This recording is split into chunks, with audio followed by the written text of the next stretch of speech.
LoveLore Library. Chapter 405. Fake Holy Dragon, Fake Envoy of Justice, Fake Great Guardian of the Church of the Seven Gods. That's the mystic dragon, he can't represent the seven gods.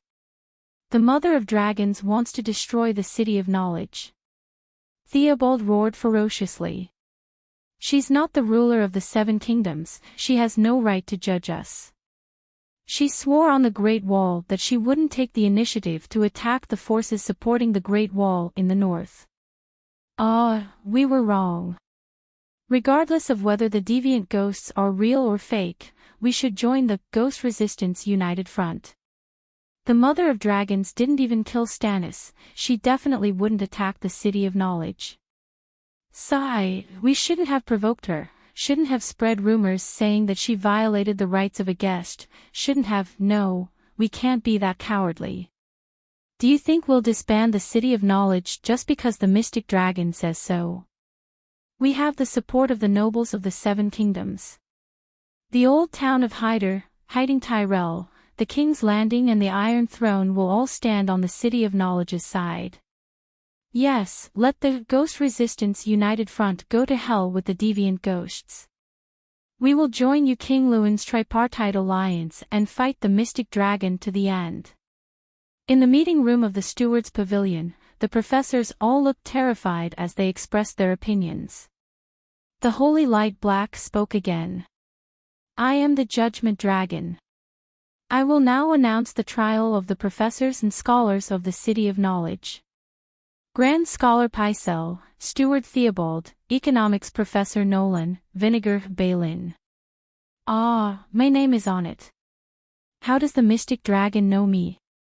Balin's shriveled face was filled with disbelief and fear. Suddenly, as if he remembered something, he shouted, Paristan, fuck his mother. Not only did that fellow betray his ideals, he also betrayed us. Other than Pycelle, the names mentioned by the Mystic Dragon are all murderers. Shut up, it's fake, it's all fake. Theobald was furious and interrupted him. Paristan is fake, the Holy Dragon is fake, that is the Mystic Dragon. The Mystic Dragon's words are also fake. Dragons can't speak, everyone knows that. The Mother of Dragons is a witch, she is secretly casting witchcraft to make us hallucinate. Sir Supervisor, look at the scholars and acolytes outside the window. They all heard it. Balin's face was contorted as he pointed at the window and said with a trembling voice, the glass is shaking. Gaw! Dr. Theobald suddenly froze. His angry expression was like sour milk, frozen on his face. The hall was silent. Only the Megalosaurus announced the final verdict. The named doctors and their assistants have only two choices. 1. Kill themselves and wash away their sins with blood. 2. Put on black clothes and become night watchers. Their sins will be erased. It's so cold in the north. I don't want to guard the Great Wall. Balin cried. The Mystic Dragon doesn't have the final say. Grand Secretary Pycelle definitely won't go to the Great Wall. The Iron Throne won't allow the Mother of Dragons to do whatever she wants. Professor Nolan's old face was as pale as a dead man's. He trembled as he comforted himself. She is not the Queen of the Seven Kingdoms. She has no right to judge the Academy City. Let's ignore her and continue the meeting. Theobald sat down stiffly and forced himself to speak calmly. Roar! The Holy Light Megalosaurus seemed to have heard his shameless declaration. It roared with a thunderous voice, I am the great guardian of light of the seven gods, appointed by the Dragon Queen and the Chief Bishop. My judgment is the decree of the seven gods. Any believer of the seven gods in the seven kingdoms can monitor the actions of the sinners. LoveLore Library that if the sinner does not atone for his sins with his death within a week and does not voluntarily go to the Great Wall, he will be automatically judged as a night watcher who has fled. Any believer of the seven gods can go to the City of Knowledge to arrest the sinner and send him to be imprisoned in the great cathedral of Baelor. For every sinner arrested, the reward will be 1,000 gold royals and a blessing of the 7 gods. 1,000 gold royals. 7 gods above, I am a believer of the 7 gods. I know Belin, Theobald, I know. God bless me, I actually know all the sinners. I am rich. No, for the blessing of the 7 gods, I will do my best to arrest every sinner. A resident near the City of Knowledge said excitedly.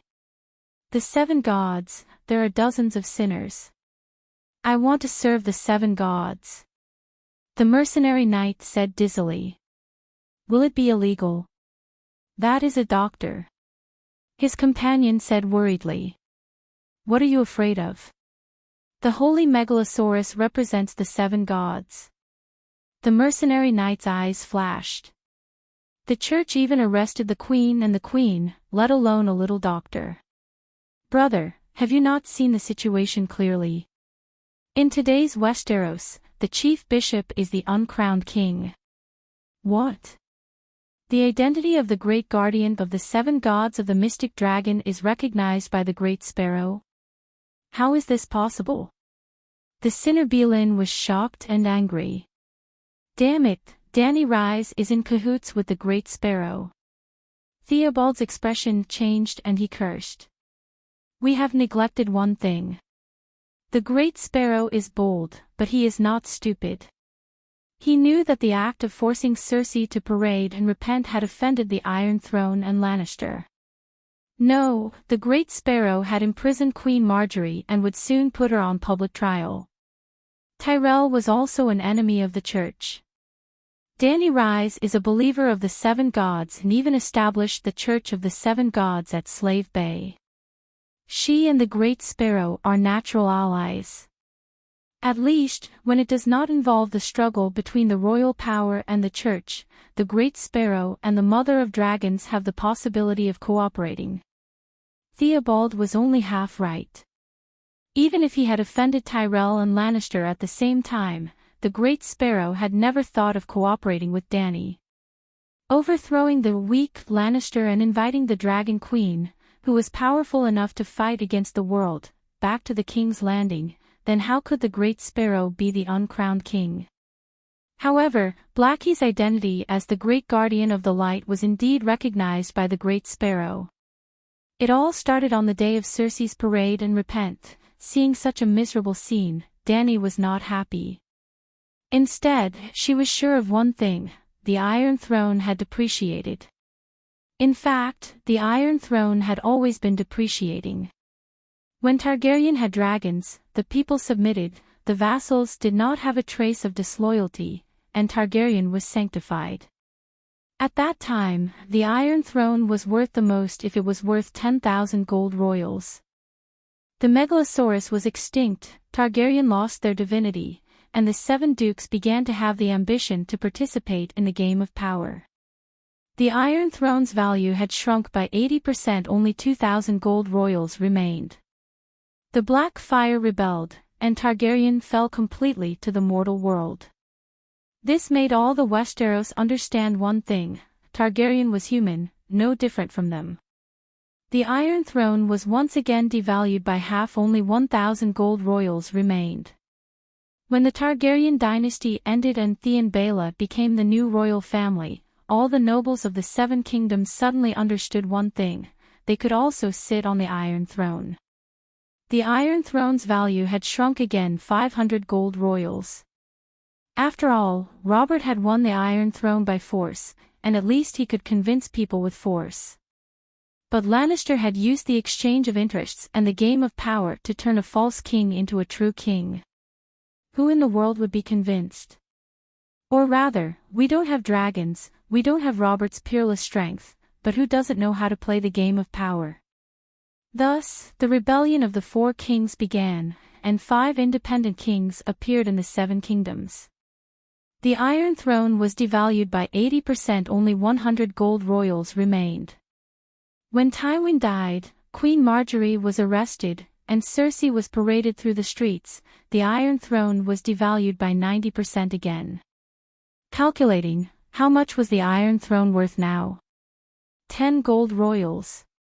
From 10,000 gold royals to 10 gold royals, what was worse was that the Iron Throne's true value was shrinking, but the price to pay to obtain it was increasing crazily. When Aegon conquered the Seven Kingdoms, there was no Dragonslayer crossbow, so he could set fire to Heron Castle and Raging Fury. If you tried to set fire to Red Castle now, you could guarantee that the Megalosaurus would be shot into a hornet's nest before you could even spit out a mouthful of dragon flames. Back then, people were simple and honest. When Aegon conquered the Seven Kingdoms, even the most cunning Lannister surrendered sincerely. He was very chivalrous. Now, if others dared to surrender, would you dare to accept? For example, if Waldfrey, Cersei, Old Rose, Littlefinger, and Sibyl, Robb's mother-in-law, surrendered and swore loyalty to you, would you dare to accept them and give them your full trust? Aegon and his siblings had returned to the present, and if they still did things the same way, they would probably be eliminated in the first round. It was just that people's morals were not what they used to be. The way of the world was too difficult. If the Iron Throne was treated as a stock, its profits would be reduced by 1,000 times, but the risk would be increased dozens of times. Would you still buy it? Hurry up and throw it away. After seeing Cersei's miserable state, Dany finally made up her mind to give up the Iron Throne. If she took away Cersei's Iron Throne and became the next queen, how would the people who saw the Queen Regent, Mimi, and her crotch today imagine the queen on the Iron Throne? Would the people of King's Landing and the nobles of the Seven Kingdoms look at Dany with respect and admiration, or lewdness, or even secretly compare her with her predecessor? Comparing size, Perky, Anne. The Great Sparrow was too ruthless. He stuffed the identities of Queen and King into the latrine and poured 100 buckets of dung over them. They were smelly and rotten. In today's Westeros, the Queen and Queen had become the professor and godfather of today's society. They had been played rotten. Of course, Dany was not Cersei. She had the ability to make the stock Iron Throne rise again and restore the sanctity of the royal authority. But to achieve this goal, she had to go against the Seven Dukes, the nobles of the Seven Kingdoms, the unruly people of King's Landing, and the growing church. If Dany had the time and energy, she would rather go against those weaklings like Quills and Volantis. If the future Night King is strong, Arya will not be able to sneak up on him like in Game of Thrones. She should also help cut off the Night King's limbs and send them to Arya for her to finish the job. With this thought in mind, Dany went to the Great Sparrow. Well, it was actually the Great Sparrow who went to Dragonstone Island first. After the news of the Dragon Queen taking over Dragonstone Island spread, the Great Sparrow immediately wrote a letter to Dragonstone Island. He had no choice. Dragonstone Island controlled the passage to Blackwater Bay. The Great Sparrow was frantically transporting food and weapons on the other side of the narrow sea. Dany personally replied to the letter and promised the Great Sparrow that Dragonstone Island and Tidehead Island would not only not block the merchant ships going to and from King's Landing, they would even provide free service to ships flying the heptagram flag. I am Layla Wayshuwe, the Cardinal of the Seven Gods of Slaver Bay.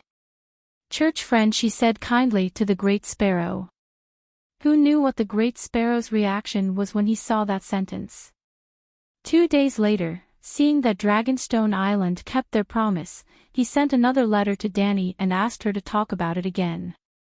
But by then, Dany had already returned to Astapor and could not talk to the Great Sparrow face to face. He could only ask Barristan to write the letter and explain the Dragon Queen's plan. On the day of Cersei's parade, Dany did not plan to meet the Great Sparrow. But after Cersei's parade, she suddenly lost interest in the Iron Throne. The problem was that she did not need it, but she also did not want others to sit comfortably on it. She decided to dig a huge hole for the future king of the Seven Kingdoms. Not only would it be devalued to 10 gold royals, she would also devalue the Iron Throne to negative assets, like a treasure of crude oil. Danny would recognize the legitimacy of the church's armed forces, recognize the cardinal's authority over the king, recognize the cardinal's right to judge the king and queen, recognize the cardinal as the true king of the seven kingdoms, recognize. She decided that whatever the Great Sparrow wanted, she would agree to it. Even if the Great Sparrow did not want it, she would force it on him. In short, Danny wanted to empty the Iron Throne crazily and devalue it from 10 gold royals to negative 100,000 gold royals. She was the cardinal anyway. Even if the future king of the seven kingdoms and the dukes of the seven kingdoms had to lick the Great Sparrow's feet every time they saw him, Danny was not afraid. In the church, she and the Great Sparrow were church members of equal status. In the Westeros. Well, she did not want to go to the Westeros. In the future, if any of her grandchildren made Grandma Danny unhappy, they would be punished to be a duke or king in the Westeros. Chapter 406. Bronn also saw Cersei's body, but he did not look for long as he did not have time. The Earl of Blackwater disguised himself and snuck into King's Landing to invite Master Blacksmith Tobu Mott on behalf of the Dragon Queen. When all the people of King's Landing went to watch Cersei and Mimi, Bronn quietly sent more than 20 blacksmiths into the cargo ship. Other than Master Tobu, who could reforge Valeglia's steel, all the more famous blacksmiths in Steel Street were kidnapped. That's right, kidnap. It was impossible not to kidnap. First of all, most of the world's famous blacksmiths had studied abroad, in Kolar, and some were even originally from Kolar. Kolar had joined the United Nations that blockaded Slaver's Bay, and the Black Goat High Priest had long ago issued a decree: Kolar's blacksmiths were not allowed to serve the Dragon Queen. Secondly, the blacksmiths in this world had a higher social status and were all rich. For example, the blacksmiths kidnapped by Bronn all had properties in Steel Street. They had houses, shops, servants, apprentices, and the dignity of a boss. If Bronn had directly stated his intentions, almost no one would be willing to abandon their current properties and be trapped in Dragonstone Island to forge dragon crystal weapons for the Dragon Queen. At least Tobu Mott was not willing. If he dared to reveal the spells and techniques to the Dragon Queen, if the Kolars knew about it, they would not let him go. So Bronn could only kidnap. Before Cersei's parade ended, Bronn had already completed his kidnapping mission. The cargo ship carrying the blacksmiths quietly left King's Landing. But not long after entering Blackwater Bay, Blackie came again and gave the task of meeting with Big Sparrow to Bronn. Bronn lowered a small boat from the cargo ship and led 8 of his men to return to King's Landing. The meeting location was decided by Big Sparrow. Bronn and his men were only responsible for Blackie's safety, ensuring that there were no dragon slayers within half a kilometer of the meeting location. If the Great Sparrow didn't care about publicizing the relationship between the church and the Dragon Queen, Blackie could directly land in the backyard of the Great Cathedral of Baelor. If the Great Sparrow wanted to keep it a secret, he could go to the Blackwater River or Blackwater Bay. Blackie dived into the water and only showed his head to talk to him. However, the Big Sparrow was not worried about angering the Iron Throne at all. He directly asked Big Black to go to the observatory of the Baelor Great Sage Hall. The 8 underlings stood separately on the top floors of several buildings near the observatory, making sure that the church did not play any tricks. They were like the bodyguards in black who scattered around to check the sniping points when the big shots were negotiating in the movies. The crossbow was large and required a wide range of shooting angles. It was almost impossible to hide it.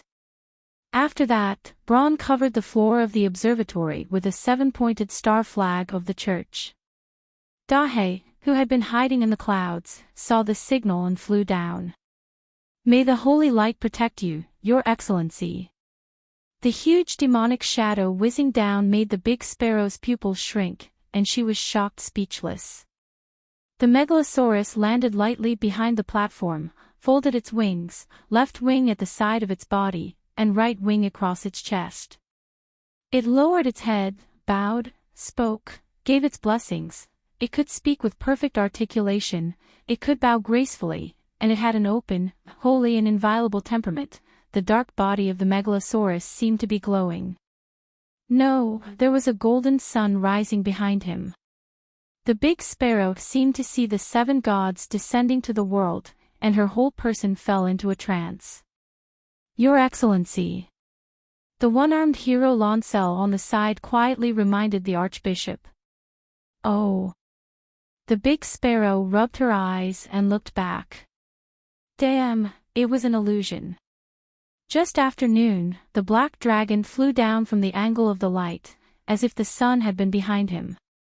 Megalosaurus, can you speak? The big sparrow knew that the 7 gods had not descended, but she still asked a stupid question. Danny in Blackie's sea of consciousness held back her laughter, and announced solemnly through Blackie's mouth, Your Excellency, I am the eldest son of the Dragon Mother, my name is Big Black. But I'm also a devout believer of the 7 gods. I believe in the Holy Light, I believe in justice, Holy Father, I believe in mercy, Holy Mother, I believe in freedom, I believe in courage, warrior, I believe in power, blacksmith, I believe in wisdom, old woman, I fear death and the unknown, stranger.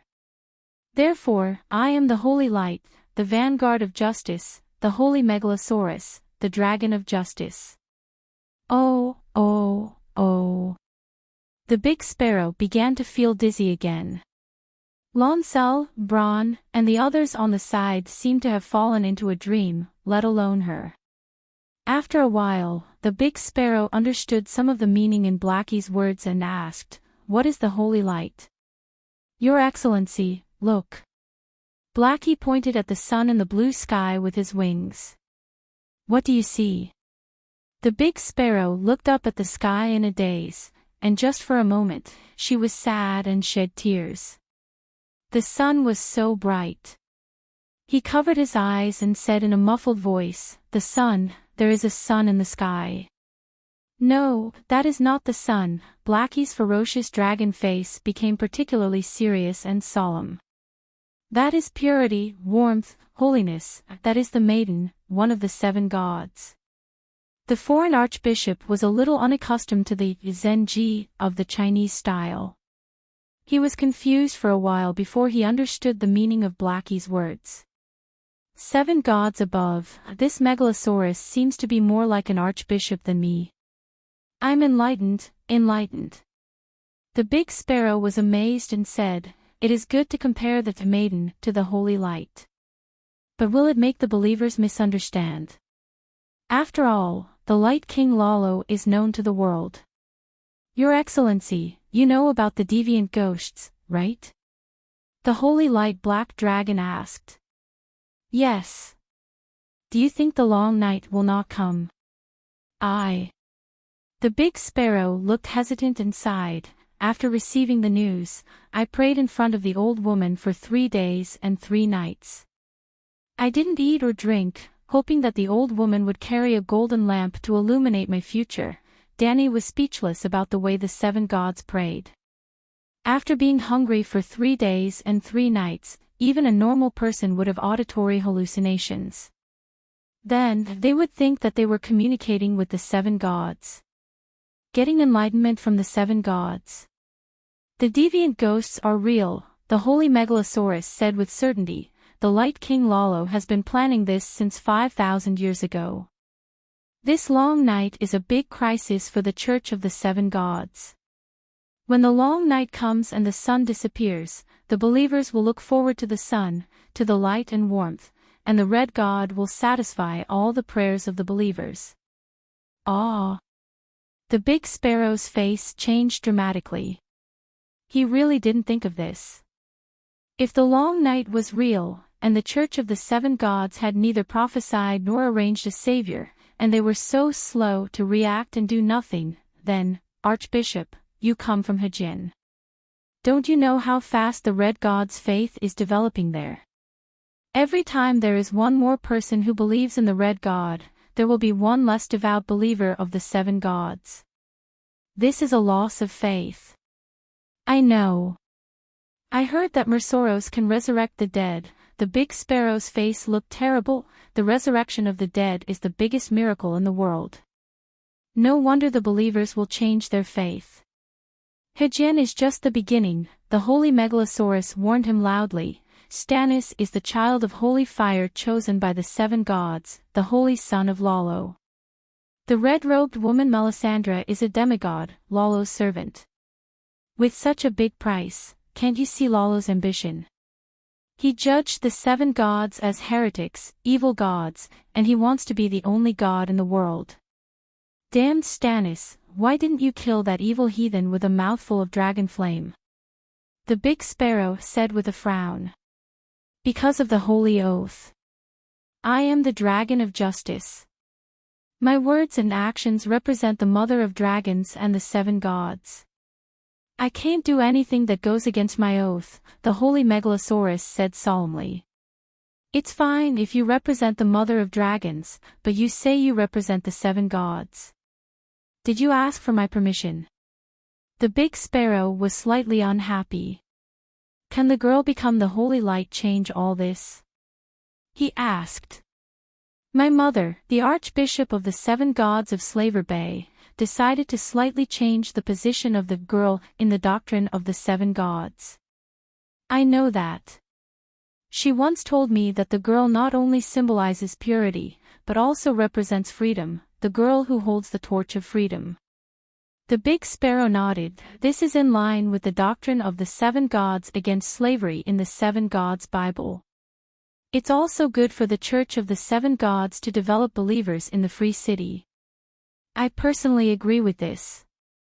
Now, the great dragon queen has also decided to change the meaning of purity. Purity is not only the purity of the body, but more importantly, the purity of the spirit and the soul. Just like light, warm and pure, it's called holy light. The holy light is the light of hope in the long night. The holy light can dispel the cold. Believers can get strength and salvation in the holy light. The red god has a prayer of the long night is full of danger.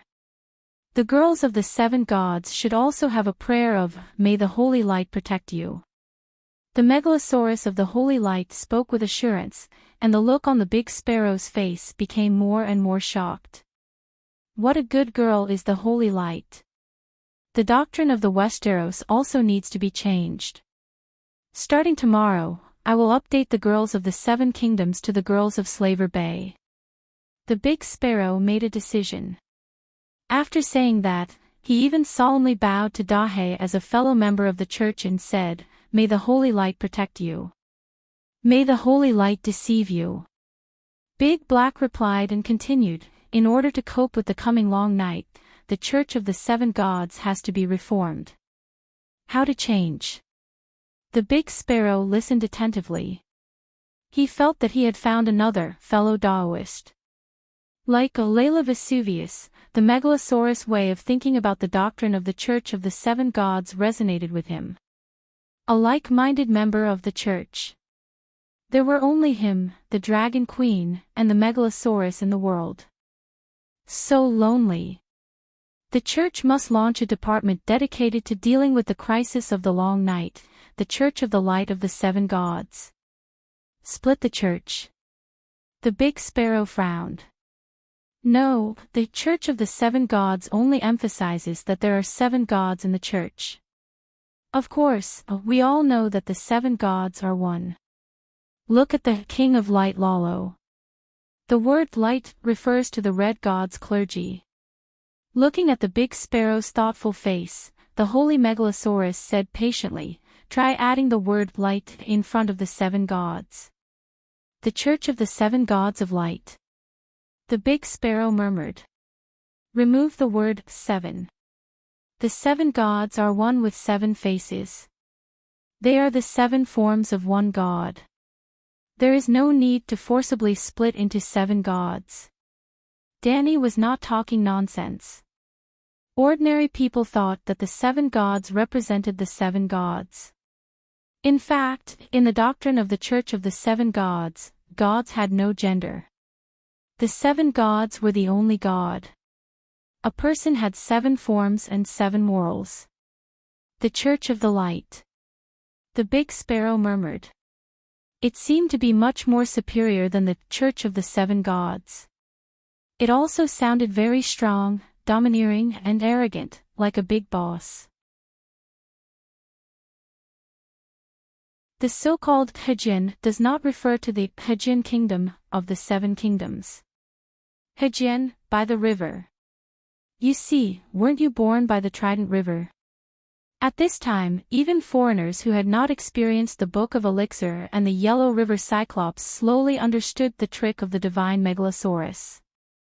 The big sparrow was convinced that if he said that although his hometown was by the river, his birthplace was in the Dorne Desert, that a wise, divine Megalosaurus could also round it up.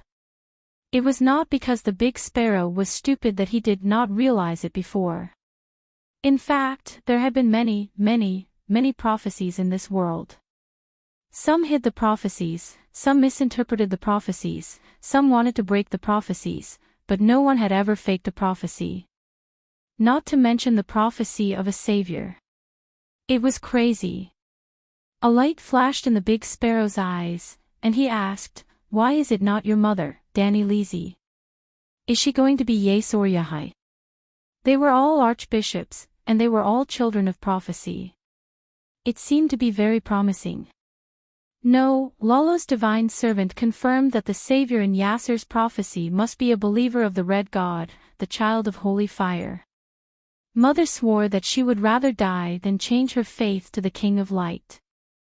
The Holy Dragon of Light said sonorously. "Hey, Layla. Danny Leasy, a member of the church, indeed has the style of Saint Baylor. No, she is the reincarnation of Saint Baylor." The big sparrow's dark and thin cheeks turned red, and he was so excited that he was a little incoherent. The one-armed hero Lancel and a few armored children of war also looked reverent and nodded in admiration. Braun turned his head away to avoid letting everyone see his twisted cheeks. Mother said that maintaining the Church of the 7 Gods in Slave Bay has already exhausted her both mentally and physically. She has no qualifications, no ability, no energy, and no time to contribute more strength to the Westeros. She is deeply ashamed and sad about this. Oh, Archbishop, Mother also knows that the child of prophecy is a heavy burden. But other than you, no one can do it. You have to work hard, for the 7 gods, for the church, for the people of the 7 kingdoms. The big sparrow nodded in satisfaction. This was an honest megalosaurus with wisdom. The simple truth contained rich wisdom. Dragon Queen, don't be sad. She is struggling to maintain the 7 gods church under the Red God's halo. It is already very difficult. He comforted gently. Then you agree. Agree to fulfill the heavy responsibility of the Holy Son of Light? Holy Dragon asked. For the 7 gods, for the church, for the people of the 7 kingdoms, I am willing to do my best until my death. The big sparrow sighed. However, the Holy Son of Light needs a sharp sword, not only faith, courage, and willpower. Then, he changed the topic and asked meaningfully, what does Dragon Queen think about the Church's armed forces? Good. The Holy Megalosaurus said loudly. Good. The big sparrow was stunned. No, I'm Mother's eldest son after all. I have to stay in Slaver's Bay to help her. Since we're all part of the Church of the 7 Gods, why don't you give me a double church register? I'll stay in Slaver's Bay most of the time. If the King's Landing Church needs a Megalosaurus to support them, I'll come over and do some work. Double church register, support them. The Holy Dragon's thinking was too avant-garde. The old sparrow was old and couldn't accept it. What's so hard to understand? The Church of the 7 Gods in Slaver's Bay has the position of the Light Left Emissary, specially prepared for me. Archbishop, you can also get a Light Left Emissary or Light Grand Guardian. In the future, when you want to judge the Queen, Queen Mother, King, Regent, and Duke, you can let me read their crimes. With my voice, most of the people in King's Landing can hear me. My voice is like thunder, majestic and inviolable. Moreover, with a megalosaurus as the face of the church, the good men and women will revere the church more and become more devout believers. The big sparrow couldn't find a reason to refuse. The light-left emissary was willing to work for free. What else did he want? Moreover, what the megalosaurus said made sense. With him as the light grand guardian, the Church of the Seven Gods would become 10 times more powerful. Chapter 408. Mager Tower. Afternoon. Queen Mother Circe had washed away all the filth on her body.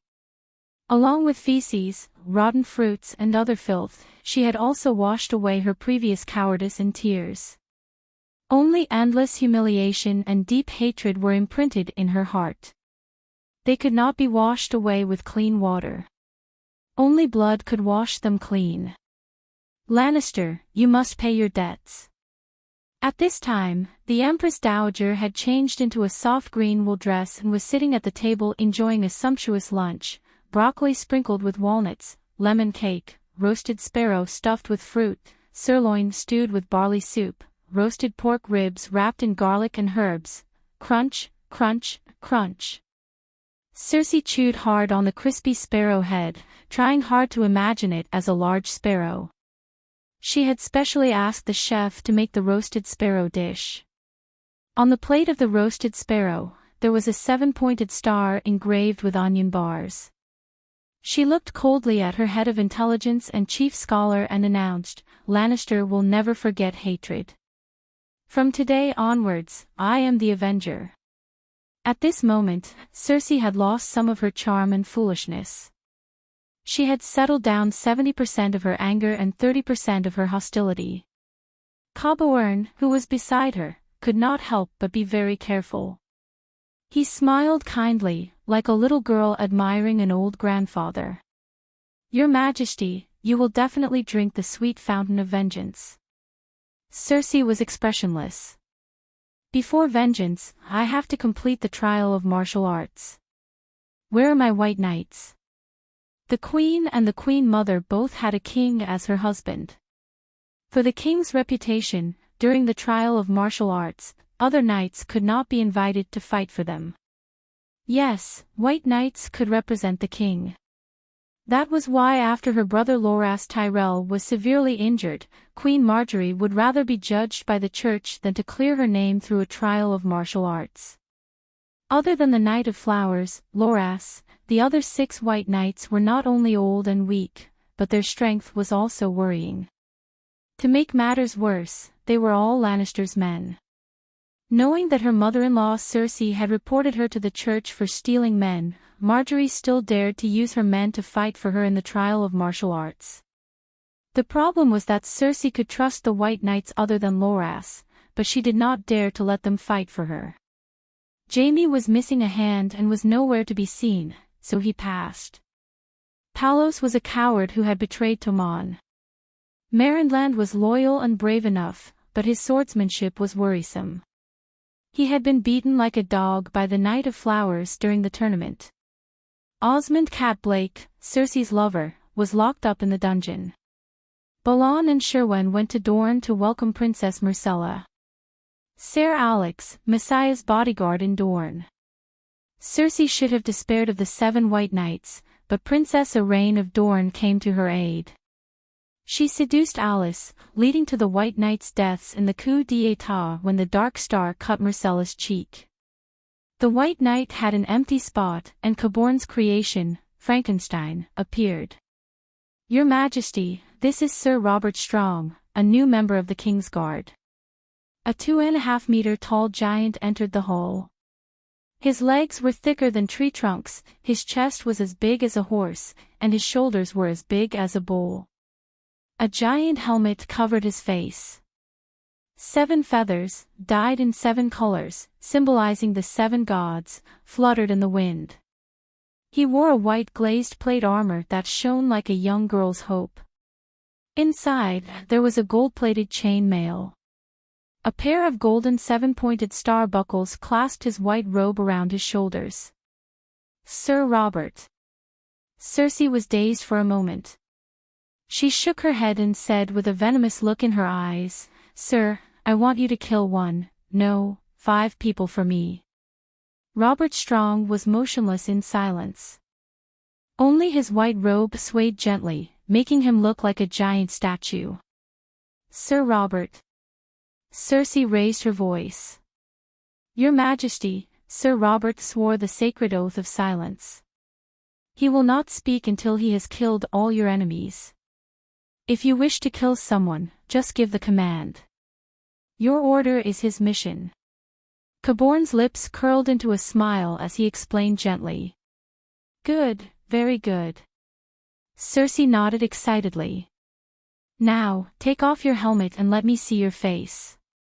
A hint of hesitation flashed across Caborn's face, but before he could stop him, Robert Strong had already taken off his giant helmet. "Ah, it's you. Why is it you?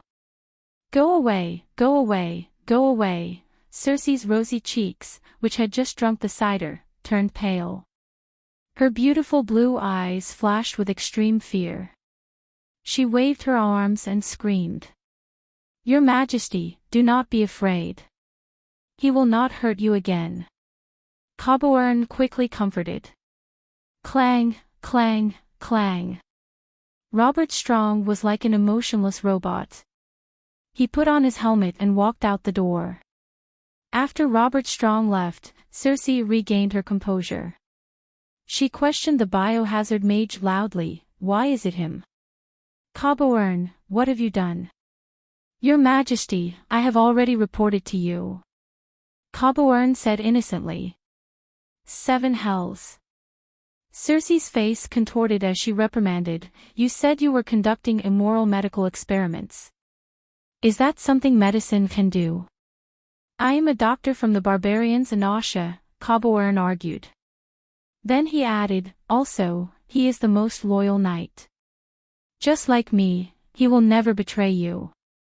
Even if you ask him to bathe the great cathedral in blood, he will not hesitate or show mercy." All right, all right." Circe's face gradually regained color. She was convinced.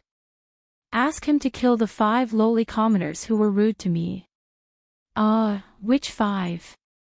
"During the parade, many people were rude to you, Your Majesty." Caborn was confused. "Then kill as many as you can." "The more you kill, the happier I will be," Circe said impatiently. "My experiment is at a critical stage. I need some living materials." Caborn rubbed his hands and smiled kindly. "Sure. Their cries will give me a good dream. There is a dungeon under the Red Keep. The cries of the prisoners can be heard by the people living on the first floor.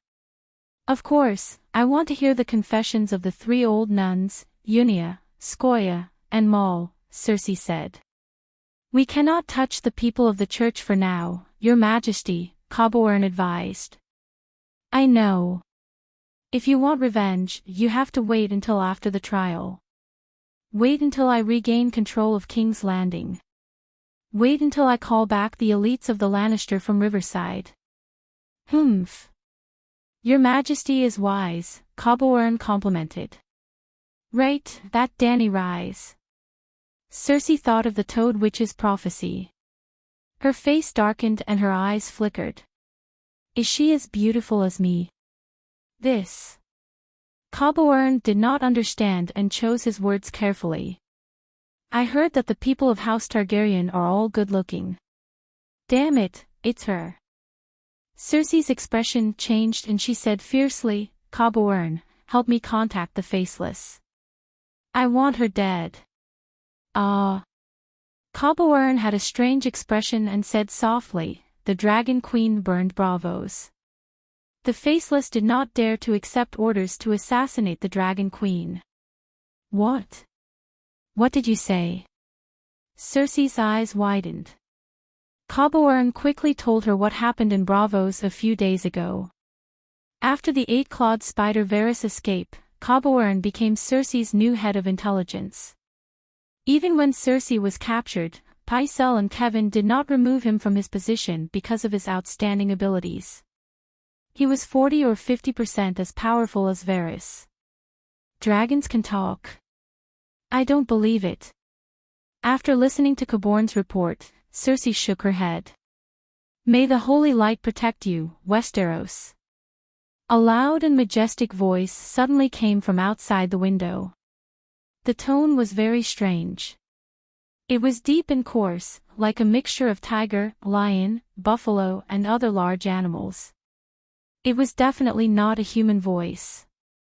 Ah, Megalosaurus is attacking. The mother of dragons has come to King's Landing.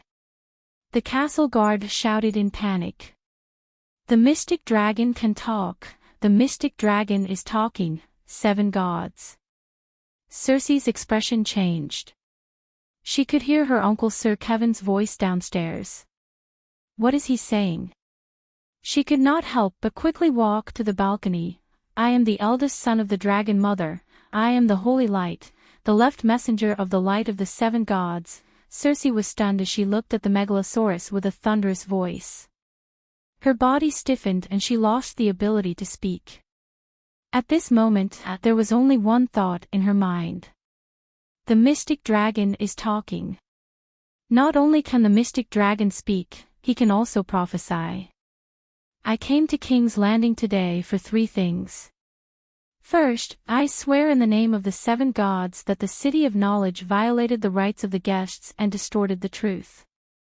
The Holy Dragon explained in detail what happened in the City of Knowledge before he continued, this is against the teachings of the 7 gods. It is shocking. Therefore, the Dragon Queen and the Chief Bishop agreed to immediately put the City of Knowledge on trial. Second, I received a revelation from the old woman in my dream.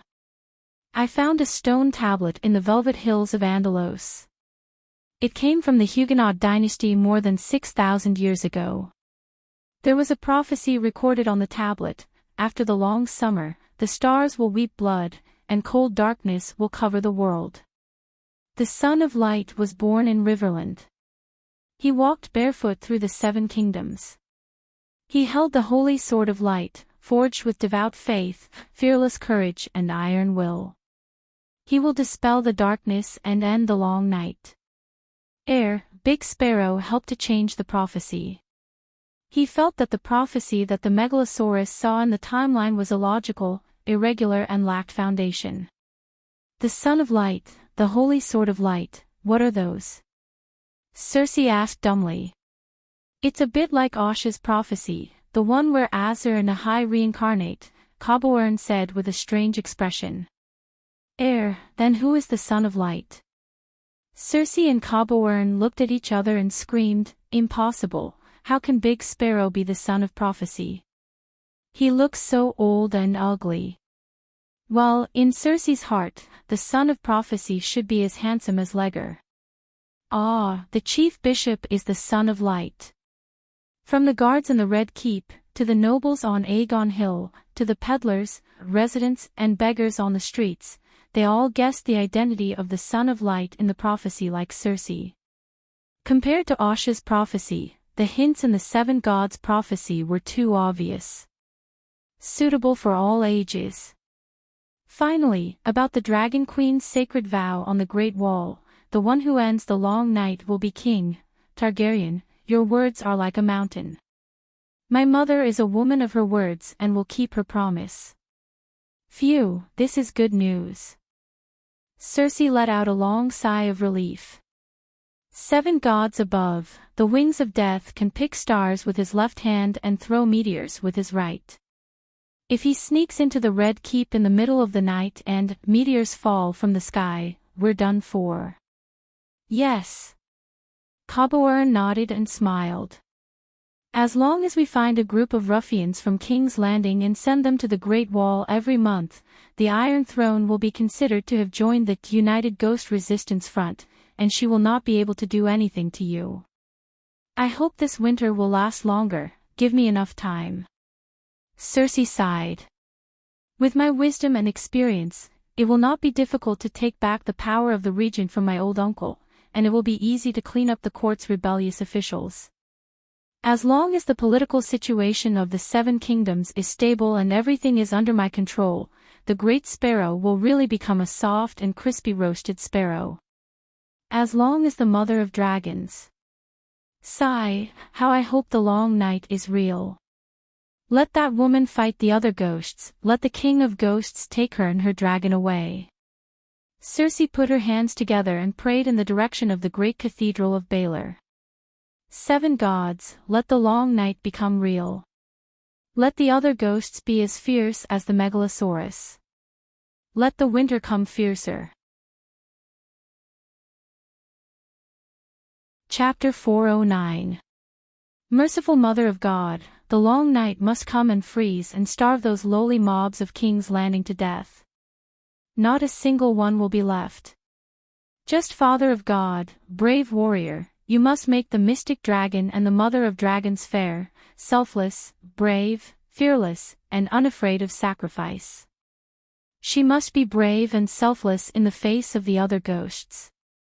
Only those who do not fear death will truly die. Only those who persevere in selflessness will truly have no personal property. Only those who do not fear sacrifice will truly sacrifice themselves. Wise crone, please take away the wisdom of the mother of dragons. Let her continue to be foolish and invest her money, energy, and military power into the wall. Let her recklessly duel with the other ghosts. Let her always be at the forefront and be surrounded by 100,000 strong and ferocious other ghosts. God of strength, blacksmith, bless the mother of dragons. May her sword break when she meets an enemy. May she lose all her energy in duels. Stranger. Stranger, take away Danny, Liz, and her dragon. Let them accompany you in the seven hells. Circe could swear that even when her son Joffrey passed away, her father Tywin passed away, and even when she was imprisoned in the cathedral's dungeon, she was not as pious as she was now. Cabourn, tell me quickly. Is the long night real? She then pulled Cabourn's hand and asked expectantly. The other ghosts might be real, but the long night might not be, Cabourn said hesitantly. Circe was very dissatisfied and shouted angrily, why? Those are other ghosts. The ones in old Nan's stories are so scary. The other ghosts bring the cold, take away the sun, and plunge the world into the long night. 99% of the humans have died. At this point, Circe suddenly laughed innocently like a young girl. Ha ha ha, what a beautiful number. 99%. The peasants, mobs, and beggars have all died. Your Majesty, the King's Landing, Hygiene, and the Western Territory are all short of food. Even Casterly Rock is not prepared for summer due to the continuous battles, Cabourn reminded carefully. When have you heard of Lannister starving to death? As for the peasants, the more of them die, the better. Circe laughed disdainfully. She quickly added, of course, that ugly monster Tyrion does not count. Seven gods, let that deformed devil monkey be poor and hungry to the point that he can only bite his nose. Ha ha ha, his nose is long gone, there's nothing to gnaw on. Looking at the ecstatic Empress Dowager, Cabourn broke out in cold sweat, drenching his back. He looked at the Queen Dowager's expression and cautiously said, Your Majesty, there might be no long night. Circe's wild laughter came to an abrupt halt. She pouted and complained, how can there be no night? Old Nan's stories, the other of the ghosts of the dark of evil ghosts rock even deviant ghosts have appeared, so why is long night gone? Cabourn revealed an apologetic and amiable smile, as though he had stopped the long night that the Empress Dowager had been looking forward to. There is the Great Wall between the seven kingdoms and beyond the Great Wall. There are also the Night Watchers and the Dragon Queen who is madly investing in the Great Wall.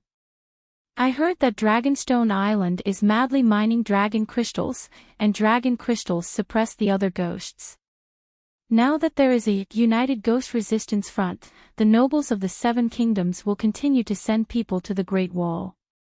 Just like us, joining the United Ghost Resistance Front will at least ensure that the mystic dragon will not burn down their castles. The Great Wall has soldiers, money, and weapons. The other ghosts will not be able to pass. But without the other ghosts, it will not bring the long night to the Westeros. He explained softly. Damn it, why is the Great Wall not collapsing? Cersei cursed. Suddenly, she had an idea. Her beautiful blue eyes flashed with intelligence. She said, how about we send the three brothers to the Great Wall and have them secretly let the other ghosts in? The three brothers of Kate and Blake, the eldest, Osmond, the second, Osfrey, and the third, Ernie's, were the three scavenger crows in Cersei's Feast of the Crows. The three unknown hooligans used their weapons and skills to rise to the top. The eldest brother became the King's Guard, the second brother became the commander-in-chief of the city's garrison, and the third brother became the Empress Dowager's close vassal. Cersei's original plan was to let the third brother seduce her daughter-in-law, Marjorie, and then let the third brother confess his affair with the Queen to the Great Sparrow. When the third brother was arrested, she would personally appear and send him to the Great Wall. When he reached the Great Wall, the third brother had a mission, to trick Jon to death and make the Stark extinct. Unfortunately, the Great Sparrow saw through Cersei's plan. He did not hesitate to torture the third brother who came to report Marjorie. The third brother could not take the beating and instead revealed all of Cersei's secrets. Then, Cersei was sent to prison. She did not learn from her mistakes and came up with an even more cunning plan. No, Your Majesty, you cannot let the deviant ghosts in. Caborn's expression changed as he hurriedly advised. You saw it yourself. When facing deviant ghosts, Dragon Queen abhors evil. If she knew that you let deviant ghosts into the Northern Territory, she would immediately send wings of death to send a meteor down on you. Who would know that I did it? Cersei said. Cabourn did not know what to say. His boss's intelligence was so low that he wanted to change bosses. He heard that the Dragon Queen knew witchcraft and was a witch. He did not know if she would want someone like him. Kate and Blake will definitely betray you. He sighed. They dare. Cersei shouted. Sigh, how did you end up in the dungeon of the Great Sanctuary? Cabourn reminded her. Ah. A few days later, River Delta City.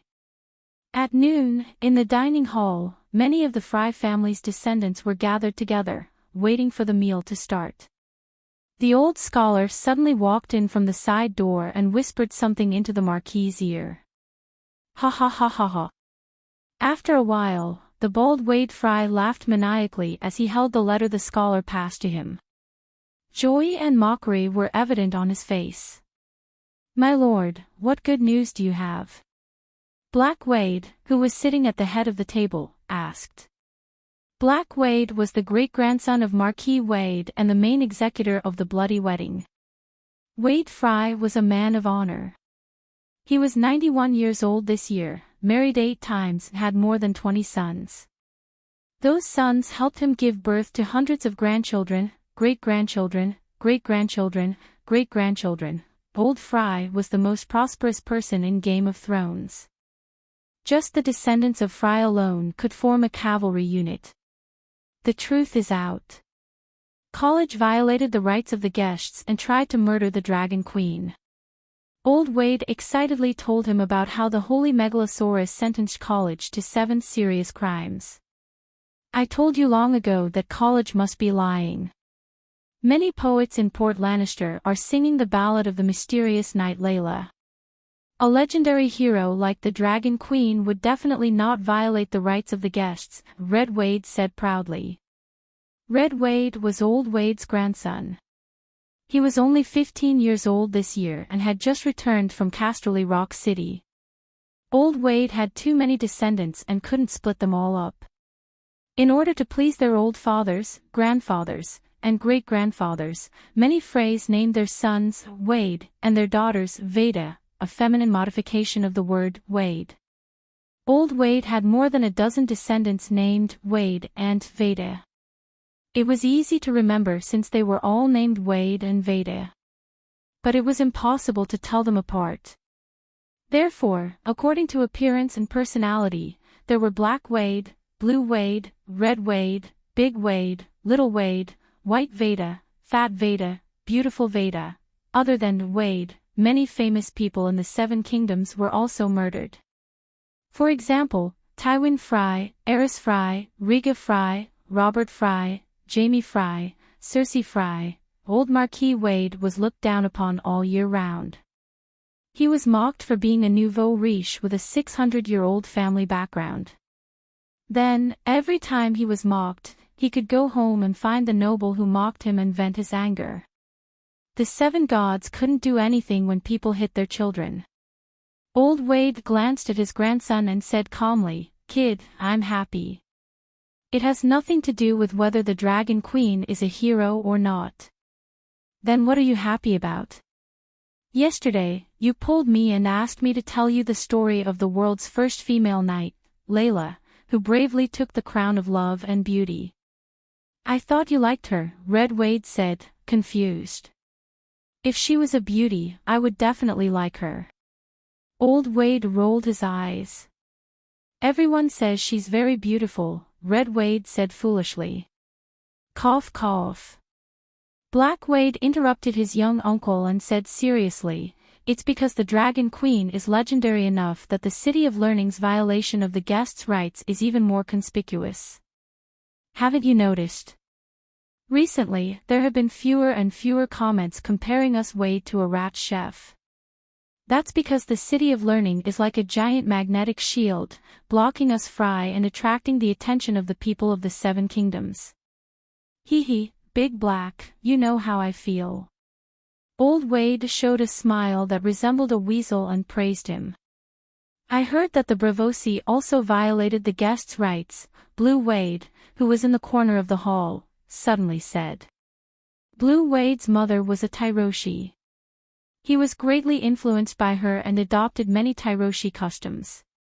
For example, he dyed his mustache blue and braided it into little braids. Because of that, he had the nickname Blue Wade. "Who did you hear that from?" Old Wade raised his head and squinted at the corner for a while. He finally confirmed that it was one of his great-grandsons. "While patrolling, I met a sea merchant from Saltpan Town. He received a messenger crow from the other side of the narrow sea. The incident happened a few days ago and will only spread after a while." Madame Stoneheart had hanged a few frays. Ruan River City had been arranging for a fleet to search for the Brotherhood without flags along the Green Fork and Trident Rivers. "Come closer and talk." Old Wade waved at Blue Wade. It was too far away and he had a hard time listening. Blue Wade walked past two long wooden tables and dozens of brothers and uncles who were looking over curiously. He walked to Old Wade and told him the news he had heard. "Ha ha ha ha ha!" Old Wade raised his head and laughed wildly. "Wonderful! This is big news that will shake the Western continent. On one side is the leader of the 9 free trade city-states, Bravos, and on the other is the world-famous Dragon Queen. They deserve to be remembered by the future generations. As for us Fry, hee hee. I love her to death, Dragon Queen. Third brother's wife, your daughter-in-law is about to give birth, right? The daughter will be called Danny Lees, and the boy will be called Dennis." Old Wade pointed at a bearded Fry and laughed. "Grandfather, my wife is about to give birth too," said a bald middle-aged man at the next table. "All right, they'll all be called Danny Lees. The white one will be called White Danny, and the black one will be called Black Danny." Ha! Cough, cough, cough. After panting for a while, the old man's weasel face was full of mockery. She should continue to wander around. It would be best if she visited the 9 city-states of the Western continent and all the castles of the Westeros counts and above. Don't bring any guards. Only then will it evoke the deepest and darkest desires in everyone's hearts. When everyone did the same thing, when it became customary to violate the rights of guests, he, Wade Fry, would no longer be the most despicable one. Thinking of this, old Wade slammed the table and shouted, "Go get a bottle of Enchanting Island golden wine. Let's celebrate. Congratulations to the Dragon Queen. Congratulations to Shueching.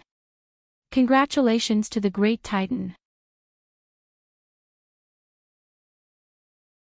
Chapter 410. Blackie first received the official identity of the Great Guardian of Light at the King's Landing, then rushed to the Old Town before the messenger crows and announced the 7 deadly sins of the City of Knowledge. This was not the lynching of the City of Knowledge by the Dragon Queen. The Great Sparrow and the Church were also officially involved in this matter. Just like when Circe reported Marjorie, the Archbishop accepted the case and locked Marjorie up. When Danny reported the City of Knowledge, the Archbishop also accepted the case and summoned the scholars of the City of Knowledge to participate in the Church's trial. This was a tradition. If the named scholars went to the Great Wall obediently, it was equivalent to them admitting their crimes. After putting on the black robe and erasing their sins, the Church would no longer interfere. If the scholars of the City of Knowledge were captured by the bounty hunters and sent to the Great Cathedral, the Great Sparrow would teach them a lesson. After doing this, Danny's matter in the Westeros would be completely resolved. Blackie took the route from Dorne to Stonestep Islands to Lys to Volantis to Materis to Astapor and picked up a person at Stonestep Islands. Black's sister Larissa. After the King of Dimensional Waters fleet was given to Barristan to reorganize, the mission of robbing Hathar's grain transport fleet was also completed by him. Alright, robbing was nonsense. Barristan had to guarantee 2 things. First, the old man of the Old Town spent 3 million gold royals to buy 200,000 tons of grain from the Free City and transported it safely to Crab Island and Dragonstone Island. Secondly, the fleet of the Reserve White Knight Dark Star would receive the barbarians from Eastwatch and settle them in Stonestep Islands and the Land of Strife. Yes, 60%, about 120,000 tons of grain would be transported to Crab Island and then transported bit by bit from Crab Island to Crab Bay and the upstream Trident River to be handed over to Monk Marabad in Nukwin City. Let the old monk help the farmers of Hujien who did not have any grain because of the war. Once a word was spoken, it was hard to take it back. Since Danny promised Monk Marabad to save the people of Hujien, regardless of whether she was influenced by the three-eyed crow at that time, she had to keep her word. The other 80,000 tons would be sent to Dragonstone Island to be stored in case of emergency. Bull Neck Marwyn continued to follow the fleet of the 4th White Knight, Garth. He wanted to go to Mir to buy materials to build the magic internet. Yes, the book Valeglia's Magic Network, in the library of the City of Knowledge's main steward had been borrowed by the old man from the Old Town to give to Marvin. Danny planned to use Dragonstone Island's volcano to build a small magic network. The black girl, Larissa, had originally planned to find Dragon Queen to become her disciple. Naturally, she couldn't stay on Dragonstone Island. Under the guidance of the talking holy dragon, Larissa took out the steel sword, books, and strange treasures that the Dragon Queen had robbed from Lys and Volantis. Oh, 7 gods above, so many steel swords. Black Sis was stunned when she opened the package. Sigh, the Bravo's Iron Vault is the place with the most tile swords. Unfortunately, we can't snatch that place even if we want to. Dragon Queen said regretfully through Dahe's mouth. Previously, during the second negotiation at the Black and White House, Dragon Queen had asked the Iron Treasury to compensate the Reserve White Knight for mental damage and let him choose a tile steel sword. That day, Danny had promised to equip the Dark Star with a tile steel sword. But the loot was hidden in Lys and Volantis, and there was no chance to take it out. And Gerald would immediately lead the rented fleet to the East Sea to pick up the barbarians near the docks outside the Great Wall. They might encounter ghouls and other ghosts. Dany didn't want to extort the Bravos people. She didn't lack 1 or 2 swords. She just wanted to make Gerald's trip safer. The Key Keeper was also very straightforward. After understanding the Dragon Queen's idea, he immediately agreed. Then the fat man, Bersallo, personally brought Gerald to the Iron Vault and let him choose 800 swords. There were 3,000 tile steel weapons in the world, and only 227 in the Westeros. The rest were mostly in the free cities. Bravos alone had more than 800 swords. Knives, swords, axes, spears, daggers, they had everything. At that time, Dany really understood how rich the Iron Vault was. Or rather, how profitable the Faceless business was. Bersallo didn't want to hide the Iron Vault's wealth. Father Ma deliberately lived in a broken house, drank porridge, ate steamed buns and pickled vegetables, and then said that he lived a hard life and was a poor man. Would you believe it? Even the barbarians knew that the Iron Vault hid more than half of the world's gold. What was the point of hiding it? When Gerald was shocked and asked how the Iron Treasury was able to collect so many tile steel swords, the fat Key Keeper also bluntly said, more than half of them were Faceless One's remuneration. Tile steel swords were a hard currency that far surpassed gold. They were easy to carry and were not that eye-catching. In fact, if it doesn't involve extraordinary power, tile steel swords have the same effect as fine steel swords except that they are lighter.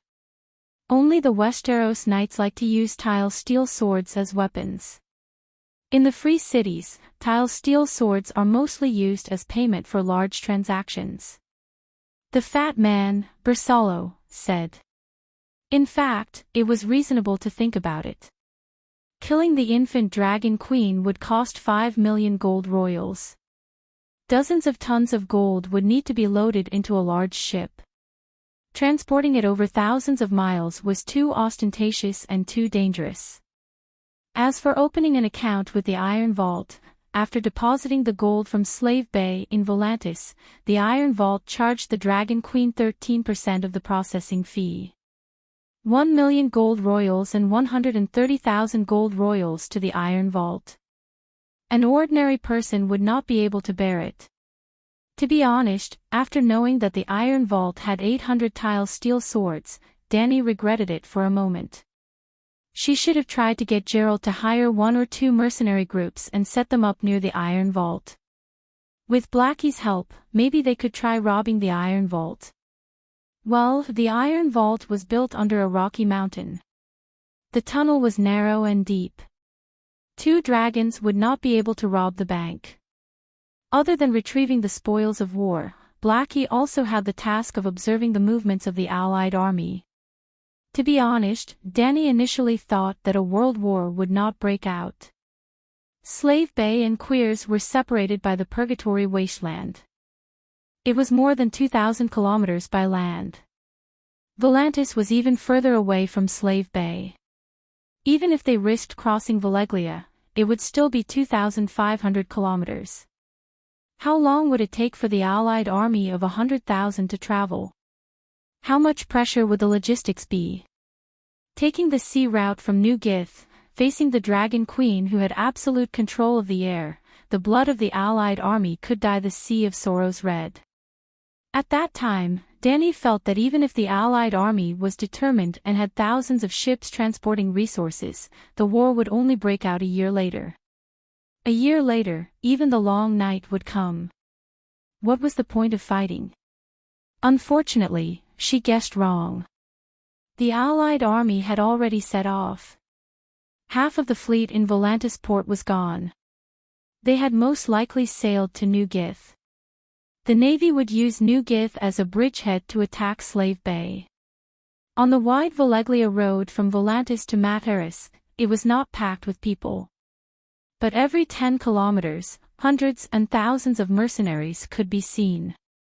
The elephant carts, horse carriages, and ox carts that transported food formed a line that stretched for 4 to 5 kilometers. Screech, Dahe carried 2 big bags and whizzed past the mercenaries 400 meters above their heads. Ah, Demon Dragon is attacking. Quickly push out the dragon-slaying crossbow. The mercenaries were shocked at first, but they quickly calmed down. They moved quickly and had a clear division of labor. Some of the archers opened the curtains on the carriages and pushed out the dragon-slaying crossbows. They adjusted the angle of the shooting holes and searched for the megalosaurus in the sky. The rest of the people spread out and hid in the fields on both sides of the black stone road to avoid the concentrated fire of the megalosaurus. I am the great guardian of light, I am the holy light, ah. The giant dragon suddenly opened its mouth to speak. It was too shocking. The mercenaries screamed in fear. While they were still far away from the shooting range, the Dragon Slayer crossbows were already shooting out bolts after bolts. The demon dragon is speaking. Gods! The mercenaries panicked. Some of them even cried. Seeing how terrified they were, Danny suddenly lost the mood to act cool. She said, Dragon Mother is virtuous. Let me give you a piece of advice. This is the road to death. The sea of blood is boundless. Turn back and you will be saved. Good, good. Then she left without looking back. Alright, this was already very pretentious. The black girl Larissa and the mercenaries below were all stunned. They were deeply shocked. Some of them even fell into deep thought, wondering if they should turn back and you will be saved. The sea of blood is boundless. Just the sound of it was terrifying. Flying over the plains of the Rhone River, the sky suddenly darkened. It was as if the sun above them was covered with a thick layer of cotton. Blackie entered the land of long summer. The sky was gray, and the barren land was covered with brown and red weeds. A straight Valeglia road led to Mataris. There were no demons. The mercenaries and caravans were endless on the black stone road, but none of them had been attacked by the demons. The scene outside Mataris city shocked Danny even more. Thousands of tents of various colors suddenly sprouted on the plains outside the city like mushrooms after the rain. There were also at least 30 square formations of thousands of people practicing martial arts. One of the elephant soldier phalanxes actually had over 1,000 giant elephants charging in a line. Almost every giant elephant had a crossbow installed on its back. Perhaps there were not enough dragon-slaying crossbows. More than half of the elephants were only carrying a normal crossbow. The demon dragon is attacking. Soon, someone noticed the black dragon circling in the sky. Woo woo woo, the horn sounded, and the camp that stretched for 10 kilometers was in an uproar. The infantrymen raised their shields to protect the archers. The ballistae lifted the tarpaulin and arranged themselves into a circular formation to protect the soldiers. Squeak, Blackie flew over the elephant herd. The dragon's might was fully displayed. It was domineering and unrestrained. Ong, ong, ong, the elephant herd was indeed in a commotion. They stomped their hooves, raised their noses, flapped their big ears, and let out dense cries that sounded like a whistle.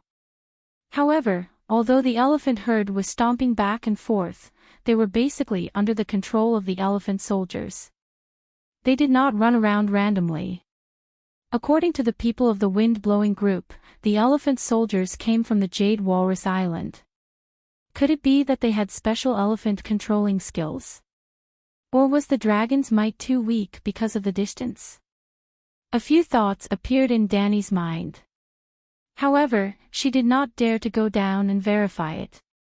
The crossbow on the elephant's back was already loaded and aimed at the sky. Impossible. Danny was shocked by the elephant herd's reaction. In the yurt below Mataris city, a girl was even more shocked. Her beautiful hair cascaded down her perky buttocks like a waterfall.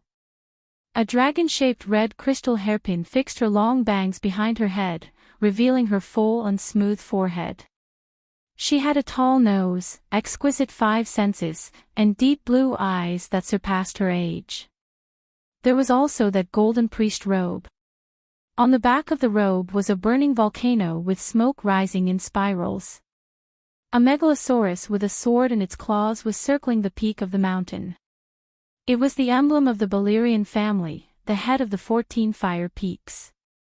This girl who was looking up at the sky with a shocked expression was Jenny Balerian, the archpriestess Orlos who was once possessed by an evil god. In the previous battle, she had clearly exploded into millions of dragon worms, but she still survived. Moreover, not only did she not die, she came to Mataris and got involved with the Alliance. The black dragon is at least 500 meters away from the ground.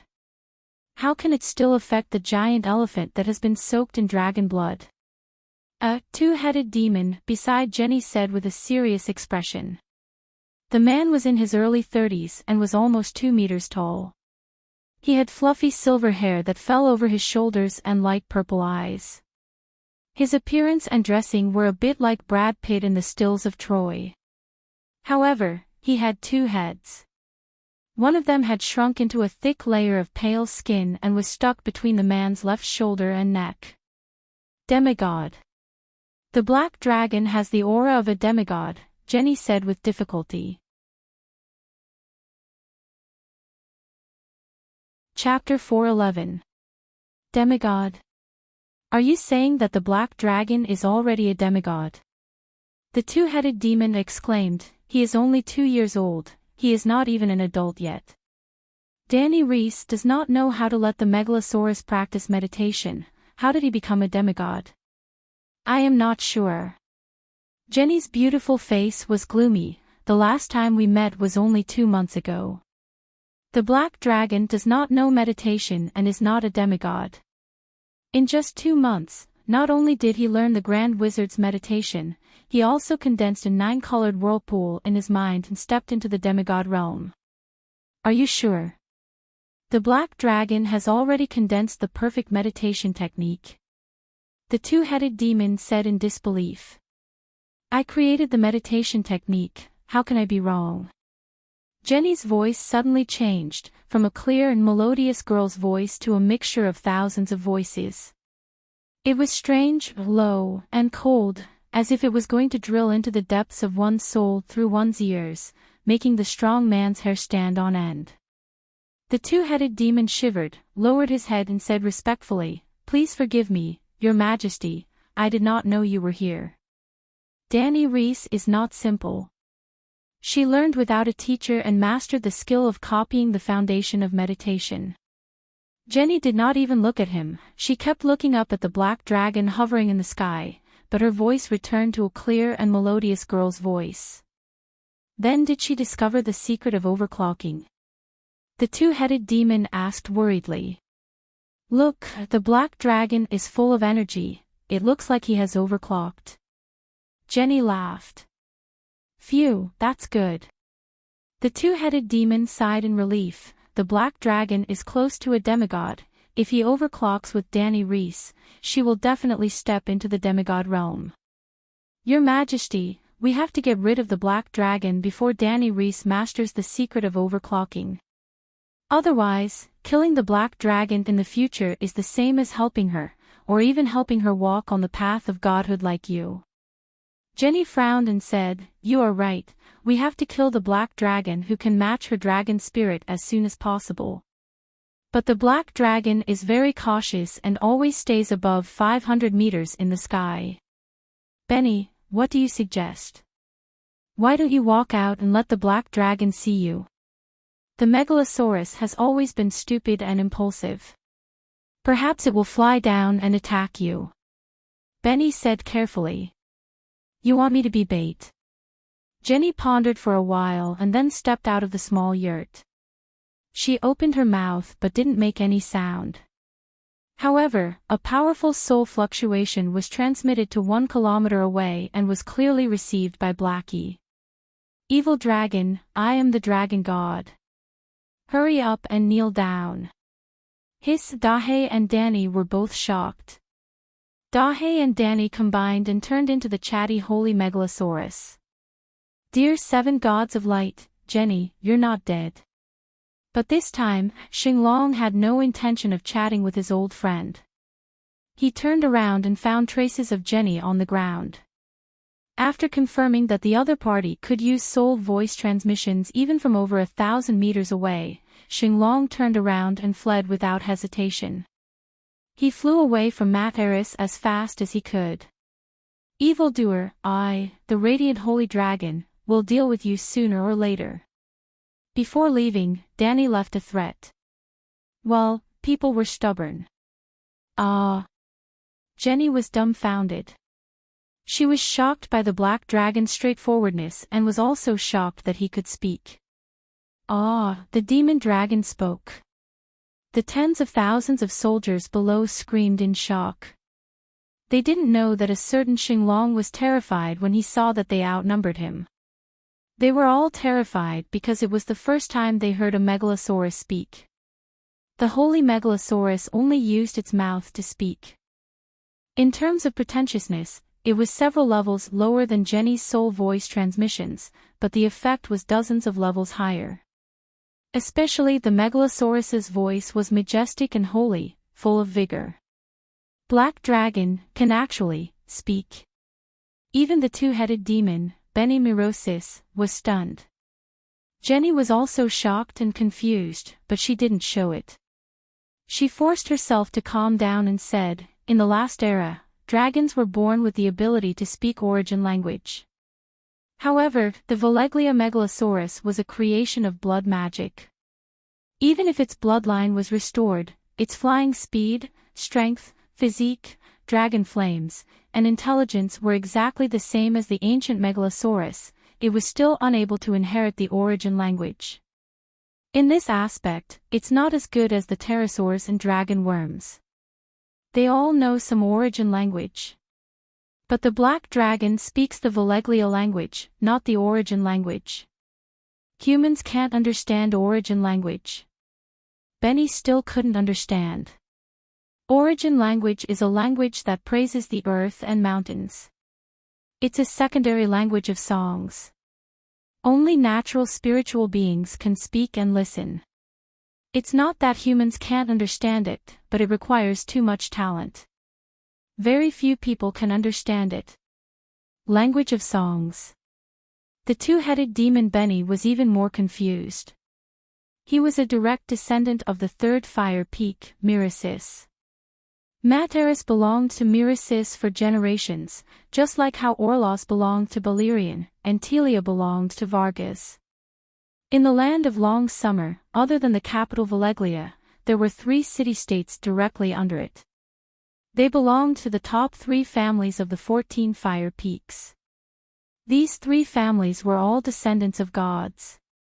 Their ancestors were the 3 gods that the people of Voleglia believed in, Balerion, Vargas, and Mirosis. The megalosaurus of Aegon the Conqueror was named after these 3 gods. Benny was the king of Materis. His status was only second to Jenny Balerion. He knew the secrets of the dragon spirit, overclocking fusion, and how the great wizard of Voleglia became an undying god. However, he had never heard of the language of songs.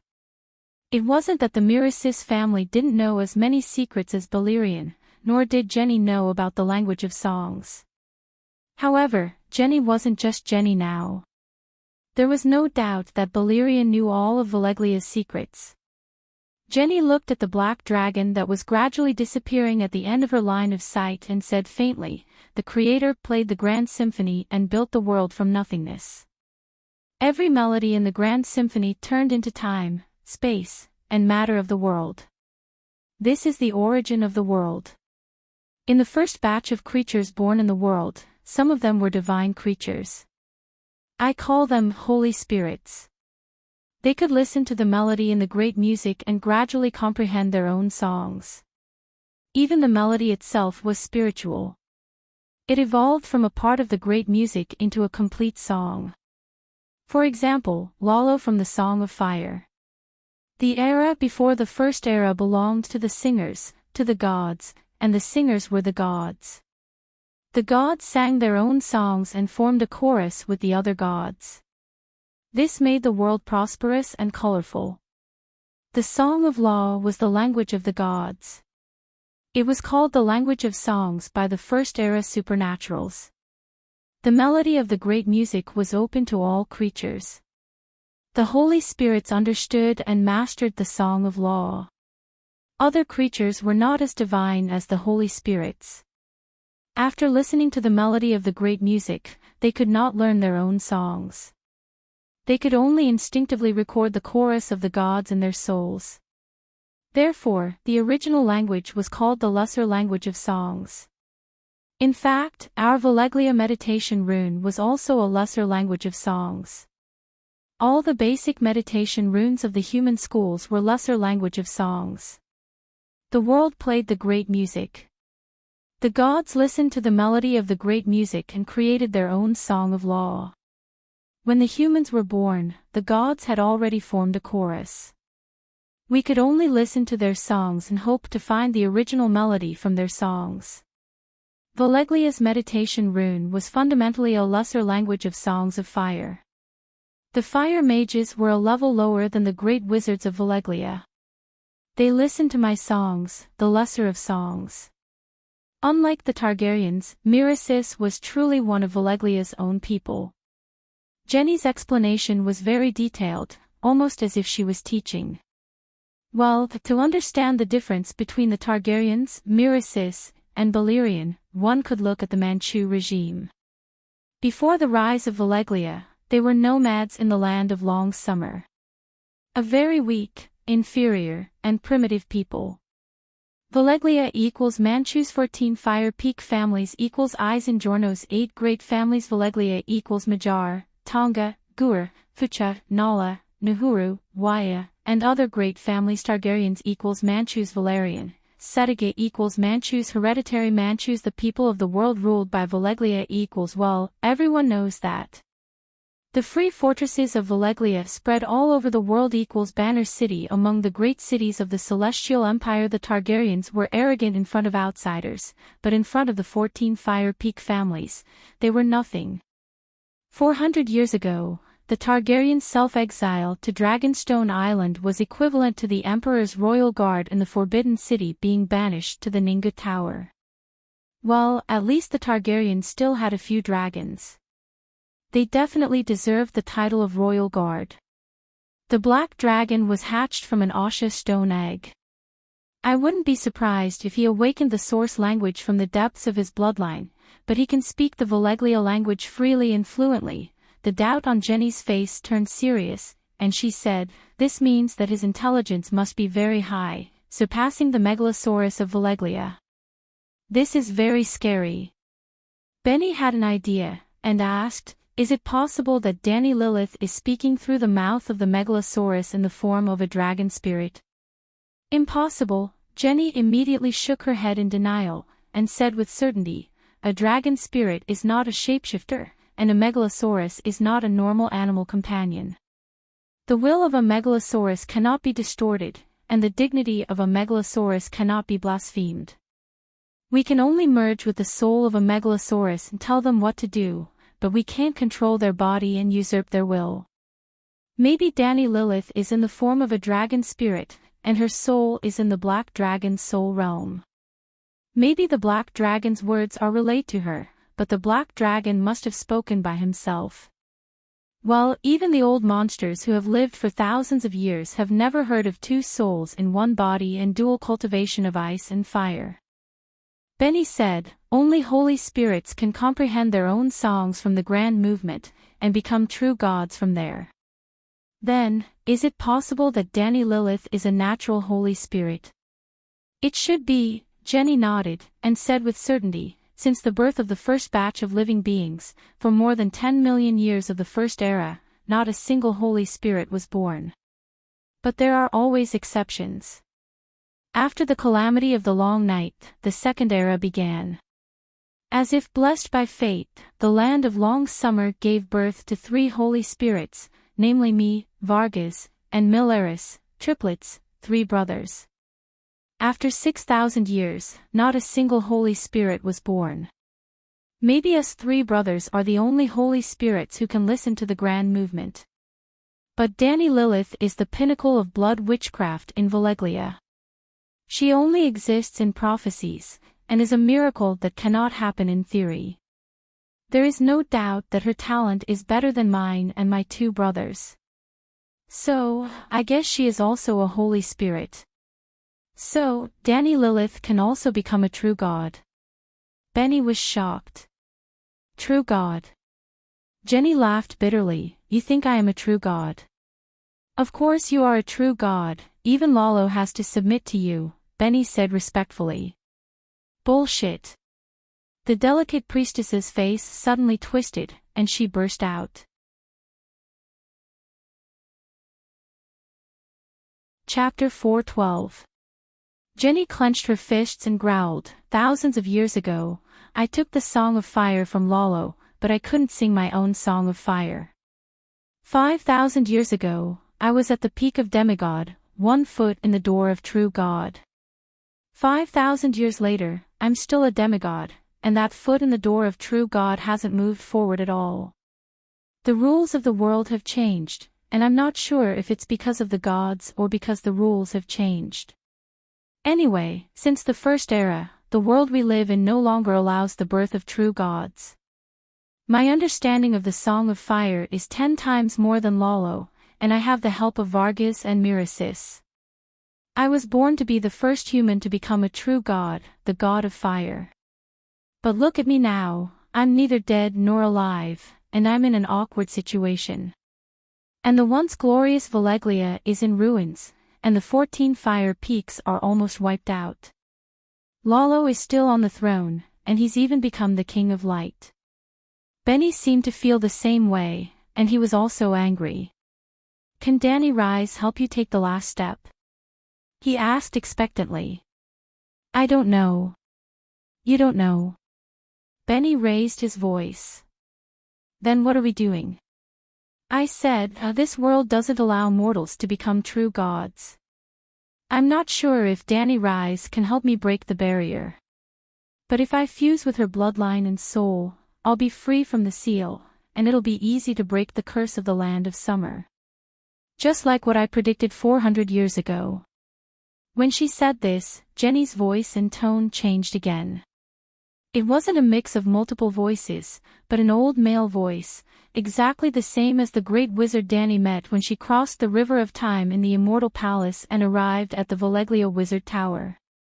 Benny knew the state of Jenny, so he wasn't surprised by her change in tone and address. Your prediction back then was wrong. The girl who awakened the legendary bloodline wasn't born in the Belarus family of the first Fire Peak, he said hesitantly. A look of reminiscence appeared on Jenny's face as she slowly explained, when I communicated with her that day, I didn't know that the two of us were separated by 400 years on the timeline. He could only vaguely sense Belarus's aura on her, so he guessed that she was a girl from the first Fire Peak who had just awakened her dragon spirit talent. When I went to the first Fire Peak and asked Chief Belarus, I found out that there was no such person in his family. This aroused my suspicion. After all, it was a dragon spirit. After that, I organized all the wizards in the Wizard Council. After expending a huge amount of manpower and material resources to extract information related to her spiritual fluctuations from the magic ball of the Adept Tower, they finally noticed the traces of time. I also discovered that her soul fluctuations are very special. She has awakened a top-level bloodline that far surpasses that of a dragon spirit. Speaking of this, Jenny couldn't help but sigh, and helplessly said, although the Moon Chant's meditation technique was referenced in the process of improving the Grand Wizard's meditation technique, our 9-colored vortex was modeled after the Megalosaurus. The Megalosaurus is too slow when it comes to prophecies, time, and the future. It's inferior to the Moon Chant, and it's far inferior to the Green Prophet of the Westeros. The believers of the Light King are also very proficient in prophecies. They can foresee danger, Benny said. Hee, you say that because you have never seen the terror of the Green Prophet. Jenny sneered. Then, she explained in detail, the so-called prophecies are just a trace of spiritual consciousness that enters the timeline in a certain way and observes the future. The tenacity and mysteriousness of the Green Prophet's soul is unparalleled in the world. They can even ignore space and travel freely in the timeline. Not to mention the red-robed wizard, even Lalo himself can't do this. Otherwise, I would have died long ago. I know the taboo that no Dragon King can take half a step into the Westeros.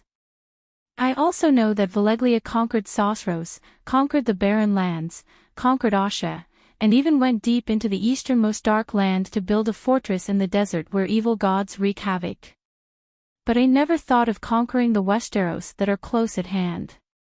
Benny recalled the secrets he saw in the ancient books passed down in his family, and couldn't help but ask curiously, but the process of Targaryen conquering the Westeros was very smooth. They weren't obstructed by the Green Prophet, and just 3 dragons were able to unify the 7 kingdoms. Hee, look at the end of Targaryen. Jenny's lips curled into a mocking sneer.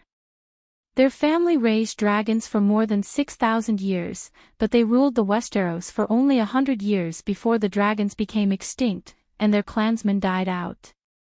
In Valeglia, Targaryen was known for being sophisticated and cautious.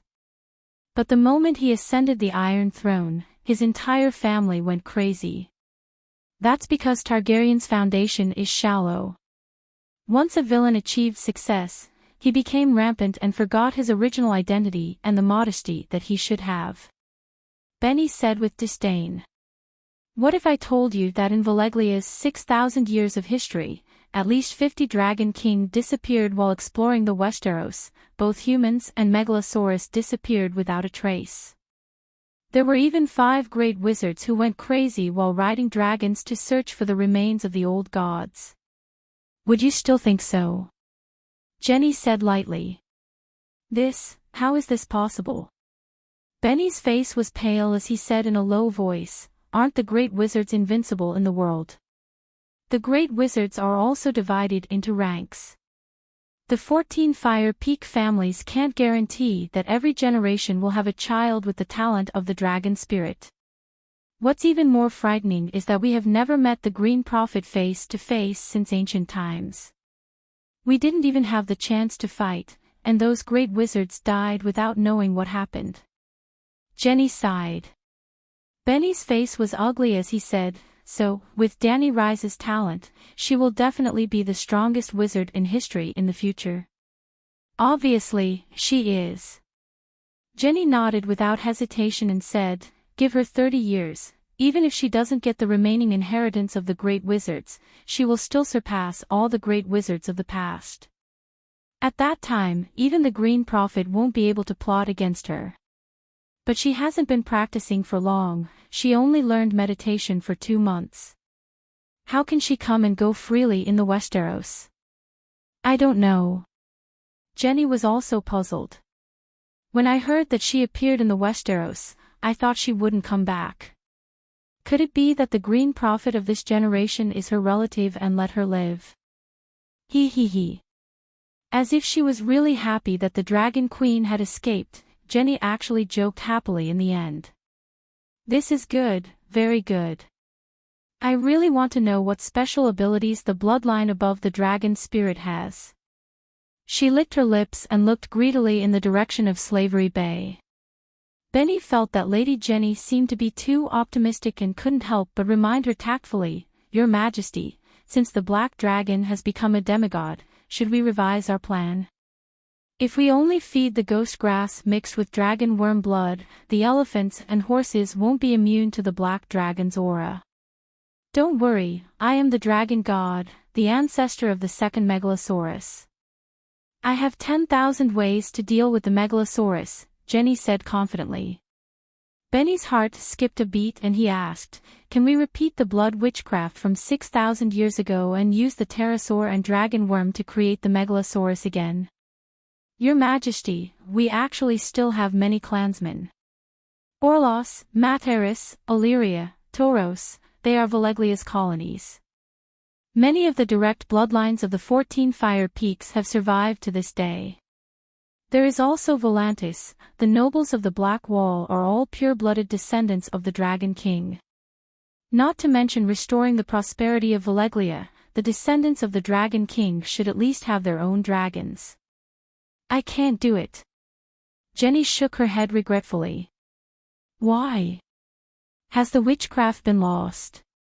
Benny asked a silly question. Blood witchcraft was invented by Jenny. How could it be lost? Unless she lost her memory. Because the rules have changed. Because Danny Rise already has 4 dragons. I can understand that the rules have changed. The two-headed demon nodded thoughtfully. Then, he asked doubtfully, but what does this have to do with Danny Rise's dragons? Dragons are the ceiling of an individual's power. They are the bridge that connects the astral plane and the real world. Dragons are also the bearings of the seasons and the pillars that support the sea of magic. The world needs dragons. The gods need dragons. That is why the Megalosaurus was born. Seeing that Benny was still confused, Jenny's eyes flashed. She asked, "Have you ever thought of a question? Why are there no dragons in other places except Valeglia?" Isn't it to maintain the supremacy of Valeglia? Did you and your ancestors kill all the dragons of other forces? Benny asked awkwardly. Even you can think like that. Are all the forces with dragons stupid? Did they not destroy us before Valeglia rose? Jenny smiled faintly. Then where did the dragons go? They died long ago. They were killed off before the long night. Otherwise, the first long night would not have been so difficult. It lasted for nearly 20 years and 99% of the humans died. Think carefully. Do you see any dragons in the story of Yesor Ahai? This. Benny was shocked and said in disbelief, if there are no dragons, how did Yesor Ahai create the magic sword? How did you and your 2 ancestors create dragons with blood magic? You shouldn't be so ignorant. Jenny frowned and looked at the king of Mataris, who was a little dazed. Asha's magic has never disappeared. Don't you know why? Is the 14th fire peak also a place of divine projection? Benny was shocked. If the 14th fire peak is just a normal volcano, why would we waste thousands of years to excavate it? Does Valeglia need gold? The corners of Jenny's mouth curled up into a sneer. The entire world is ours. What's the difference between gold and scrap metal? Oh, I'm wrong. Gold is not as good as scrap metal. We can make steel into steel. Steel should be more valuable than gold, right? This was also what Danny was confused about. People all over the world said that the people of Valeglia dug for gold in the 14th fire peak. The small boat sailed parallel to the side of the ship, and a customs officer wearing a white short-sleeved shirt with blue stripes stood at the bow of the boat, holding a copper horn and shouting, "Where did this merchant ship come from, and what goods are they transporting?" There was also a green dragon on the customs officer's chest, but it was a green dragon with its wings spread, not the red 3-headed black dragon of the Targaryen family. The galleon lowered a rope ladder, pulling the customs officer and 2 unsullied onto the deck and into the cargo hold below. A trace of unease and suspicion rose in young Griffin's heart. He retracted his gaze and forced himself to be calm. What, is there something wrong? There are only 2 Targaryens left, me and her. According to custom, we will join forces with the Aegon siblings and take back the Iron Throne together. Besides, Lord Illyrio told me personally that my aunt needs help, she needs me. She once wrote to Illyrio, asking about the prophecy of dragons having 3 heads, and even planned to invite Count Valerian to become a dragon knight. That's why I rejected your suggestion to immediately bring the troops back to the country. The Golden Band only has 10,000 men, at most they can take down the Stormlands. What I want is the Iron Throne, not Storm's End. And, on the way from the Lorne River to Volantis, Tyrion had repeatedly urged young Griffin to bring the Golden Band to Dorne, and then join forces with Dorne's uncle Dowlord to go south to the Stormlands and fight all the way to the King's Landing. Tyrion was slowly turning evil. Because of the inner demons of patricide, he could not hold back and wanted to find his horse sister for revenge as soon as possible. According to the original plot, young Griffin really was tricked away. Tyrion himself stayed behind and was captured by Jorah Mormont, who went to the brothel to seek comfort. But the butterfly effect caused by Dany was too great. First of all, she was not as heartless as the original Dany Lilith. Not only did she not feel guilty about taking Illyrio's 3 ships and several 100,000 gold royals worth of goods, she even forgot about it not long after. The first thing Dany did was to ask the sea merchants of Pentos to deliver a letter for her. While promising to double the compensation for the spice seller, she also explained the general situation at Slaves Bay. After all, Illyrio was nominally funding the restoration of the country and was Dany's investor. If she changed the project, she should at least inform the investor. Illyrio knew that she needed dragon knights, Dany was deliberately probing, and also knew that she did not have any plans to take back the Iron Throne. Before the next summer, she would not return to the Westeros. Naturally, Illyrio did not let the Golden Band go to Volantis to wait for the Dragon Queen. Young Griffin could not bring the Golden Band to change their route halfway. There was also another reason. This Dany was more capable than the original Dany Lilith. Her actions were spectacular and resonated with the heavens and earth. The World Anti-Dragon Mother Alliance had been formed. Illyrio, Varys, Jon and Clinton were not stupid. They all knew that the Dragon Queen's most urgent problem was to deal with the Alliance. Therefore, they all came to a consensus: let young Griffin go to Slaves Bay to cultivate his relationship with his aunt and strive to become a Dragon Knight. Wait for the Dragon Queen to defeat the Alliance, wait for the Megalosaurus to grow up. The 3 dragons were only 2 years old. They believed that dragons were too young to take on such great responsibilities. Wait for winter to pass, and then go and conquer the Westeros. They said the same words that Dany had said to the guests at the tournament banquet. After defeating the Alliance, the Dragon Queen would naturally be the first empress in the world, and the Westeros would be as easy as taking something out of their pockets. Losing the battle was not scary either. The aunt and nephew rode their dragons back to Dragonstone Island, taking the same path as the Aegon siblings. Thus, the plot was completely changed. Young Griffin came to Slaves Bay to seek refuge with Aunt Dany. Ps. 13, 2 silver coins per day as management fee. The Orange Wine ship will rent the pier for a total of 12 days, a total of 24 silver coins. The customs inspector had already led 2 unsullied people to check the cargo hold. He was holding a pen and quickly writing on a document that was padded with wooden boards.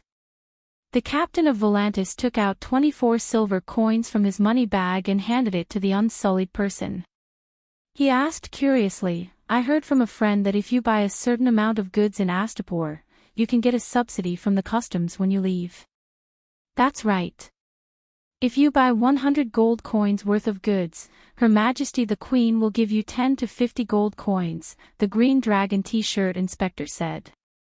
"The 7 gods above, give us 50 gold royals." The little demon on the side shouted. "How high are the profits of the merchants in Astapor? How much tax do they have to pay to the Dragon Queen? Not all goods and merchants can get half of the subsidy. The price of goods in Astapor is lower than that of the free cities. Not only does the Queen not receive much tax, she also has to pay more than 100,000 gold coins every month," the inspector said seriously. The Volantis merchant also nodded in agreement. "The price of white sugar and refined salt in Astapor is only half of Volantis, but the quality is 10 times higher. It's as white as snow and as fine as sand. There's no impurities at all." Little Griffin walked over and asked curiously, "Then what is the Dragon Queen after?" "Look," the customs inspector pointed at the busy dock. In the past, it was hard to see an elephant carriage on that street. There were even no foreign merchants or pedestrians for a few days. Now, it's 10,000 times more prosperous.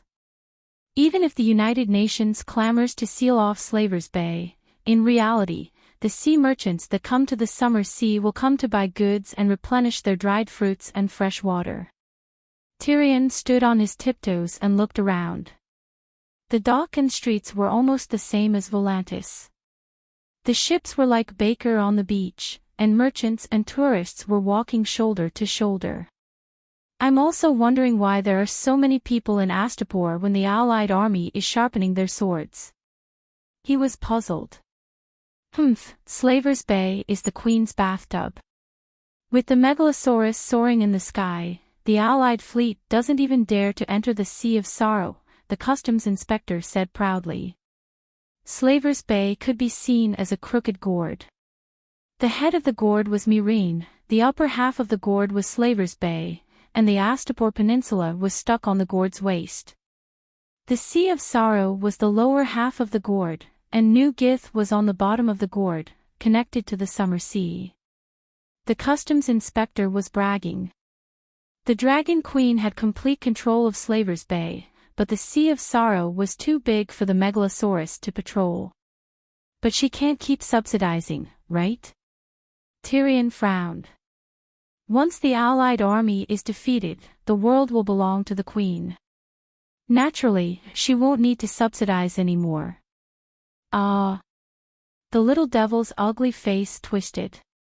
These words were too true and too ruthless. He couldn't refute them at all. The customs inspector tore off the dock lease bill and gave it to the Volantis merchant. He warned, "You must receive invoices when doing business in Astapor. You must have them for all goods. You have a batch of Kohler stainless steel in your cabin. After you sell it, you can receive a 15% subsidy from the General Administration of Customs with the invoice." He, Fat Faust didn't lie to me. The merchant was overjoyed. Tyrion was deep in thought. Slavers Bay lacks steel. No, Slavers Bay doesn't lack steel. It only lacks steel for weapons. The merchant laughed. The customs inspector glanced at the two of them. He didn't admit or deny it.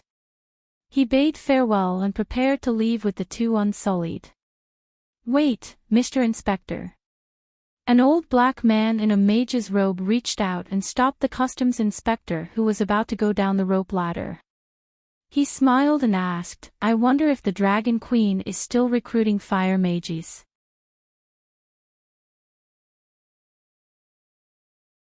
Chapter 4:14.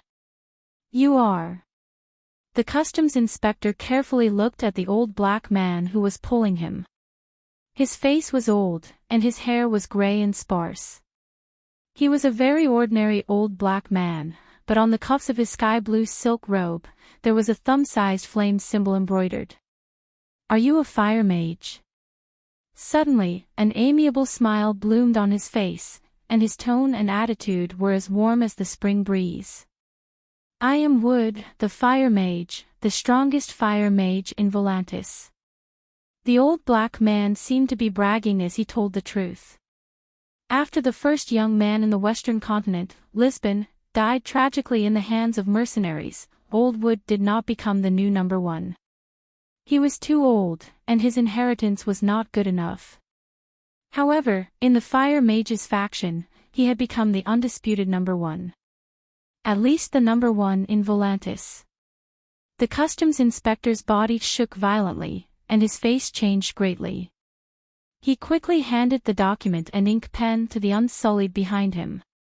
He took a step forward and asked respectfully and expectantly, "Is this true?" "Master, can you make wildfire?" Wood saw his expression, and he had an idea in his heart. He flicked his sleeves, raised his head and said coldly, "In the streets of Volantis, I don't know how many people know my name. How can it be fake? As for wildfire, it's an entry-level thing. After the age of 18, I don't dare play with it." This was another big truth. Wood had made a living on the docks and streets of Volantis for decades. There were at least 8,000 spectators who had seen him perform fire magic. "Master, do you want to join the Royal Megalosaurus Mage Regiment of Her Majesty the Dragon Lady? My name is Donder, and I can take you to the Great Pyramid." The customs inspector's mouth almost cracked into a big banner that said, "Welcome, welcome. Royal Megalosaurus Mage Regiment." This name was very high, and it sounded pretty good. Old Wood was satisfied, but there was no expression on his face. He nodded reservedly and asked, "Is the Queen in Astapor now?" "She just came back yesterday," the customs inspector said politely. "For a real master like you, Her Majesty has always been thirsty for talents. She will definitely meet you in person. I'm also a fire mage." Another gray-robed man walked over, rubbed his hands, and said excitedly, "My name is Pogba. I can be ranked in the top 3 in the world of fire mages in Volantis, second only to Lisbon and Master Wood." "Really?" The customs inspector was doubtful. This Pogba was thin and short, with a pointy mouth and monkey-like cheeks. When the sea breeze blew, 7 or 8 ribs could be clearly seen on his chest. "Master Pogba is too modest," Old Wood said seriously. "Now that Master Lisbon has passed away, the Pogba brothers and I are on par. It's not an exaggeration to call him and me the Volantis twin masters." "I'm sorry, I didn't recognize you. So you're the Volantis dual masters?" "Master, you've already reached the realm of returning to the natural state. I was blind and failed to recognize Master's simple and unadorned Grandmaster temperament. Please forgive me." Donder bowed and apologized sincerely. It was completely sincere, without the slightest bit of mockery or disrespect. "And me?" A short and fat man who looked like a beer barrel squeezed over, his thumb pointing to his fat chin that hung down to his chest. "I'm Greasy Residue Hancock from Coer, proficient in fire witchcraft and blood refining. I'm the #1 fire mage in the central continent of Ursus." As soon as Greasy Residue Hancock introduced himself, before Inspector Donder had time to compliment him, a thin 2-meter-tall bamboo pole immediately shouted, "And me, Jeep Burning Cloud, from Mill, the #1 fire mage in the Narrow Sea. Are you sure you're here to join the Royal Megalosaurus Mages?" Donder was surprised and doubtful. In the past, there were no true fire mages. How come there were 4 of them today? And they were all top grandmasters from all over the world. "Hey, don't doubt it. Since we dare to report our names and birthplaces, there's no possibility of lying. With the Dragon Queen's actions in Slaver's Bay in the morning and Pentos at night, she can easily verify the authenticity of our identities. And people can lie, but magic power is real. We'll prove ourselves to the Queen." Jeep Burning Cloud said very wisely. Inspector Donder had to admit that the thin bamboo pole was right. So, they had recruited 4 grandmasters at once. While Donder was feeling excited, another large group of 40 to 50 ugly melons and split dates, demons and ghosts, and shrimp soldiers and crab generals rushed over, shouting, "I'm also a fire mage, I'm the #1 fire mage in Mill, we're the 4 talents of Tarosai, we're the top 10 young talents of Volantis," and so on. Not to mention Inspector Donder, even Tyrion and the others on the deck were dumbfounded. "Aren't they jugglers?" A female dwarf who was leading a big dog wondered. "When we were sailing on the sea, we even practiced with them on the deck." They also said that they wanted to come to Astapor to be jugglers. In order to hide his identity, Tyrion changed his name to Hugo Caesar and formed a group with Fenny to perform a burlesque show. Well, it was Tyrion riding a pig and Fenny riding a dog. They pretended to be famous people like Robert, young wolf master, and Renly, and had a duel. It's really a group of demons dancing. Tyrion looked at the noisy fire mages and frowned. What is Dragon Queen thinking? Is she a fanatic for wildfire like her father Eris? Humph, have you forgotten how the Gith fleet failed? If it wasn't kerosene and asphalt that fell from the sky, but a can of wildfire, just a small can ignite an 800-ton warship. A man with wrinkles at the corner of his eyes sneered. Tyrion pulled his unbuttoned shirt and sighed. Look, how hot is the weather here? The wildfire has just been taken out of the cellar. It will explode immediately without the direct sunlight. Sister Lamore suggested, why don't we join the group of fire mages and go to the Great Pyramid to see the Dragon Queen? She was Little Griffin's etiquette instructor and also his spiritual teacher who taught him the teachings of the 7 gods. She had long dark brown hair and a pair of gentle purple eyes. She was a beautiful and elegant woman who was almost 40 years old. Well, the little demon was greedy for her body. Halden, what do you think? The weathered man turned to look at Halden, who had an ascetic face. Scholar Sai, Halden was the grey-robed scholar who accompanied Tyrion in Volantis that day. If the Dragon Queen is in Astapor, we don't need to hide our identity anymore. We can go to the Great Pyramid and report your name. Whether it is John Mormont or Sir Barristan, they all understand the meaning of John Clinton. Halden said methodically. I wanted to observe her first and see how she deals with things up close. The weathered man, Clinton, said hesitantly. We are already here. What is there to observe? Halden's serious face showed a hint of a bitter smile. Sigh, the Alliance's rumors about her are too exaggerated. I am worried that she will harm Griffin. Clinton glanced at the young man standing beside the fire mages and lowered his voice. The other rumors may be false, but Viserys' death is absolutely true. A woman who can see her own brother being burned to death by her husband is terrifying. This. Halden also hesitated. Why don't little Griffin continue to hide his identity, and you pledge your loyalty to her as an old vassal? Forget it. Tyrion had been listening for a while. When he heard his old friend's bad idea, he couldn't hold it in anymore. You want her people, her army, and her dragon. You can't hide the truth about little Griffin forever. It is best to be honest with a powerful queen from the beginning.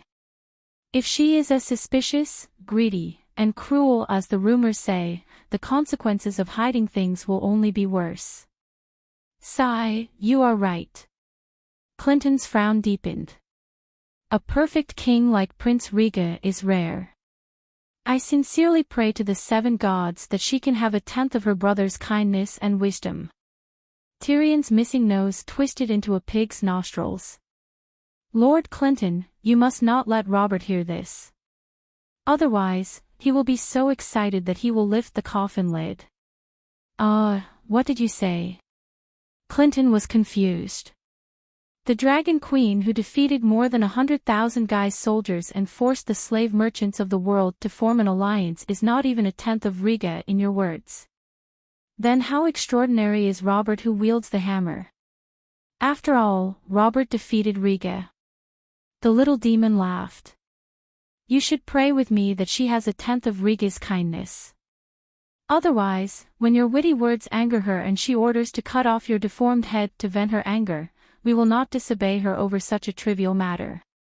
Clinton said coldly. The little demon held its head with both hands and laughed. Dispensable. No, at least it can say witty words. Clinton gave it a deep look and walked over to Donder. At this moment, the orange wine ship had already docked at Pier S-13. Inspector Donder had also registered the names, birthplaces, and bandit titles of the fire mages. Captain Neville, come with me. The customs inspector said to the small bearded captain who was watching the show. What did I do? Neville was so shocked that the mustache on the side of his lip stood up. No, you didn't do anything. Donder took his hand enthusiastically and explained with a smile as they walked to the gangplank. Captain Neville, you have brought so many high-tech talents to Astapor. The Queen will at least reward you with a green card. Hearing that he was going to be rewarded, the panic on Captain Neville's face immediately turned to surprise. He hurriedly asked, "What is a green card?" "A tax-free card. No matter how many goods you buy or sell in Astapor, they are all tax-free," Donder explained. If I bring a caravan next time," Neville said with a shiver. Donder waved his hand and said proudly, "No more than 100 ships, tax-free." Neville was so excited that he almost fainted. He turned around and looked at the group of strange technicians again. He seemed to see 3 feet of golden light on their strange heads. So, according to the Dragon Queen's taste, this is a talent. Next time, no matter what, I have to go to the pier to plunder another batch. "Sir Inspector, please wait." Clinton struggled to pass a group of fire mages who were excitedly talking about the 1 million gold coin project and came to the side of the customs inspector in the green dragon t-shirt. He whispered, "I am an old friend of Sir Barristan Selmy. I wonder if you can pass on a message for me." Donder was shocked and solemnly reminded, "Sir Barristan is the captain of Her Majesty's Kingsguard. Don't try to establish a relationship with him." Clinton said with certainty, "If you tell him the name, John Clinton, he won't." Iron Judge, Iron Face Clean. Suddenly, loud cheers came from Pier S-12 next door. "What's going on?" Clinton turned his head and saw a man who looked like a butcher walking down the gangplank with a determined and resolute expression under the cheers of thousands of people.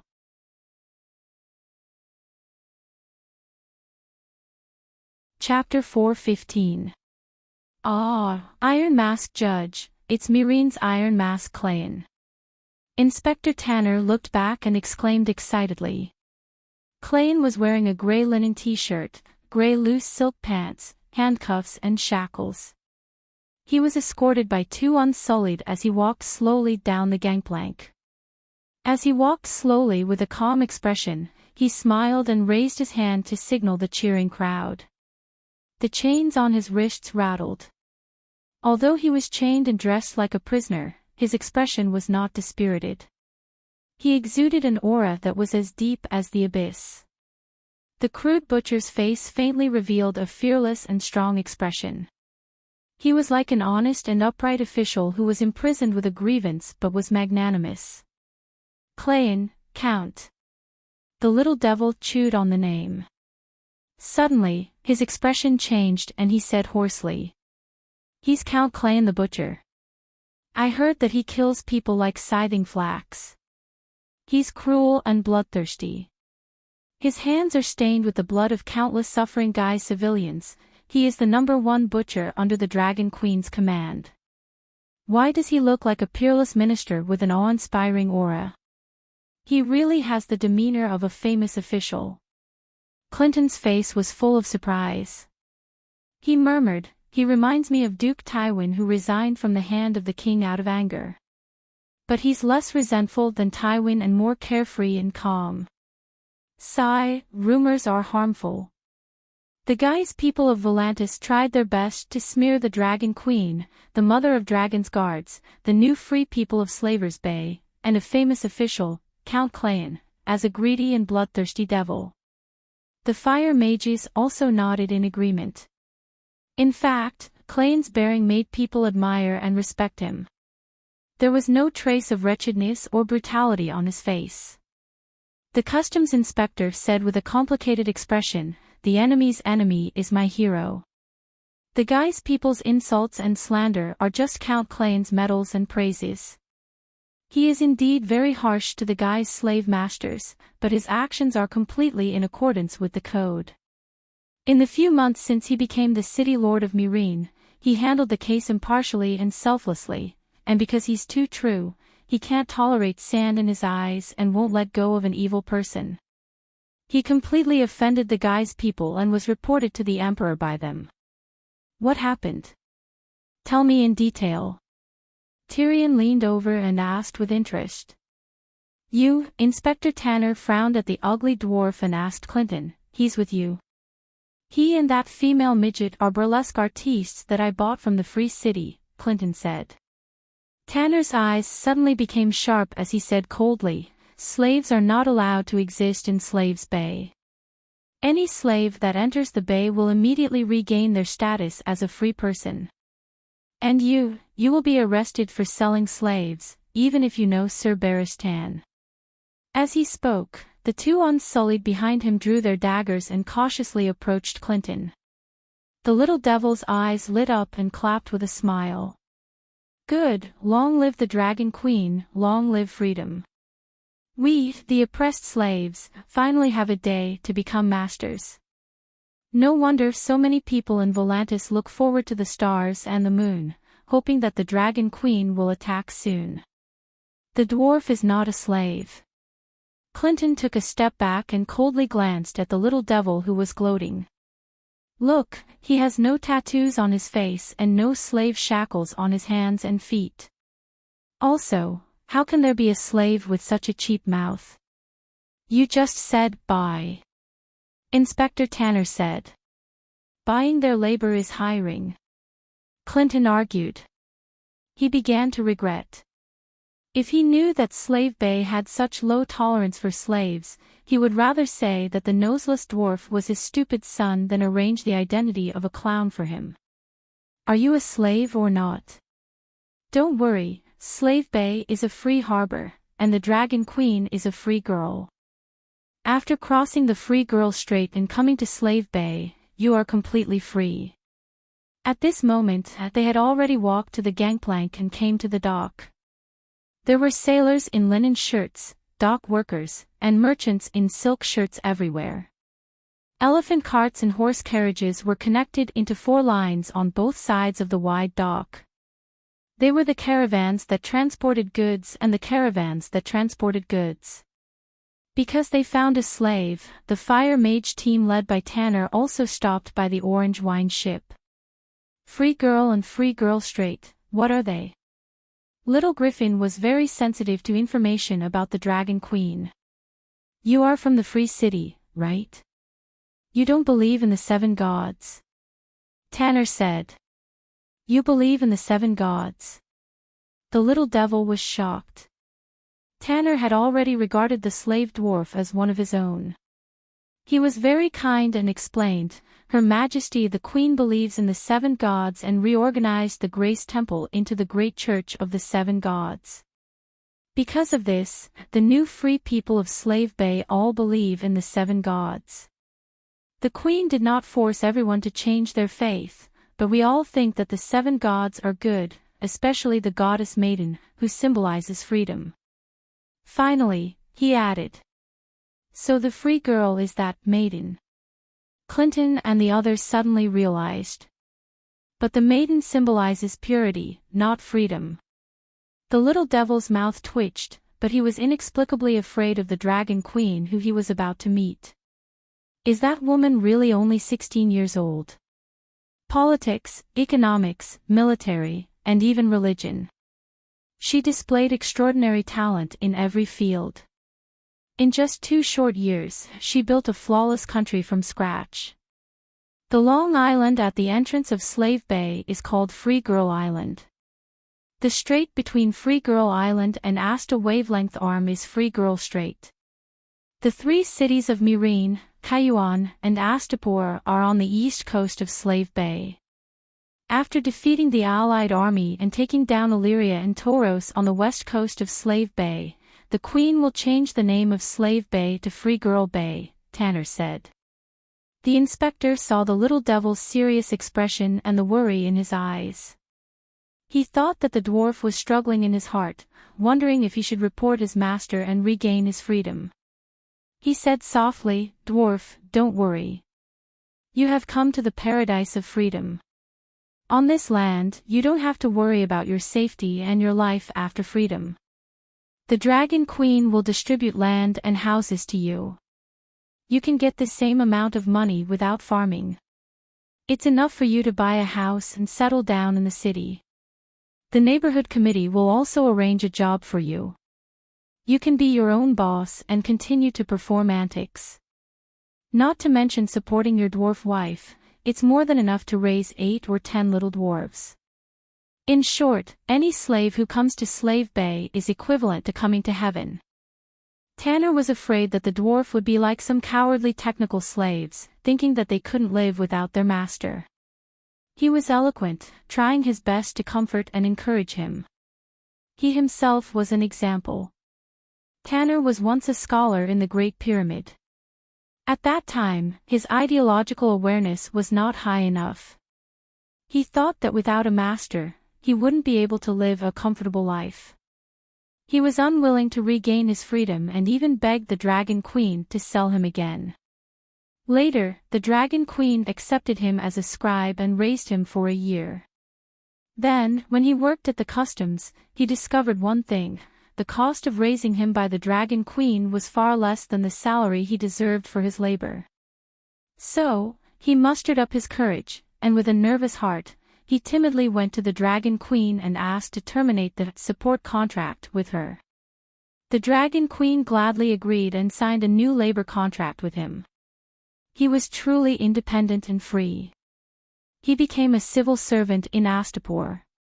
His life was prosperous, and he was 10,000 times happier than when he was a slave for the slave owner of Gith. He was truly enlightened and understood how precious freedom the Dragon Queen had brought to these slaves. When he saw the little demon who was suspected of being a slave, it was like seeing his weak self in the past. He began to preach crazily. "Are you a slave?" Clinton stared at Tyrion and said coldly.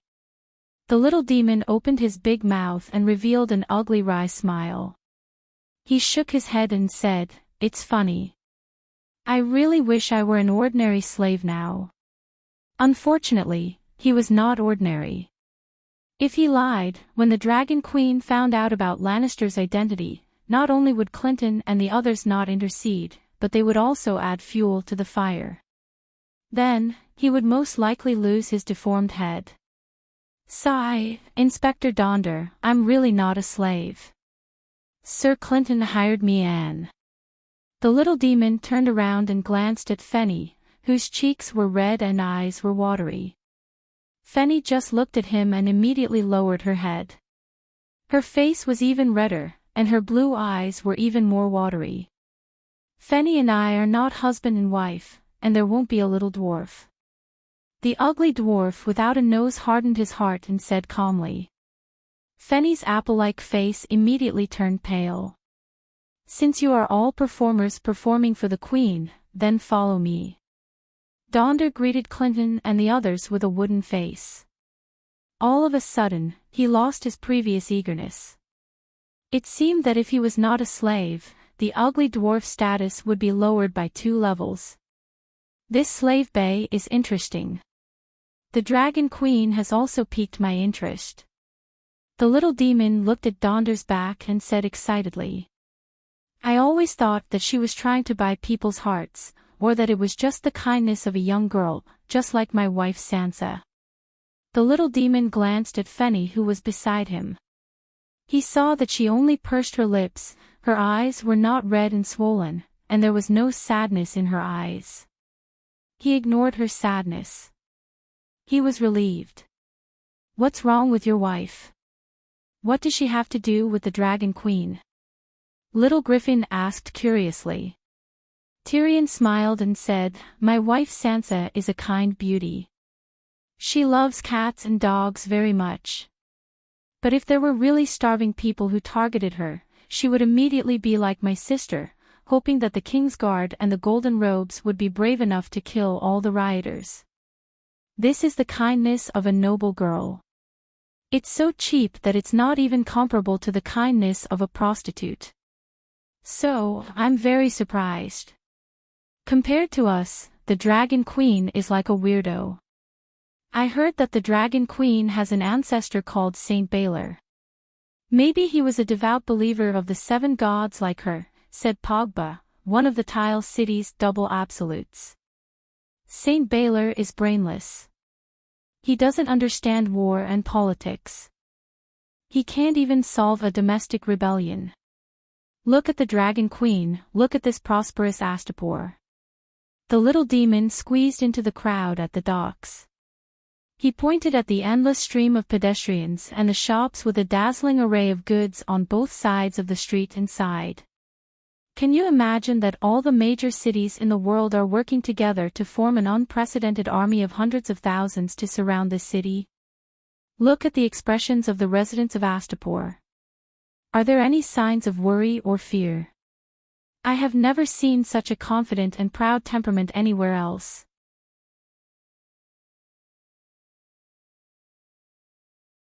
Chapter 4:16. When Danny came to Astapor for the first time, the streets by the docks were empty. Other than their group, they didn't even meet a single foreign vendor. Even the local residents rarely wandered around the red brick streets. 2 years later, the old city walls with cracks were repaired. The weathered red brick floors on the streets were taken out and replaced with new bricks. The buildings in the city were also optimized. All the old and dilapidated houses were demolished and rebuilt. Red brick and black-tiled houses rose from the ground. 3 to 4-story buildings lined the streets. The residents also planted apples, persimmons, figs, loquats, and other fruit trees on the streets in front of their houses. It was clean, tidy, and had a natural harmonious beauty. If there weren't dozens of pyramids in between, one would almost think that they were in a small county town in the 80s or 90s. Tyrion, Clinton, and the others walked all the way and were amazed. The King's Landing is also near the river and the sea. But compared to Astapor, it's a big cesspool. The little devil's tone was complicated. The air in the city is very fresh. The hygiene is very good. The sewer system is almost comparable to the black walls of Volantis. The skinny man Pogba commented. Count Klein, it's Count Klein. Incorruptible Klein. The Great Pyramid was behind the city gate. After leaving the docks and walking along the streets at the base of the city wall, one would enter Astapor's North Gate by walking half a kilometer to the east. Past the North Gate was the People's Square, the punishment square where the bodies of disobedient slaves were hung. Behind the square was the Chaoyang Palace, the Great Pyramid of the Dragon Queen. At this moment, the south end of the square near the Chaoyang Palace was crowded with people. They crowded together tightly and cheered for the Count of Shackles, who was surrounded. Yes, Klein arrived at the Chaoyang Palace before them. The moment he got off the carriage, he was surrounded by countless citizens who rushed over after hearing the news. Myrene has a Klein, who can distinguish right from wrong, loyal from traitors, harpies coming to persecute, Megalosaurus and father by his side. He has a clear sky above his head, a belief in his heart, not cruel and bloodthirsty, but to defend freedom. Other than the citizens surrounding the Earl of the Shattered Shackles, there were 7 or 8 bards standing at the side, playing and singing. They recounted the story of how Klein had braved all dangers to solve the case of the harpy, the dragon mother, the freedom, and the people in Myrene, and how the hero had been wronged and imprisoned. In the mouths of singers, poets, and even commoners, Klein was upright and unafraid of death. He fought against the entire anti-singing group by himself. He was a very good person, a fighter to protect the freedom of Slave Bay, the #1 official of Slave Bay. He's the Lord of Justice. To think that Cleon has such high prestige, the little devil was dumbfounded. As the muscles on his face twitched, his black nostrils expanded, scaring the citizens of Astapor into taking a few steps back. Tyrion had seen too many similar expressions on other people's faces. After he lost his nose in the Battle of Blackwater River, everyone looked at him with either disdain, disgust, or fear. At first, he was bitter and depressed. Slowly, he became numb, and finally, he got used to it.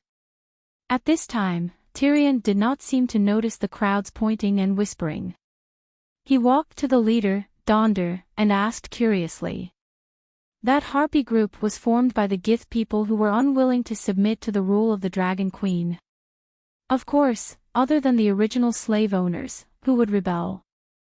Donder said with certainty. But why did the Dragon Queen arrest Earl Klein for suppressing the rebellion? Clinton asked the little devil's question. It's not the Queen's arrest. This is the normal operation of the Grand Court. Knowing that the foreigners could not understand, Donder quickly explained the law of the Dragon Queen's separation of justice, the Grand Court, and administration, the guards and the military police. Finally, he concluded, the power of trial lies with the court, while the power of arrest and search lies with the guards. If the criminal is a noble, the Grand Court must be formed. Only the Minister of Government can lead the military police to search for evidence and arrest the criminal. In order to ensure the fairness of justice, the Queen can only play one role in the trial process. Was the Codex really written by the Dragon Queen herself? The little devil was fascinated. The legal system in the Codex was so standardized that it was refreshing to him. Donder was very dissatisfied with the little devil's suspicion and said stiffly, "You're just a comedian, what do you know about the law?" Any scholar who has a little understanding of the laws of various countries should know that our Codex is unique in the world. Although I haven't seen the complete Codex yet, I don't doubt its advanced nature. The little devil first complimented before asking his own question. The Dragon Queen is only 16 years old, and she was even younger when she wrote the Codex. No matter how talented she is, she doesn't have rich experience and doesn't understand the customs of various countries. How could she create such a perfect codex?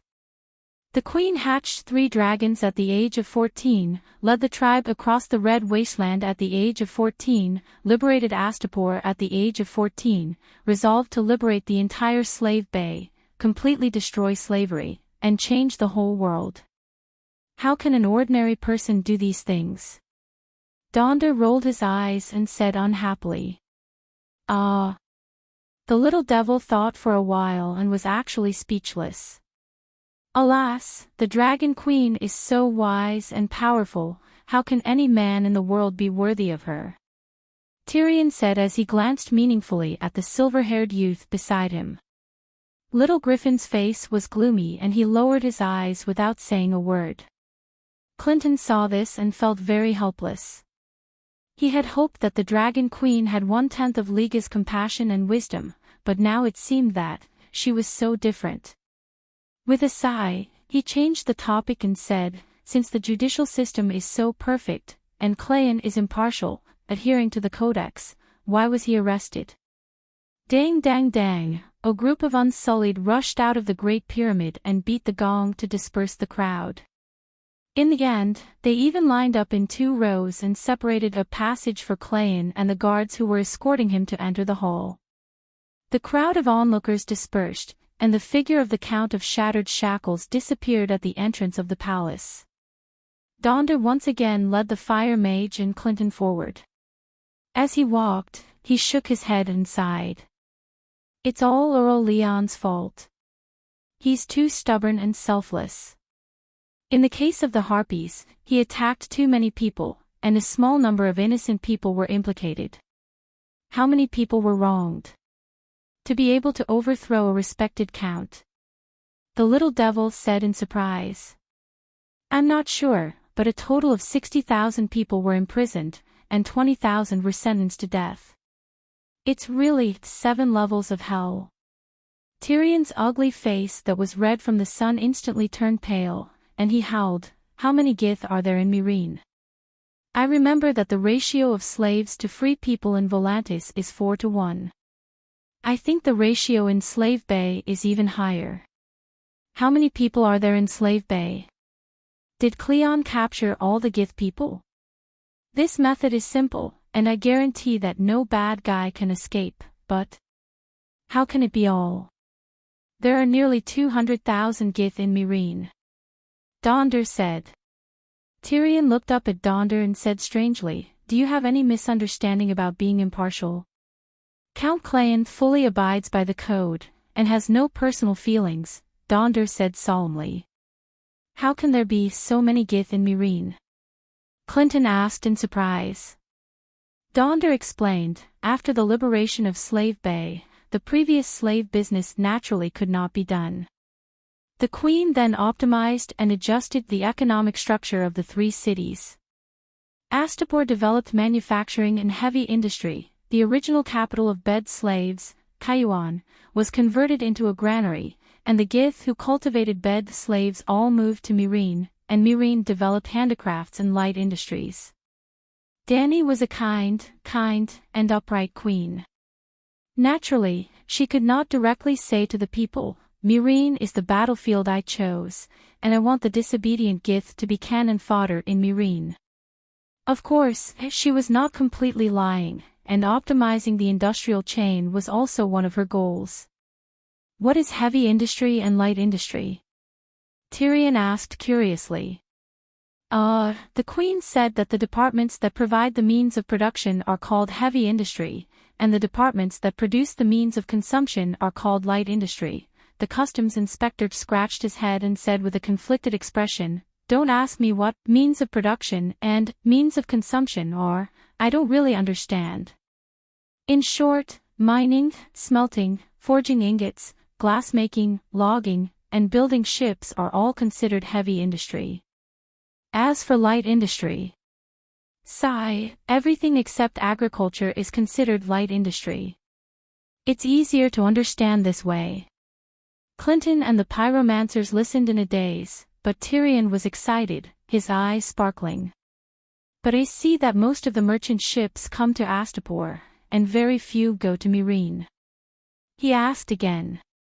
Donda frowned and thought for a moment, then said uncertainly, the industrial layout seems to have not been completed. Without a doubt, Myrene was originally the most prosperous, with the most craftsmen and craftsmen. But they were all slaves, and after being liberated as free people, they all moved to Astapor. Now, heavy industry and light industry are all in Astapor. Myrene mainly develops cash crops, such as olives, soybeans, and peanuts. Especially olives, the olive oil from Slaver's Bay is sold all over the world. There were also large olive forests in Kayuan Plain, but unfortunately, they were all burned to the ground by the slave owners, and now we can only grow wheat, corn, turnips, and other food crops. Wonderful, wonderful! Tyrion exclaimed, clapping his hands. What's wonderful? Little Griffin looked at him as if he was crazy. The little devil was stunned, his ugly face twisted. I don't know what's so wonderful about it, but this industrial layout has a strange beauty, very harmonious. Beauty. This time, Little Griffin completely thought he was crazy. Optimizing the industrial chain can double the production efficiency. Suddenly, a slightly immature female voice came from the side. Tyrion turned his head and saw a little black girl with a round face and a flat nose looking at him with her round golden eyes. It's the mayor. Donda respectfully walked to the little black girl, bowed, and said, I am Donda Hope, Inspector of the Customs Commodity Inspection Department. Greetings to Lady Missandei. Mayor. Everyone was shocked. The mayor is a female dwarf. Tyrion looked at Missandei with an inexplicable sense of familiarity. It seemed that the Dragon Queen did not care about the origin of the people. But then again, even the ugly, demon-like fire wizards had a high salary of millions of gold coins, so it was very reasonable for a dwarf to be the mayor. If the Dragon Queen did not care about his identity as Lannister, with his wisdom, he wondered if he could become the hand of the king. In a short moment, countless thoughts flashed through Tyrion's mind. But the next moment, Donda slapped him on the back of the head and reprimanded, Do you think that just because she's as tall as you, she must be a dwarf? Lady Missandei is only 11 years old.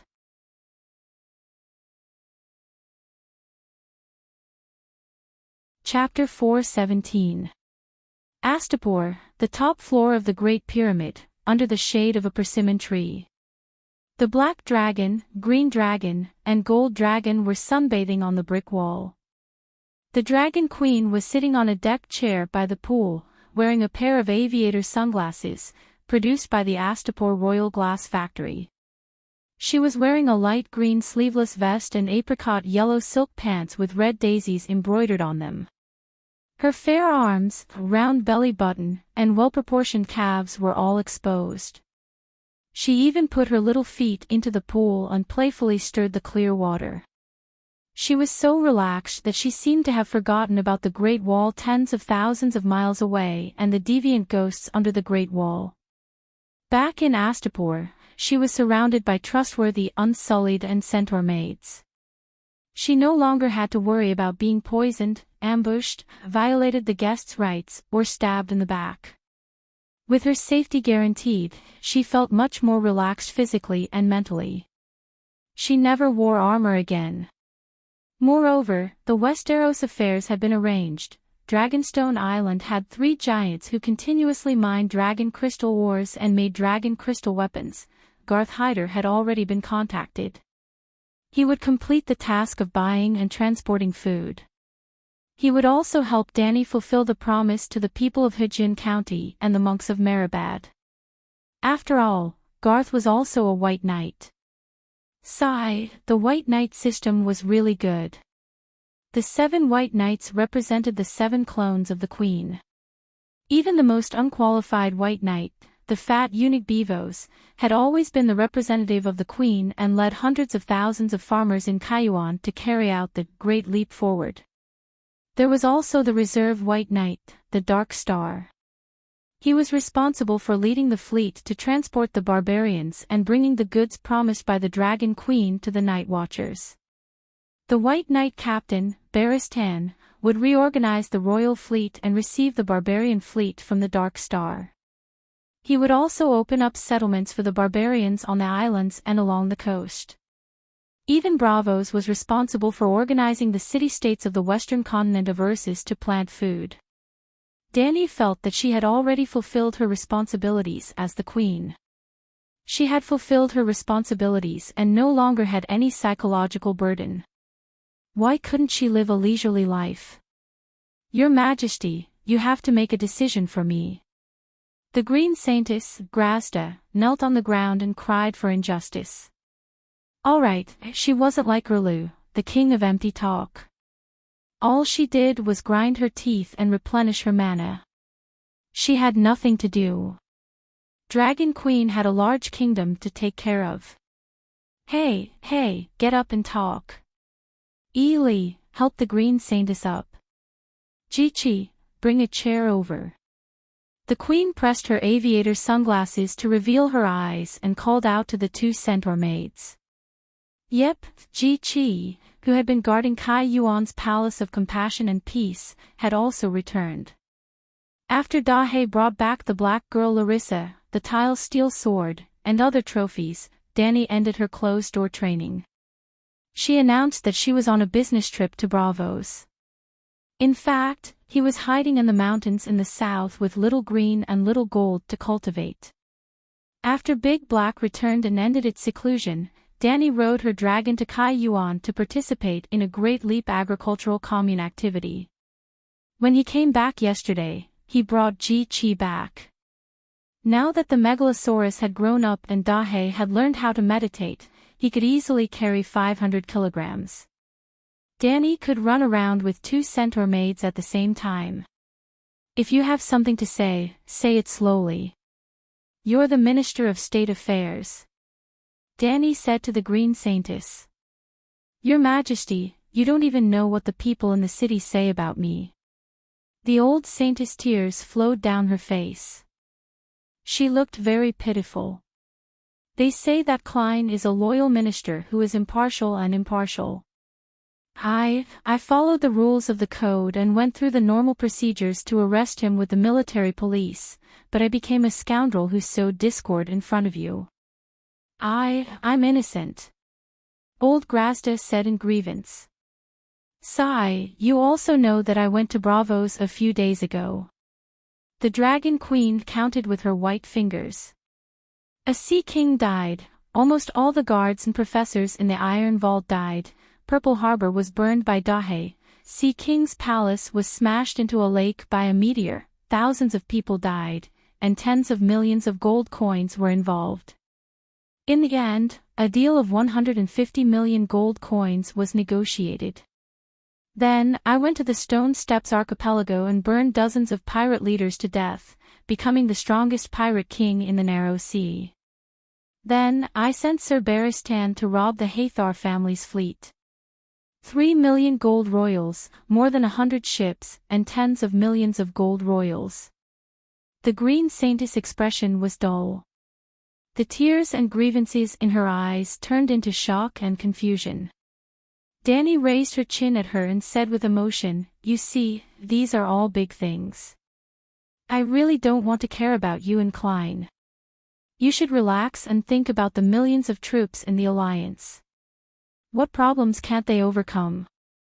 After hearing the Dragon Queen's words, the Green Saintess suddenly felt that she was making a big fuss over nothing. It's just being misunderstood by the people, and Klein's rising reputation. No, I can't let that butcher go. Your Majesty, Klein violated the rules of the code and used his power for personal gain. He tried to control public opinion and influence the court's trial, the old woman said seriously. What do you mean? Dany pretended to be curious. When I was on the way to Meereen with the military police, Klein suddenly invited a large number of bards and singers to participate in the trial of the Son of the Harpy case. Dany said, "What's wrong with that?" According to the code, when any city lord is trying a case, unless it involves the privacy of the plaintiff and the plaintiff requests to avoid the public, any free people have the right to supervise the trial. For example, in Astapor, go to the hall on the first floor and see how many people are watching every day. Like a rape case, the victim would definitely not want to make a big deal out of it. At that time, the trial would not be open to the public. In front of everyone, Klein explained the process of the trial in detail. He even took out the testimonies of the people involved in the case for everyone to see. In the end, he cried to the singers, poets, and theater performers that he was framed by a scoundrel. The old face of the Green Saintess wrinkled like a sun-dried eggplant, and she said angrily, "The scoundrel he was talking about was me. He said that I slandered you, that I was a sympathizer of the Son of the Harpy, and that I was even the most hidden mastermind behind the scenes. He also said that I was plotting to overthrow your regime, and that I intended to turn the free people back into slaves, and eventually restore slavery and Guy's rule in Slave Bay." The old saintess did not have such thoughts, so she spoke very calmly. There was no panic on her face, only anger, the grievance and resentment of being wronged. Dany seemed to be indifferent, but in fact, from the beginning, she had been observing her from Blackie's perspective, not missing the slightest expression on the Green Saintess' face. Previously, Dany did have doubts about the Green Saintess. Letting Klein accuse the Green Saintess was to muddy the waters and make it easier for Mormont's intelligence system to investigate her. Dany wanted to know how deeply involved the Green Saintess was in the case of the Son of the Harpy. She could not be blamed for being suspicious. The Green Saintess of Meereen had been confirmed as the spiritual leader of the Son of the Harpy and one of the founders. The results of Mormont's investigation showed that the Green Saintess of Astapor sympathized with the Guys of Meereen purely because of her race, and was not really the Son of the Harpy. At this time, her reaction in front of the Dragon Queen was also normal, without the slightest bit of guilt, only righteous anger. This made Dany breathe a sigh of relief. The Green Saintess, Grazda, was her old subject. After taking Astapor, Grazda had been doing her best to assist the Dragon Queen, not only helping her to appease the common people of Guise, but also firmly supporting her in the religious reform. Well, Grazda supported Dany's reorganization of the Temple of Divine Grace in Astapor into the new Church of the Seven Gods. The ancient beliefs of the Guise had long died with the Orthodox bloodline of Guise. The previous Temple of Divine Grace was more like a hospital and a garden of love. The two had been together for a long time, and had established a deep friendship between monarch and subject. Dany did not want the old saintess to have a bad ending. "Your Excellency Green Saintess, obviously, I will not believe Klein's nonsense. The people who accused Klein of excessive sentencing and cruelty were the people of Myrene. I was the one who arranged for you to take the military police to arrest Klein. You are not a treacherous subject. Danny comforted her gently. Your Majesty, I am very grateful that you trust me, but the people who were bewitched by Klein did not believe me. Grazda complained. After the singers and poets of Myrene heard Klein's analysis of the case and his accusation against me, in just half a month, the streets of Slavers Bay were circulating the story of impartial Klein, who knew right from wrong and judged the traitors. And I was that treacherous subject. Squeak! Blackie suddenly raised his neck and screamed. Danny glanced at him and said, Go. Squeak! Blackie spread his wings and screamed.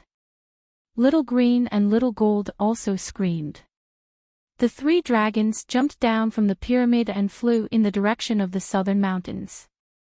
It's late. They are going to look for blood food, she explained to the Green Saintess. Then, Danny said with certainty, the results of the trial in the Grand Court will only guide public opinion, and will not be influenced by public opinion.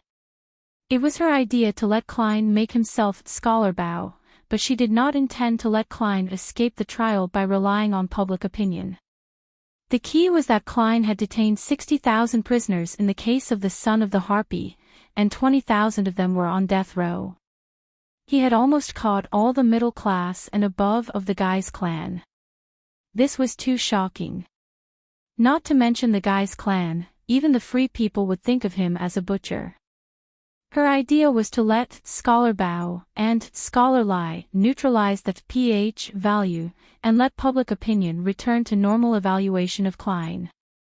Well, it was completely through legal procedures, without public opinion or coercion. According to the code, Klein's behavior would be tried one by one. He would definitely be found guilty. After all, he was Scholar Lie. How could Scholar Lie be a good person? But if the crime was not to death, there was a possibility of rescue. If Danny intended to get rid of the donkey after it had outlived its usefulness, she would directly comply with public opinion and get rid of Klein. But she found that this fake Scholar Lie was more useful than the real Scholar Lie. First of all, Scholar Lie was completely different from Lai Junchin. He strictly abided by the law and rarely violated the code formulated by Danny, the shadow left in his heart from his early years. The incident of the Dragon Queen whipping him had always been deeply engraved in his mind. He was afraid of dragons, afraid of the Queen, afraid of violating the code. Secondly, Scholar Lie had a high consciousness. He did not target the Guy's clan because of money and power. It was purely his hatred for the slave owners that made him unable to tolerate any of the son of the Harpy lurking around him. Among Danny's new freedman subordinates, there were very few who could compare to such a firm stance on singing songs. Finally, Scholar Lie had a strong executive ability and would be of great use in the future. Myrene was just the beginning. In the future, the Dragon Queen would take down Queers, New Guys, Volantis. Scholar Lie had a promising future, and there was hope to be promoted to Scholar Lie. Don't worry, I will call Miss Sandii up later and let her represent me to announce to the people of the city that Her Excellency the Green Saintess is the Minister of the Council. She strictly abided by the law and arrested Klein. He is not a treacherous minister. Danny comforted the old Guy's woman softly. Your Majesty, you were looking for me. Speaking of Miss Sandii came.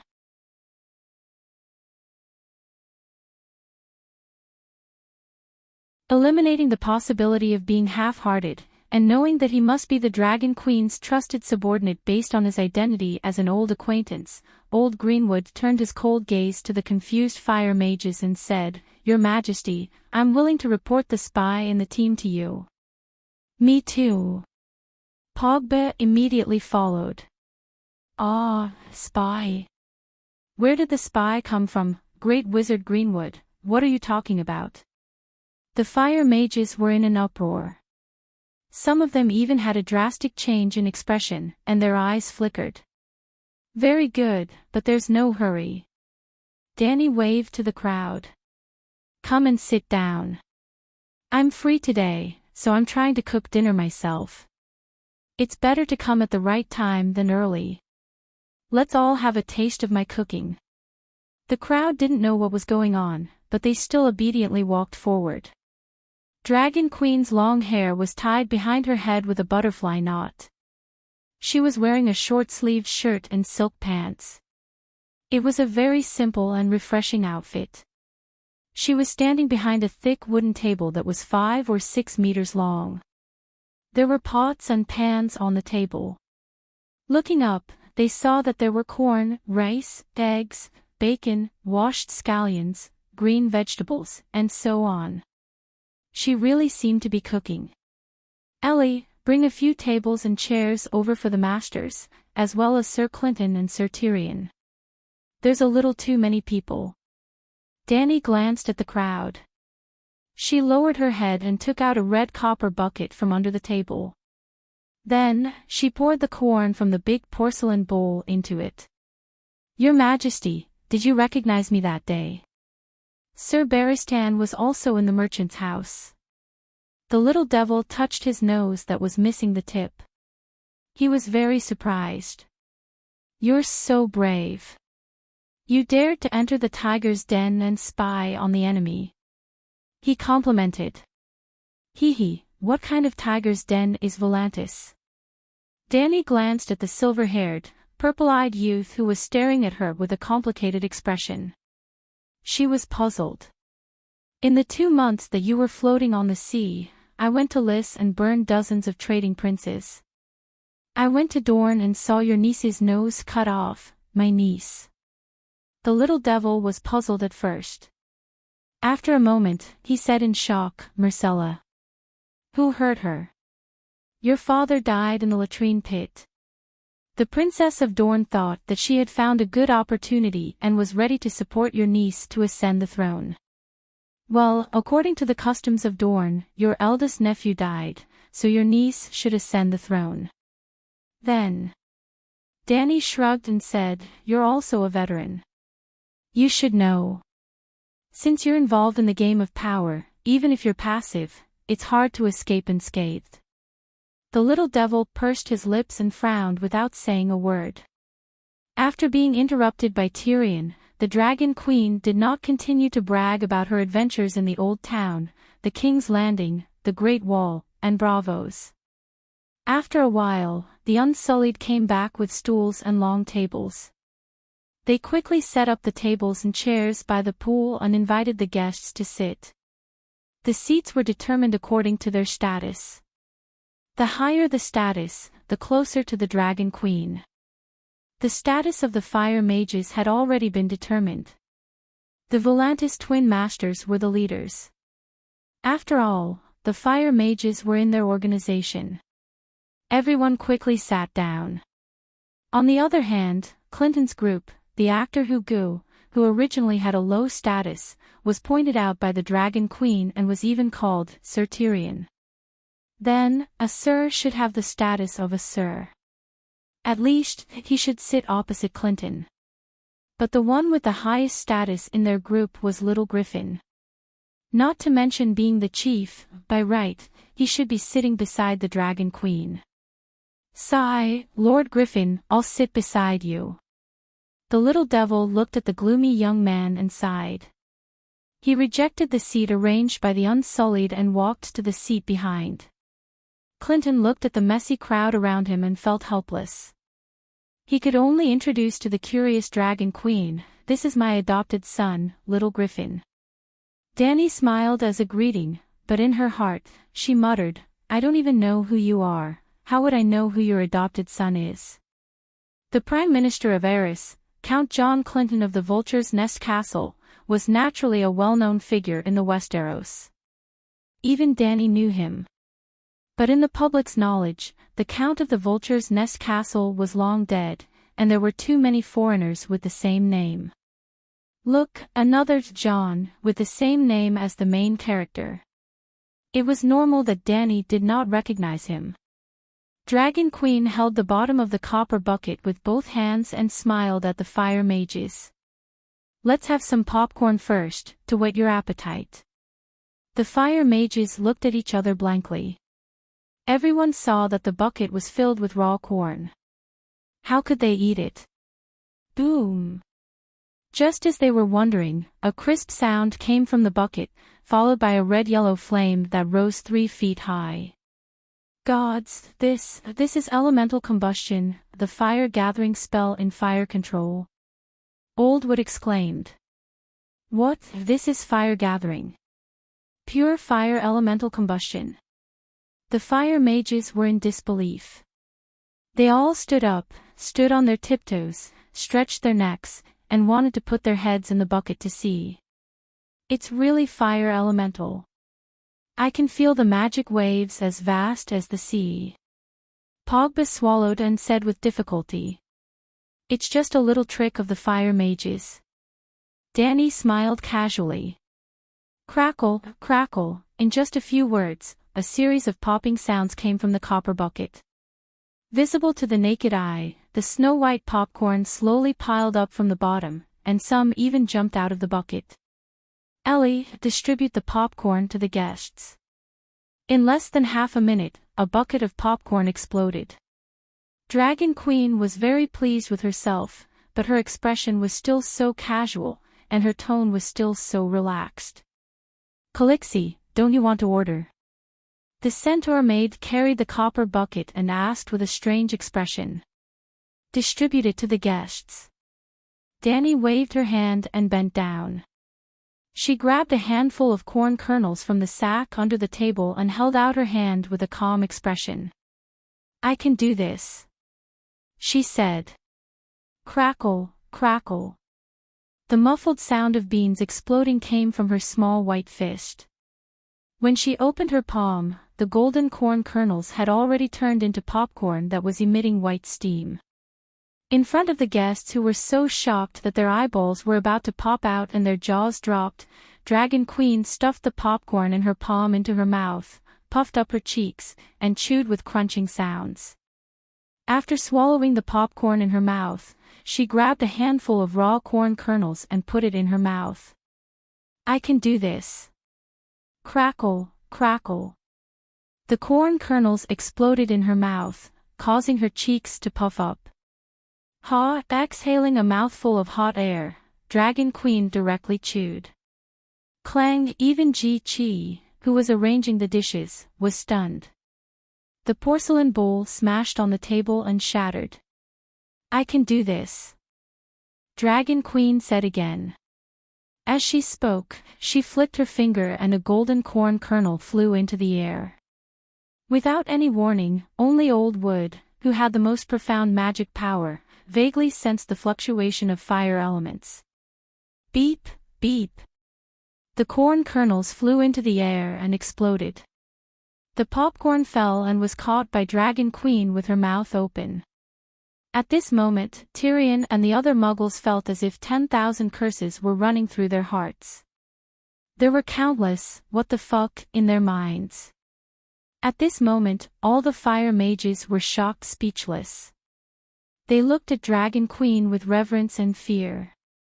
Only they, who were fire mages, understood the meaning of Dragon Queen's slightly ridiculous behavior just now. Only they, who were knowledgeable fire mages, understood the depth of her magic power and the height of her skills, which had long surpassed the limits of the imagination of ordinary people. What number one of the younger generation, what Volantis double master, what Coerce number one fire mage, there was only one unified title in front of Dragon Queen, pleasure. She was not targeting anyone, she was just using practical actions to tell everyone, in front of me, you fire mages are all pleasure.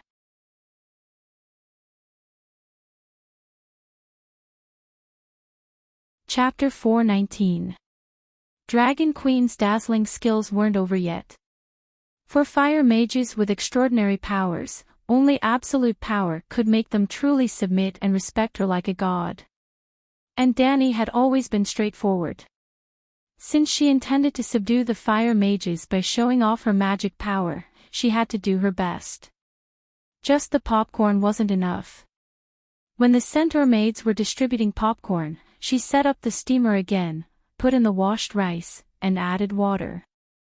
Pada! She snapped her fingers with her left hand, and an orange flame rose from the bottom of the steamer without firewood. The water in the steamer boiled in 2 minutes, steaming hot.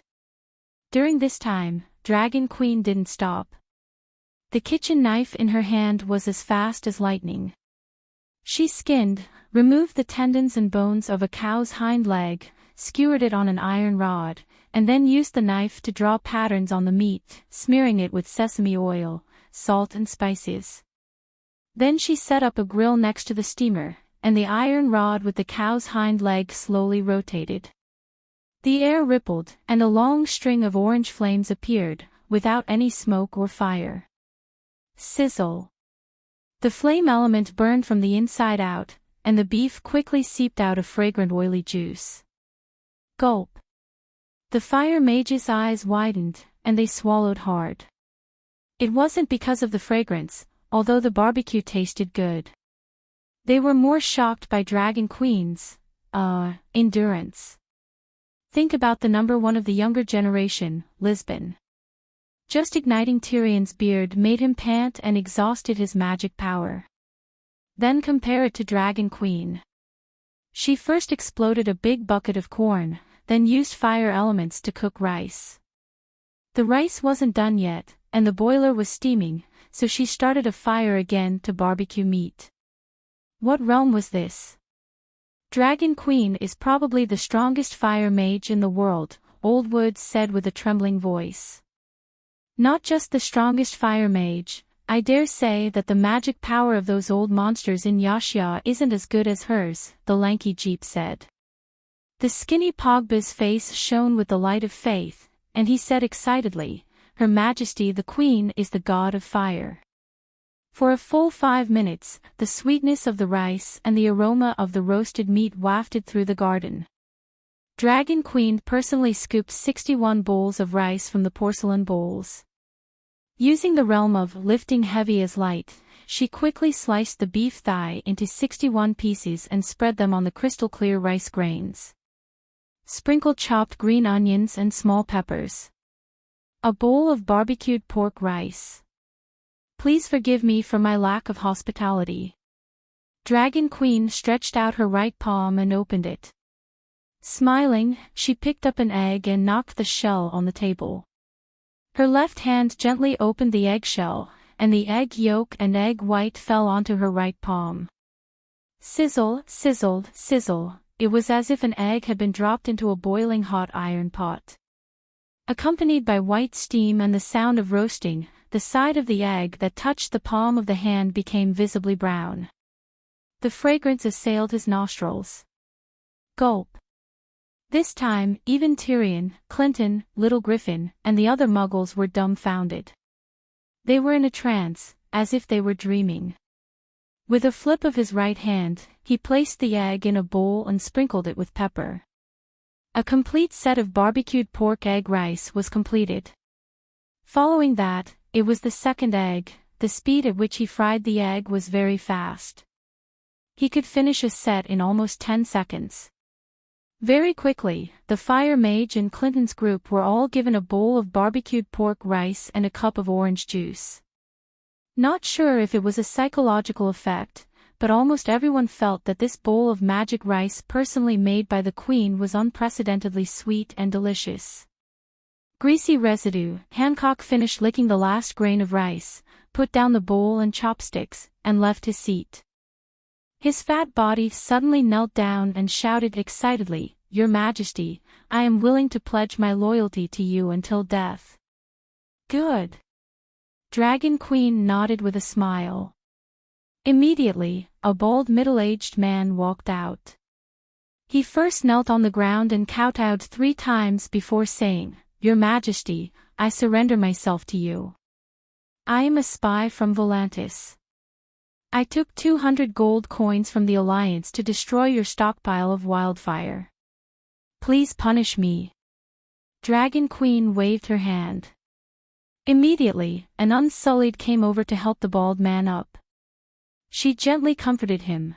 The big mistake has not been made yet. You still have a chance to turn over a new leaf. Jichi, go to the treasury and take 2,000 gold coins to this great mage. Plop. The bald man knelt on the ground again and cried, Your Majesty, I don't want gold coins. I only beg you to give me a chance to redeem myself. I am willing to pledge my loyalty to you even if I have to sacrifice my life.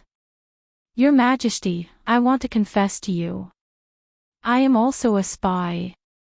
I am responsible for sending your information out through messenger crows. Another fire mage walked out and knelt on the ground to surrender. Me too, burp, same. The fifth fire mage cleaned up the rice in his bowl and burped, I surrender myself. I am a spy. I am responsible for spreading fake news in the city. In a short while, all the fire mages knelt on the ground. They either confessed their identities or swore their loyalty to the Dragon Queen. Ha ha ha. Danny pretended to be bold and laughed 3 times. She left her seat and walked to the kneeling mages. She raised her hands and said, Great mages, please rise. From now on, I accept your loyalty. You are all members of the royal mages. From now on, there will be a place for all of you at my fireplace and dining table. From this moment on, my glory is your glory. Thank you, Your Majesty. I, Woodward, I, Pogba, I, Hancock, I, Jeep, I swear allegiance to Her Majesty, Queen Daenerys Targaryen. Swear allegiance to her and never leave her side. More than 50 fire mages used the Valeglia language with a local accent and blurted out the firmest oath. This. The little devil looked confused. Scholar Sai, Sister Lamore, and Clinton were all stunned. Little Griffin's eyes widened and his fists were clenched. The Dragon Queen personally walked forward and helped the new subordinates up one by one. She asked for their names and comforted them. After more than an hour, the sky darkened. Danny roughly understood the names and magic levels of these fire mages. Yes, she could judge the depth of their magic and the level of their meditation techniques through their eyes.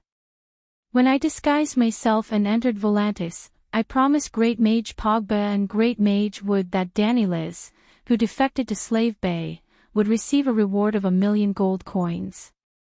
Targaryen, your words are like a mountain. Her expression was firm and her voice was sonorous. With her hands behind her back, Danny walked back and forth in front of the fire mages. She smiled faintly and said, Jichi, 54 fire mages, 20,000 gold coins for each of them. That's almost 1,000,000 gold coins. The fire mages were shocked and in disbelief. When they saw the confirmation in the Dragon Queen's eyes, all of them were delighted.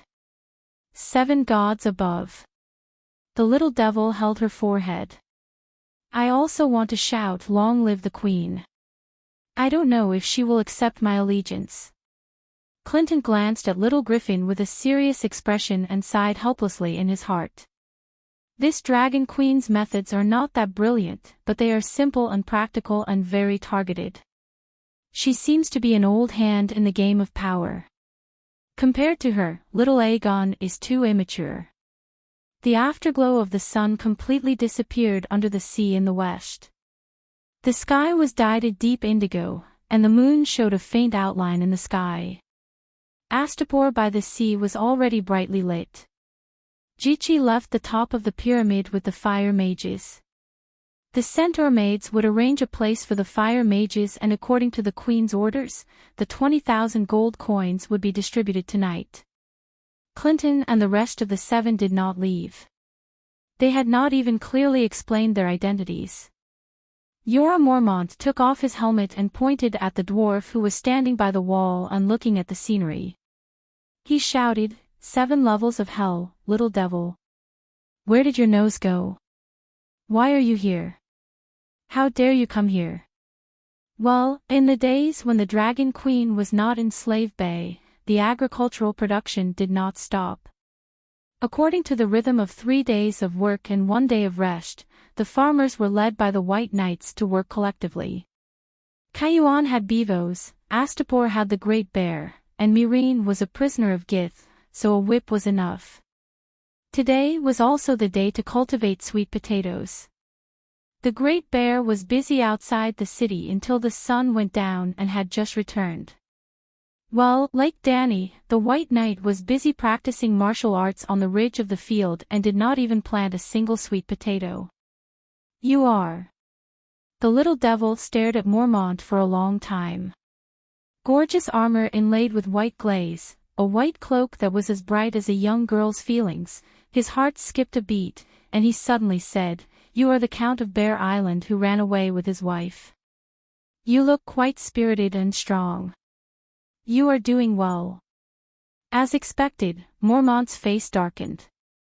Seeing this, Tyrion immediately changed the topic, rubbing his nose and saying, "Hello, Sir Mormont. I lost my nose in the Blackwater River. I don't know which bastard it was fed to." Mormont's face darkened even more. "Your Majesty, he is Tyrion Lannister. Don't be deceived by others. Let me kill him," he shouted to the Dragon Queen, who was seated above him. "Ahem, Sir Mormont, Her Majesty already knows my identity. She won't kill me." The little devil laughed. "Why won't I kill you?" Danny asked curiously. "I also want to know why you won't kill me." The little devil wrinkled his ugly nose. "You invited me to a banquet and ate beef and egg rice. Unless you violate the guest's rights, you can't kill me no matter what." Clang! Mormont sheathed his sword and complained, "Your Majesty, why are you still keeping this kind of person?" Obviously, he also knew that the Dragon Queen would not kill Tyrion. Danny stared at the little devil's black and green eyes and said with a strange smile, "Because Duke Tywin is Targaryen's most hated enemy. You, on the other hand, brought him the most humiliating, most absurd, and most satisfying death in the world. This makes me very happy. It's even more pleasing than taking revenge with my own hands." Tyrion's pupils shrank to the size of a needle tip. His face instantly turned deathly pale. His lips trembled. He wanted to say something, but he couldn't even spit out a single word. The scene also suddenly became deathly quiet. Clinton and the others looked at the Dragon Queen with a hint of fear in their eyes. The timid female dwarf even shrank her neck and turned her head away. She didn't dare to look at the Dragon Queen again. She only looked at Tyrion with a pair of worried eyes. Danny seemed to be unaware of everyone's reaction. She shrugged and said in a flat tone, "What? Shouldn't I be gloating and clapping my hands in joy? In the War of the Usurpers, I, Robert, Jon, and Aaron all have a reason to rebel. Only Lannister and Duke Tywin are absolutely unforgivable. Even lions know that debts must be repaid. A true dragon's anger should be even fiercer and crueler, shouldn't it? Blood and fire. You are the true Targaryen," Tyrion said bitterly.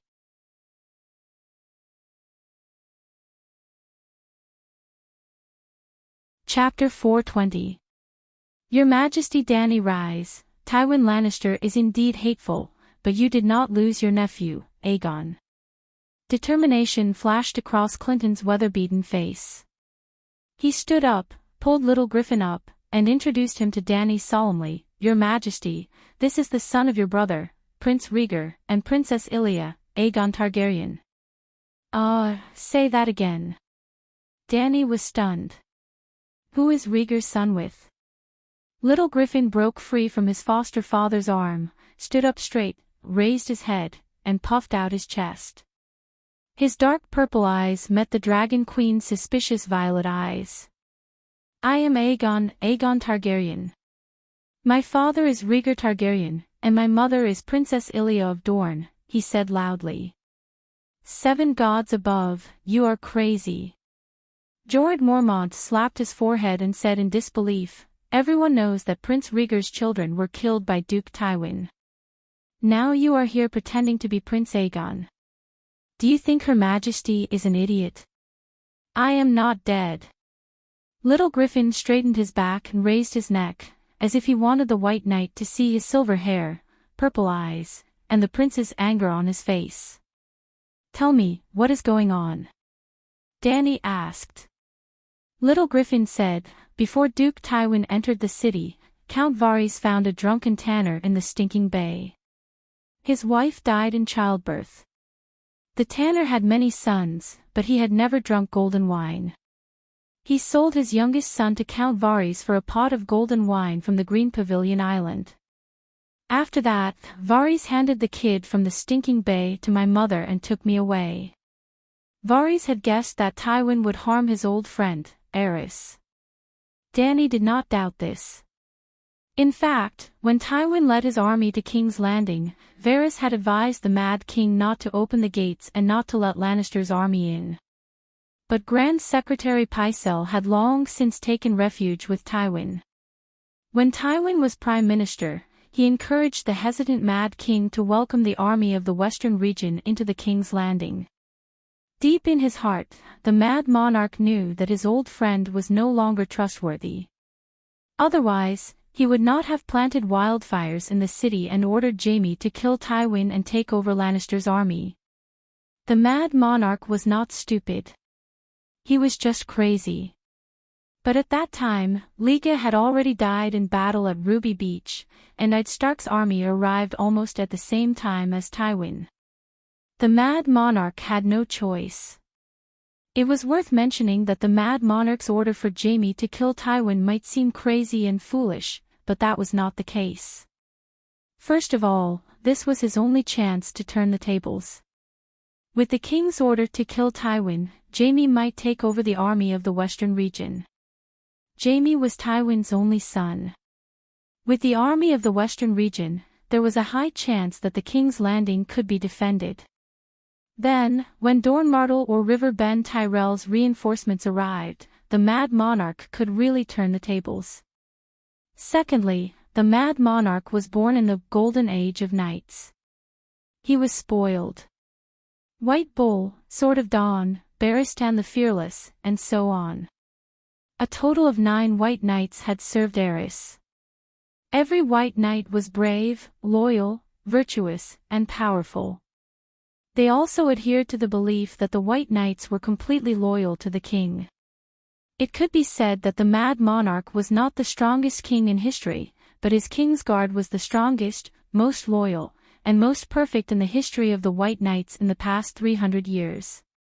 If it was not Jammu, but Barristan, White Bull, and the others, they might have listened to the king and killed their own father.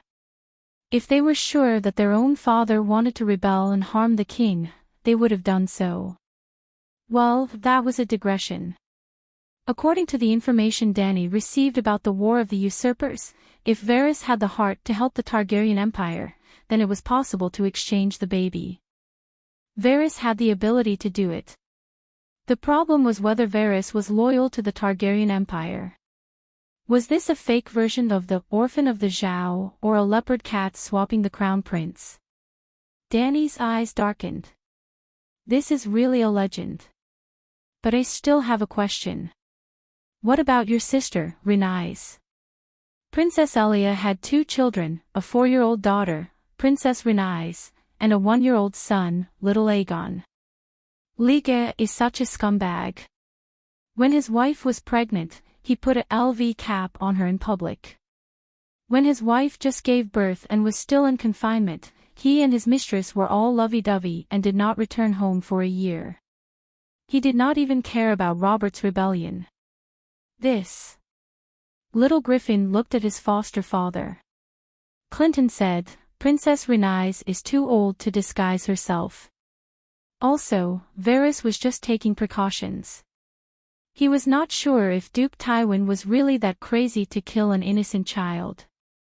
As he spoke, he carefully took out a letter wrapped in sheepskin from his shirt. There was even a red wax seal on it. You can take a look at this letter. Varys gave it to you. The great bear went forward to take the letter. Clinton only hesitated for a moment before handing the letter to the White Knight. In front of everyone, the great bear pulled out a dagger from his waist and separated the wax seal. He opened it and read it before handing it to Danny with a frown. It was a letter written by Varys himself. There was only one page, but it was filled with words. He explained in detail his motive and process for exchanging the baby.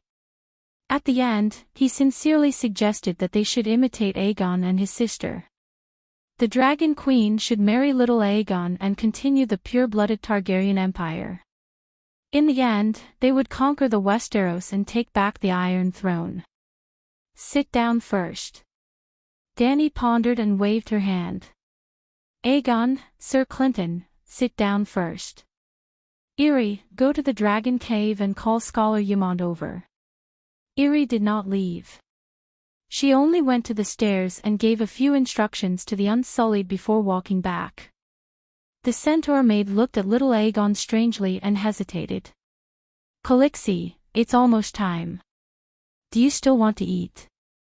Cooking the barbecued pork was just an accident. Under normal circumstances, Danny would eat with her officials when the sun set and the Great Bear returned. Moreover, the Dragon Queen made dozens of bowls of barbecued pork egg rice, but she did not eat a single one. Danny nodded and said, make it more sumptuous and send a portion to the fire mages. The barbecued pork is just a gimmick. There is too little of it. Also, tell the mages that I have an important guest tonight. I will officially entertain them tomorrow. By the way, go to the wine cellar and get a few bottles of Enchanting Island golden wine. I'm really not full. It's great to have a feast and wine. The dwarf laughed. Clinton, little Aegon and the others looked solemn and pursed their lips. Tyrion, however, recovered from his earlier gloom and was laughing and joking again. Scholar Ymond, which scholar is it? It can't be the scholar I think, the one on the Great Wall, right? He blinked his heterochromatic eyes and asked curiously. He still remembers you. Danny laughed. The Seven Hells. Your Majesty, you really went to the Great Wall. What did you go there for, to see the deviant ghosts? Tyrion exclaimed. Jorah Mormont dragged a chair and sat down beside Danny. He looked at the little devil with a strange gaze. Not to mention the Great Wall, I also went to the Old Town, King's Landing and Hijin. Just a few days ago, I even saw your sister. Danny said. Tyrion's expression changed. It was a very complicated expression, not knowing whether to be happy or sad. He said in a low voice, you killed her. Do you want her to die? Danny asked curiously. Tyrion did not hesitate. Of course, he said. A headless sister is the cutest sister of all. Beast. Only a beast would kill his nephew, father, and even his own sister. Jorah said disdainfully. Not only was Tyrion not angry, he even smiled proudly and said, Knight, you weren't here just now, so you didn't hear how the Queen appreciated me shooting Dad.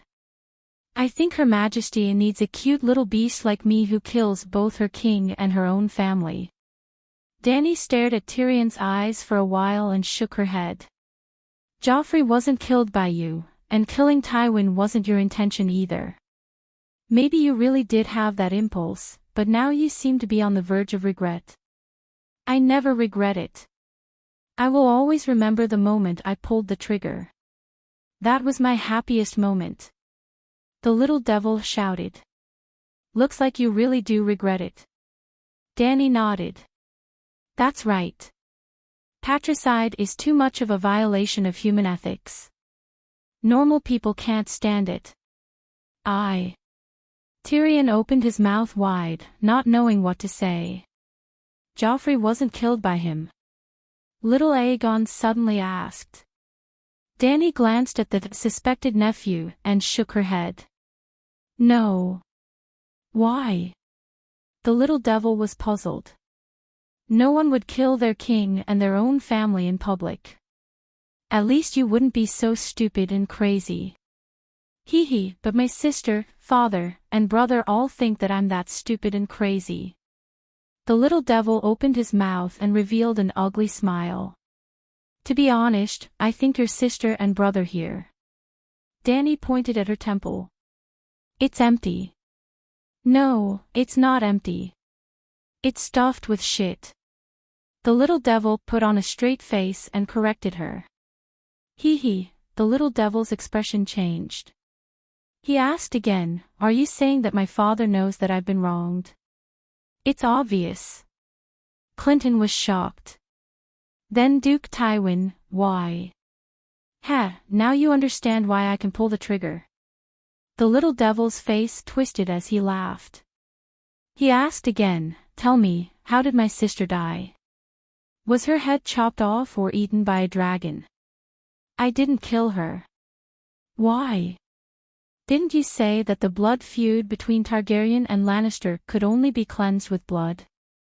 Could it be that my sister also killed a certain Lannister and Jaime? To win the queen's favor. The little devil was puzzled. Something like that. Danny nodded with a smile. She really killed Jaime. The little devil's playful smile disappeared as he was stunned. Danny said with a smile, he's not dead yet. But with the speed at which your sister finds wild men, something will happen sooner or later. I realize that your sister is so stupid and crazy that she's more useful to me alive than dead. One Cersei is more lethal to Lannister than 3 Megalosaurus. The dragons would only cause the Lannisters to band together and fight against their enemies. They would even inspire courage and wisdom that they had never had before. But your sister... Ha ha ha ha, Danny laughed under Tyrion's stunned gaze and said happily, watching your sister perform on the Iron Throne is far more enjoyable than watching a stage play. Watch her destroy the foundation of Casterly Rock City step by step and establish strong enemies. Watch her throw away the prestige and glory built by Lannister's ancestors. Watch her make the people of the King's Landing and the people of the Seven Kingdoms hate Lannister. I can't even protect such a peerless immortal puppet, so why would I kill her? Tyrion.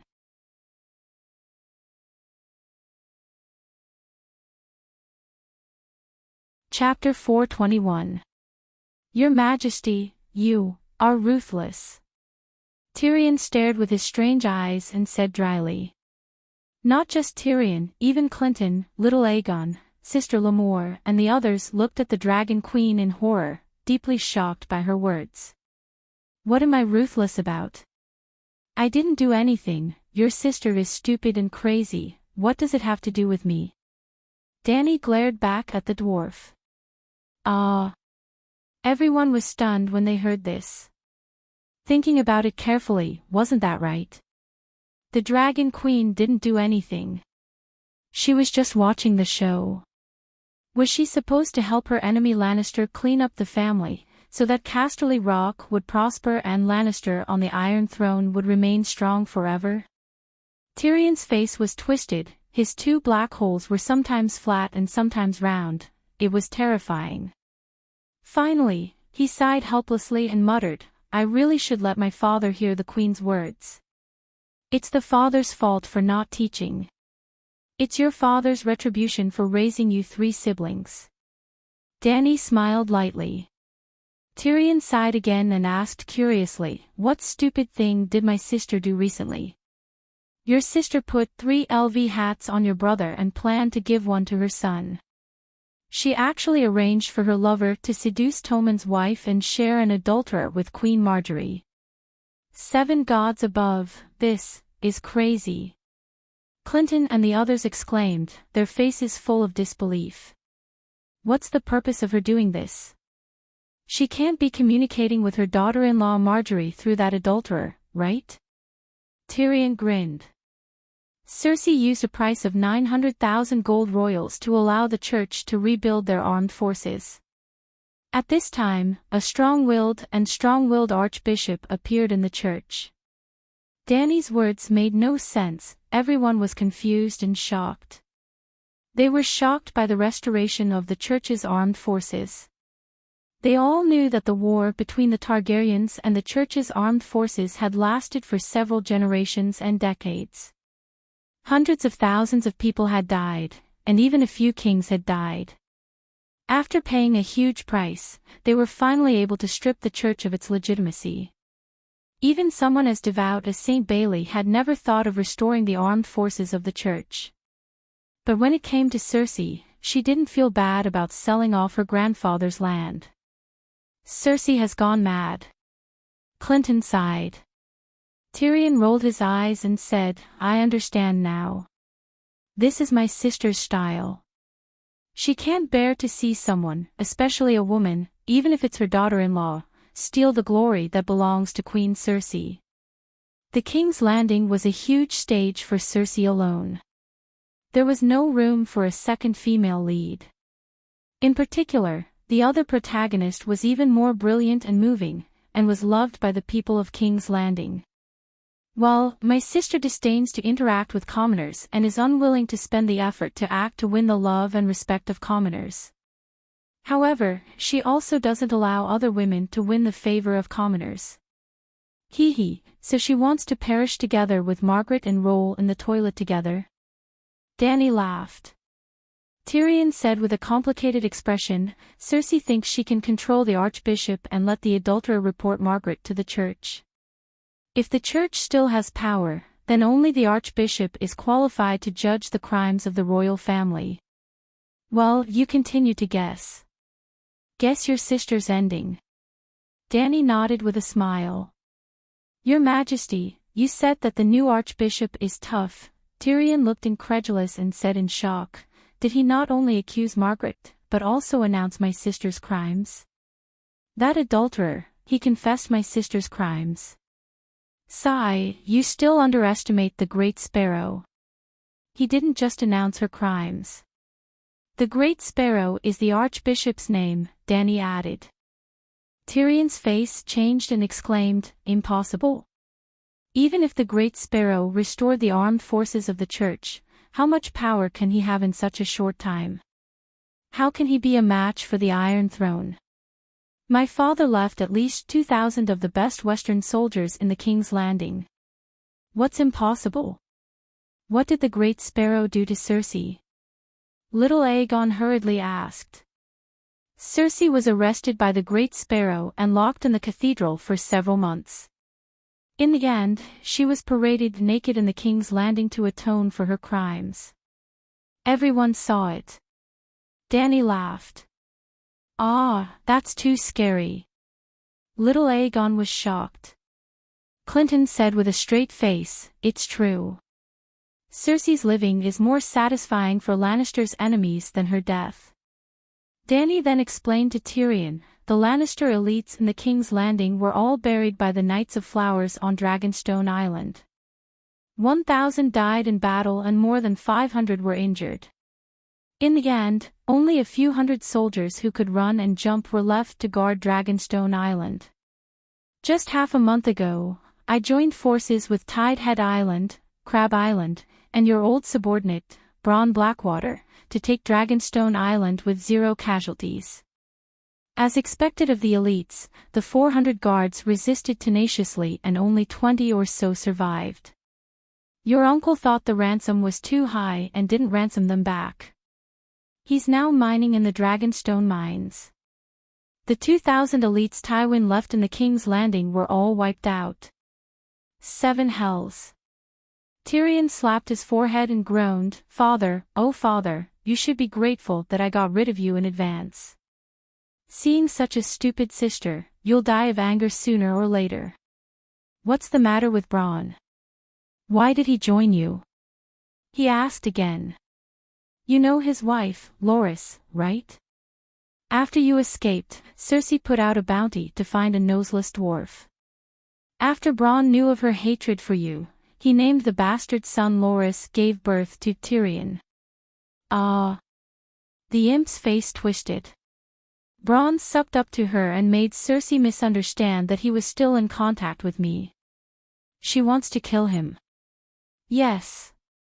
Danny smiled and nodded. I like your sister's craziness. Now that she was tortured by the big sparrow, all the people and nobles of the King's Landing saw her most humiliated side. I think she has the potential to surpass my father.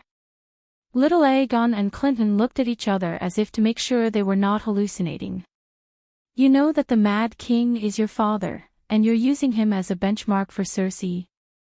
Your Majesty, I can understand that you want to take revenge on Lannister.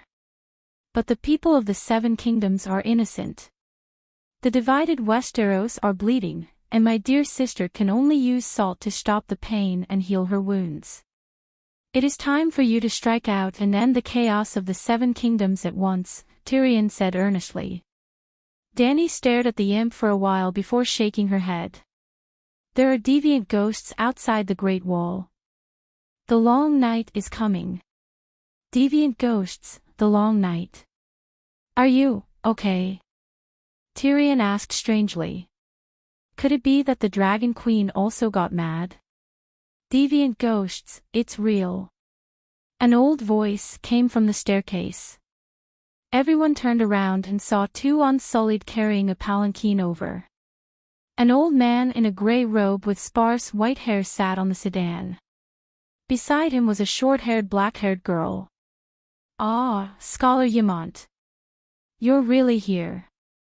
Tyrion was surprised and overjoyed. The sedan landed on the ground. Old Ymont walked down with Larissa's help. He sighed. Tyrion, I didn't expect the two of us to meet here. Yes, the first time we met, we were still at the Great Wall. In less than 3 years, we're on the other side of the world. Tyrion sighed as he thought of the days when he toured the Great Wall with Jon Snow. Dragon. Little Aegon pointed at Ymont's shoulder and cried out in surprise. Hiss. The palm-sized red dragon was hanging on Ymont's back and climbing up his shoulder. When it heard little Aegon's cry, it spread its blood-red wings and roared at him. Its voice was as soft as a cat's meow, but it was full of energy and had an indescribable majesty. Red dragon, another dragon. Clinton and Tyrion were surprised when they saw this. His name is Bloodflame, and his nickname is Little Red. He was born not long ago. Ymont stroked the little dragon's head lovingly and introduced it with a smile. Yes, the red dragon was born.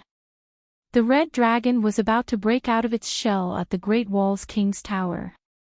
Because of the three-eyed crow, Dany reduced the number of spiritual bestowments and delayed Little Five's birth.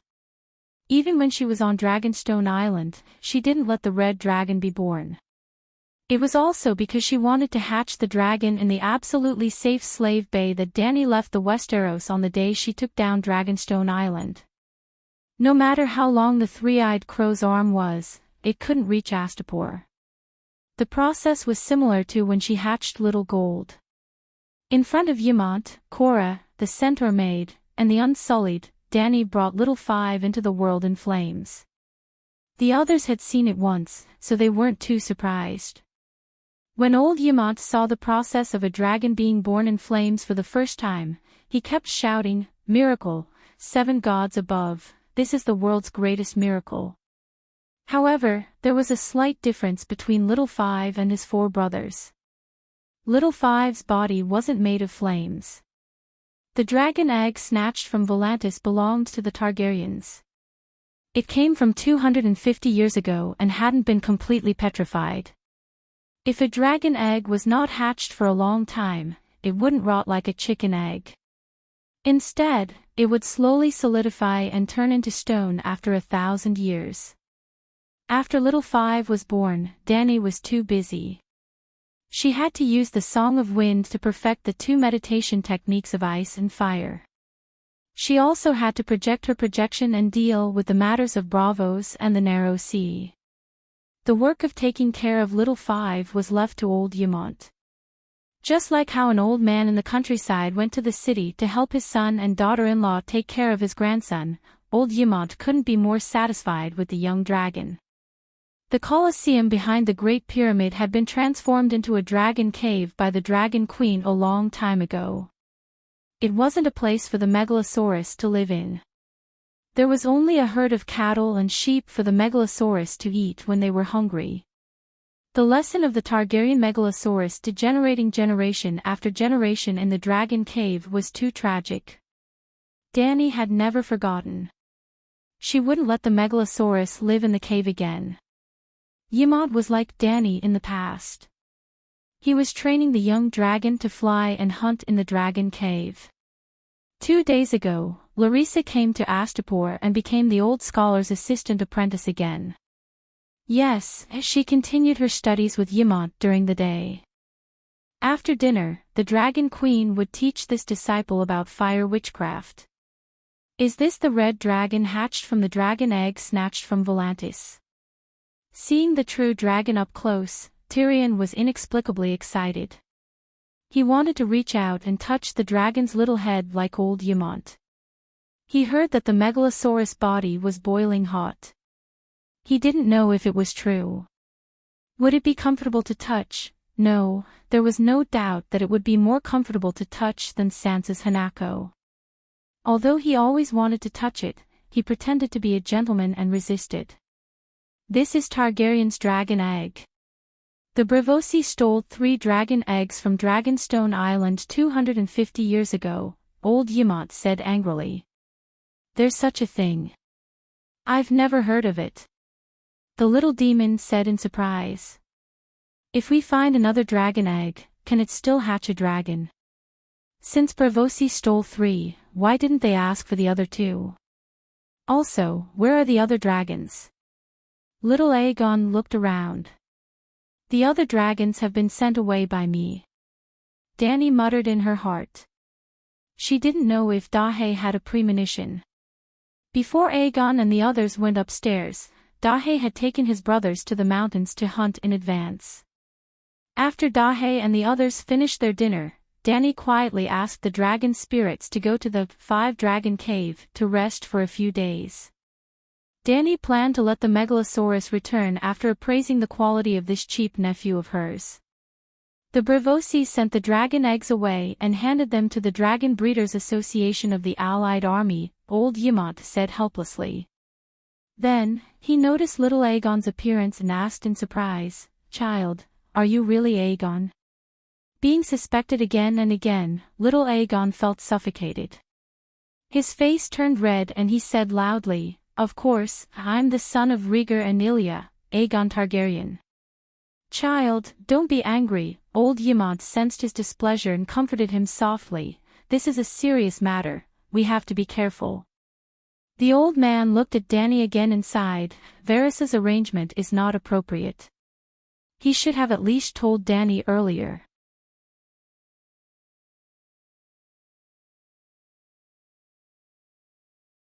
Chapter 422.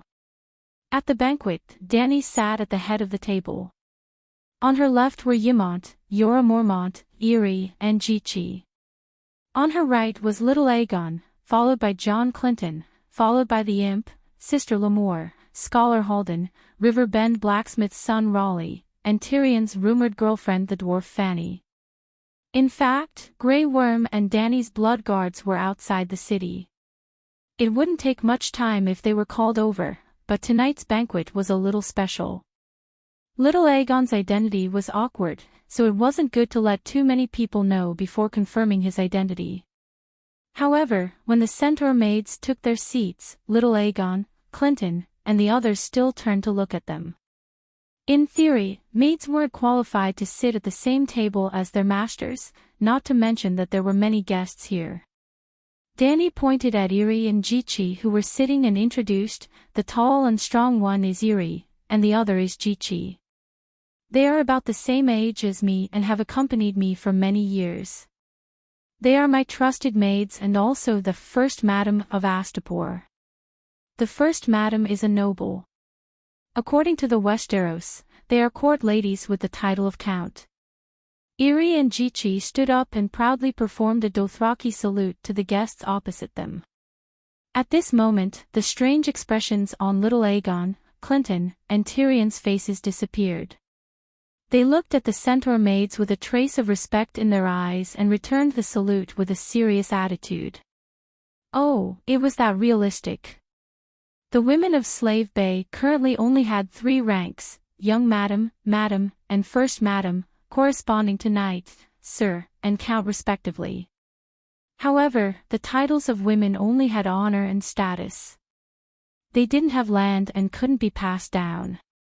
They were equivalent to the Westeros court knights. Currently, the highest title in Slave Bay was Clayans, Count of Shattered Shackles. In terms of status, it was the same as Eyrie and Jichi. White Knights and Blood Guards did not have a noble title, but their status was naturally higher than others. Dinner was sumptuous. Roasted lamb chops, Dothraki blood sausages dripping with oil, fresh and tender beef and coconut soup, salmon sashimi, chopped pepper fish head, mushroom stewed chicken, steamed crabs the size of a bowl, braised lobsters the length of an arm, roasted apples that emitted a cinnamon aroma, and fruit cakes sprinkled with sugar. There seems to be some strange food. Tyrion and the others looked at the huge fish head on the plate and looked at each other, not knowing how to eat it. In the Queen's territory, the Queen was in charge. She liked to mix different styles of food and eat whatever she wanted. As for how the others felt, she didn't care at all. She's already the Queen, so why can't she have some privileges? After 3 rounds of wine and 5 dishes, the people at the table began to talk. Sir Clinton, with all due respect, are you Earl Clinton of Vulture's Nest Castle? Old Yemont wiped the grease at the corner of his mouth with a napkin and looked at the weathered man opposite him. Well, Dany had wanted to ask this question for a long time. John, may I ask which John are you?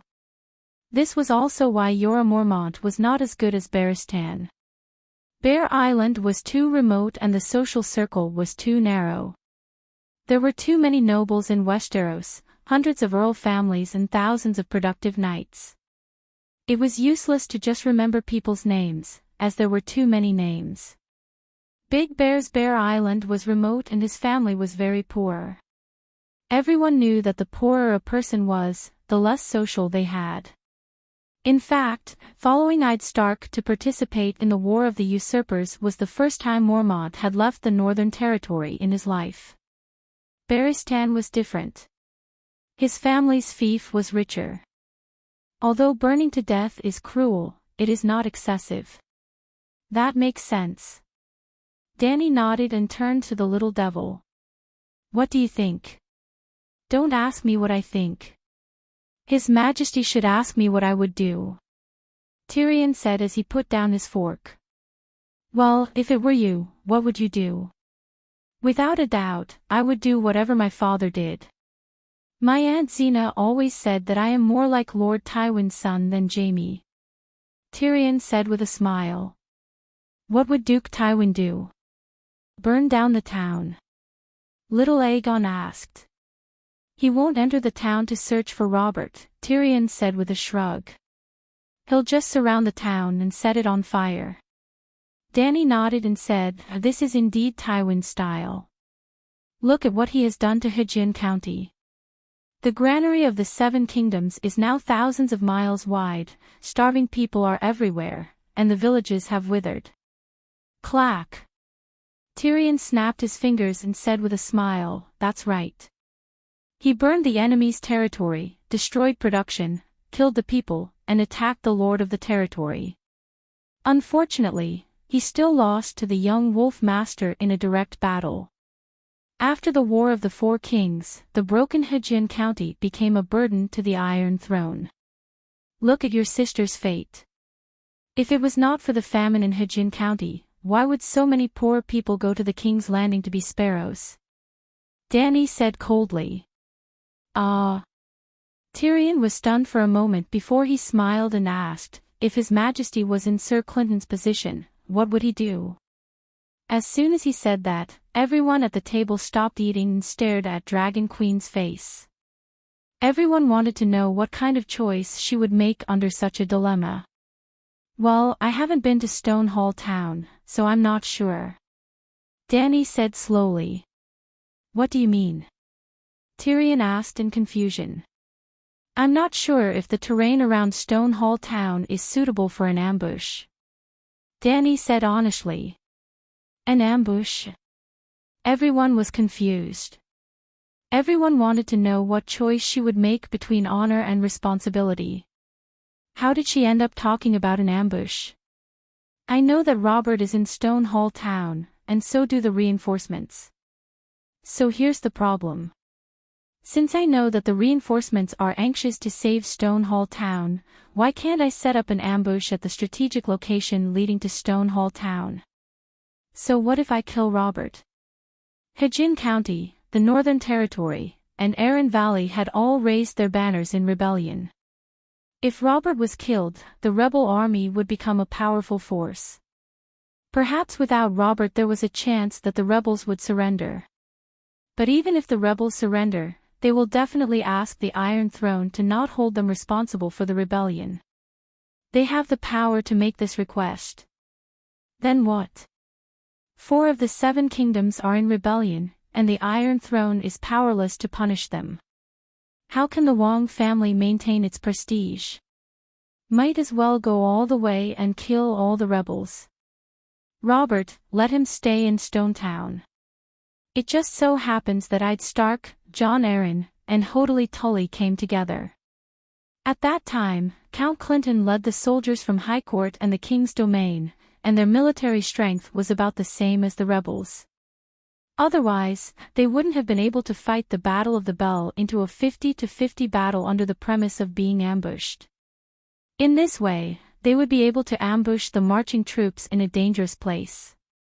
They would be able to achieve a complete victory, wouldn't they?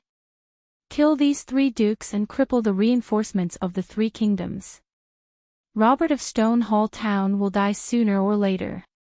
Even with Robert's courage and impulsiveness, he will definitely run out when he sees the flames of war outside the town.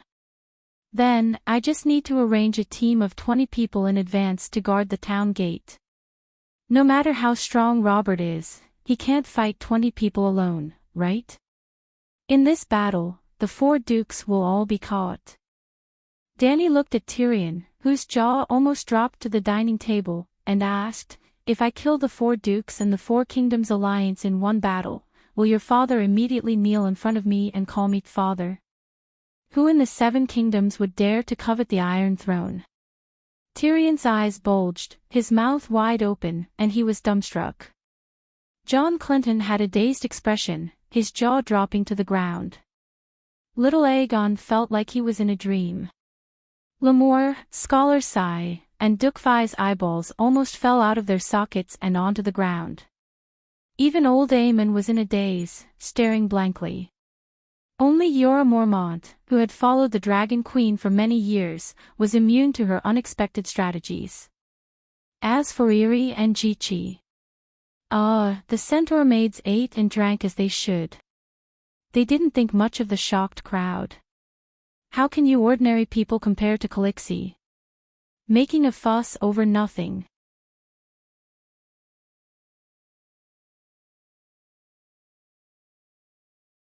Chapter 423. Snore Snore. The silence of the banquet was broken by the sound of sucking viscous liquid. Tyrion pulled back his eyes, closed his jaw, which had almost touched the table, and closed his flared nostrils. Then he turned his head in the direction of the sound.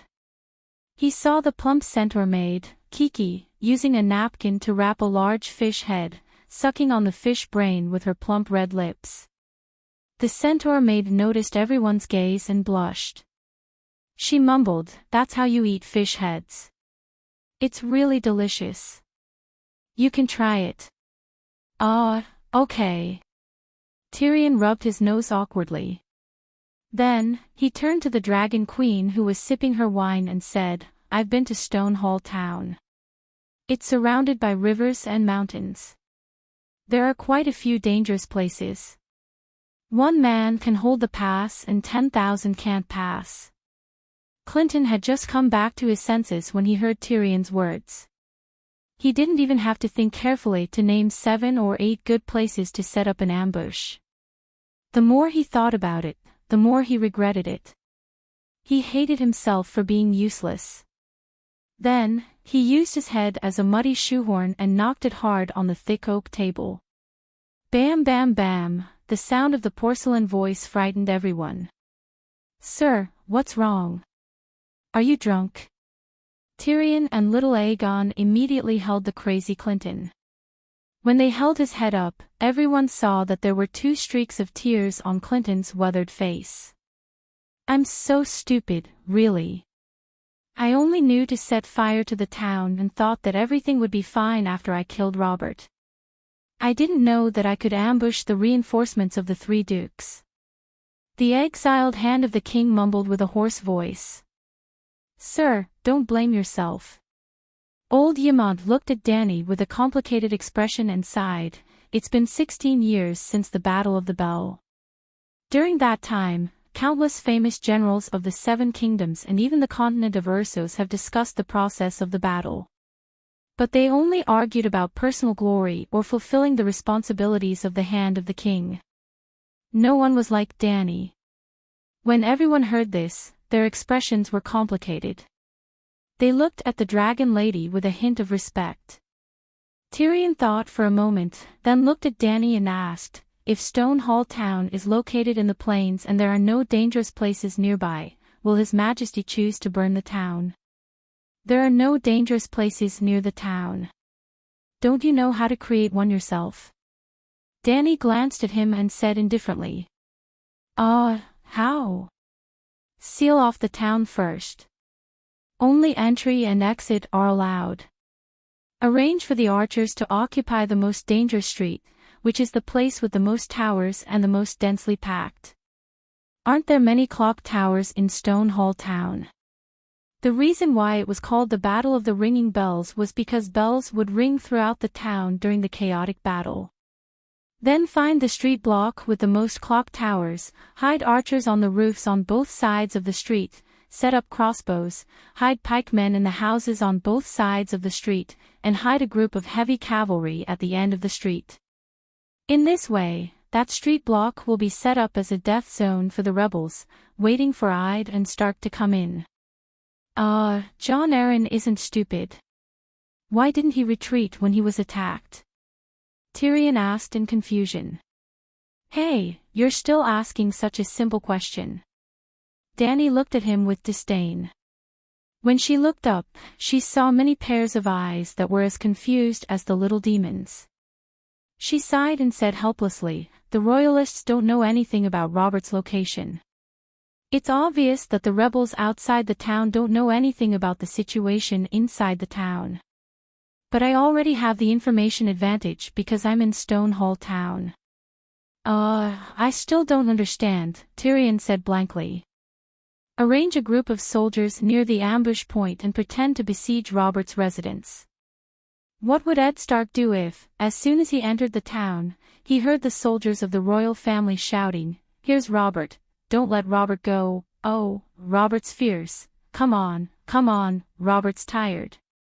"Damn, Your Majesty, you're so shameless."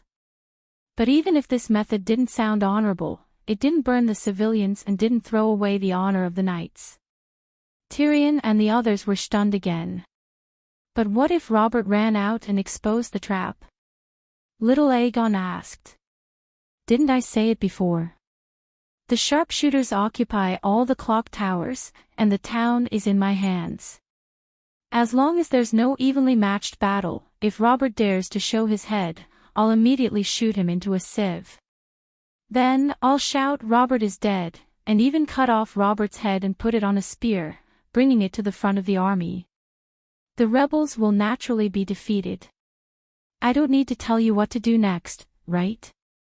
Little Aegon was still unconvinced and continued, "What if Robert doesn't show up and arranges for the townspeople to come out and shout? Sigh, as soon as the townspeople come out, the queen will know where Robert is hiding. Plus, normal townspeople don't have the guts to openly go against the king. Even if there were bold people who wanted to fight for riches and honor and didn't fear death, I didn't dare to believe them. Because the Queen can also send people disguised as townspeople to shout, "Robert is here, save Robert." Tyrion quickly followed Dany's train of thought. Dany continued, "If you don't want to kill 4 dukes in one battle, it can be simpler. You just need to ambush the archers and cavalry at the entrance of the town, and wait for the 3 dukes to come with reinforcements. Kill 1 or 2 of them, and Robert won't be able to hold back. Wait for him to raise his hammer and charge out with a roar, then use the prepared crossbows to kill him, and the battle will be reversed immediately. That is to say, from the moment Robert escaped into Stonehall Town alone, the Royalists have no chance of losing. It's just a matter of winning more or less." Bam, bam, bam.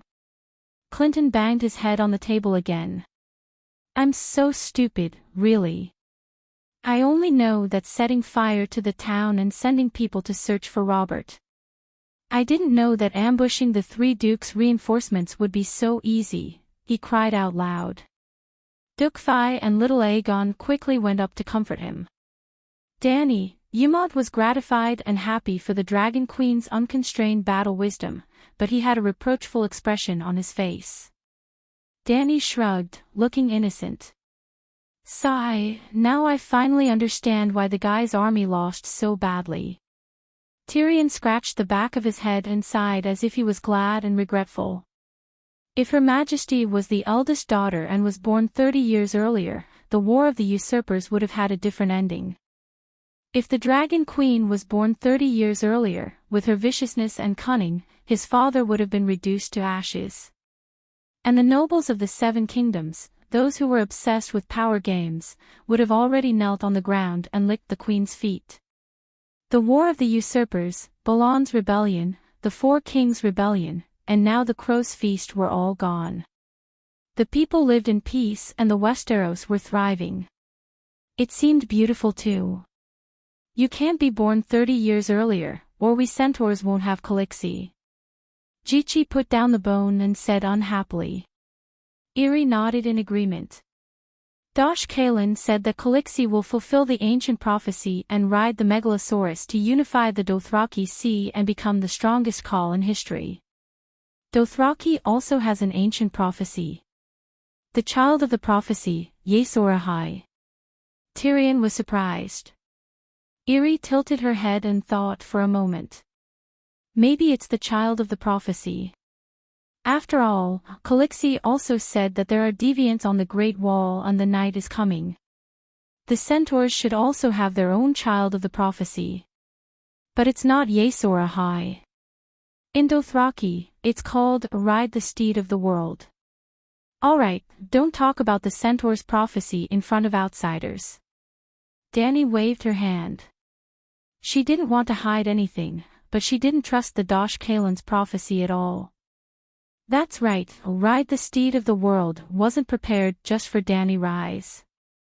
A long, long time ago, there was a prophecy among the Dothraki that the strongest Khal would appear in the Sea of Grass. His Khalasar would cover the entire land, countless in number, and the Arak scimitar in his hand would be as sharp as grass. The Dosh Kalen believed that Dany Rise's son Leg was the person in the prophecy. Obviously, if Dany didn't transmigrate, that kid wouldn't even have a chance to be born. There really are deviants. Tyrion observed her expression and changed the topic. He could tell that the Dragon Queen didn't want to talk about the centaur's prophecy, and he was indeed more curious about deviants. It's true. Old Ymont looked at little Aegon with a complicated expression, and slowly told him about Dany's experience at the Great Wall. Few people knew that Prince Liga had written a letter to Ymont on the Great Wall on the day Aegon was born. Liga told Ymont that he might not be the child of prophecy, and that the newly born Aegon was the true child of prophecy. When little Aegon was born, there really was a red deviant star in the sky above the King's Landing, which happened to match Asha's prophecy. Before today, old Ymont didn't take Liga's words to heart. Liga and little Aegon died 16 years ago, and the child of prophecy wouldn't die. This meant that Liga and little Aegon weren't the child of prophecy. On the contrary, after meeting Dany, he firmly believed that she was the child of prophecy, although she firmly denied it from the beginning.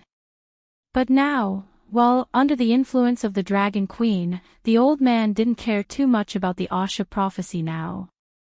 But the prophecy was related to the authenticity of little Aegon's identity. This was a very serious problem. If the Forest Witch's prophecy was true, the child of prophecy would be born from Aerys and Layla's bloodline. Then excluding Dany, she was a devout believer of the seven gods, and wouldn't become a believer of the Red God, so she might not be the child of prophecy. Other than him and Dany, there was a third Targaryen who had to be alive to fulfill the prophecy. And he must be of Lygha's bloodline. Because the long night was coming, Viserys was dead, and Dany's offspring had yet to be born, so they couldn't become the child of prophecy. Only Lygha's children fit the age. Thinking about it this way, there was a very high chance that little Aegon was real. Dany, what do you think about little Aegon? After the introduction of the other ghosts, it was already late, and the banquet was over. Irri brought Aegon, Clinton, and the others downstairs to settle down. When they heard the news about the other ghosts, they were very shocked and didn't discuss Aegon's identity anymore. Perhaps they planned to talk to Dany alone tomorrow. Then old Ymont came to Dany's bedroom. "Do you think he's real or fake?" Ymont asked. "I don't know." Dany stroked Little Red's wings with a helpless expression. Yes, Ymont took care of Little Red during the day, but she had to sleep with her mother at night. Dany wanted to cultivate a relationship with him in preparation for the future dragon spirit. Varys definitely has the ability to cheat, but the question is whether he's loyal to us Targaryens, and whether he's willing to do so. She sighed.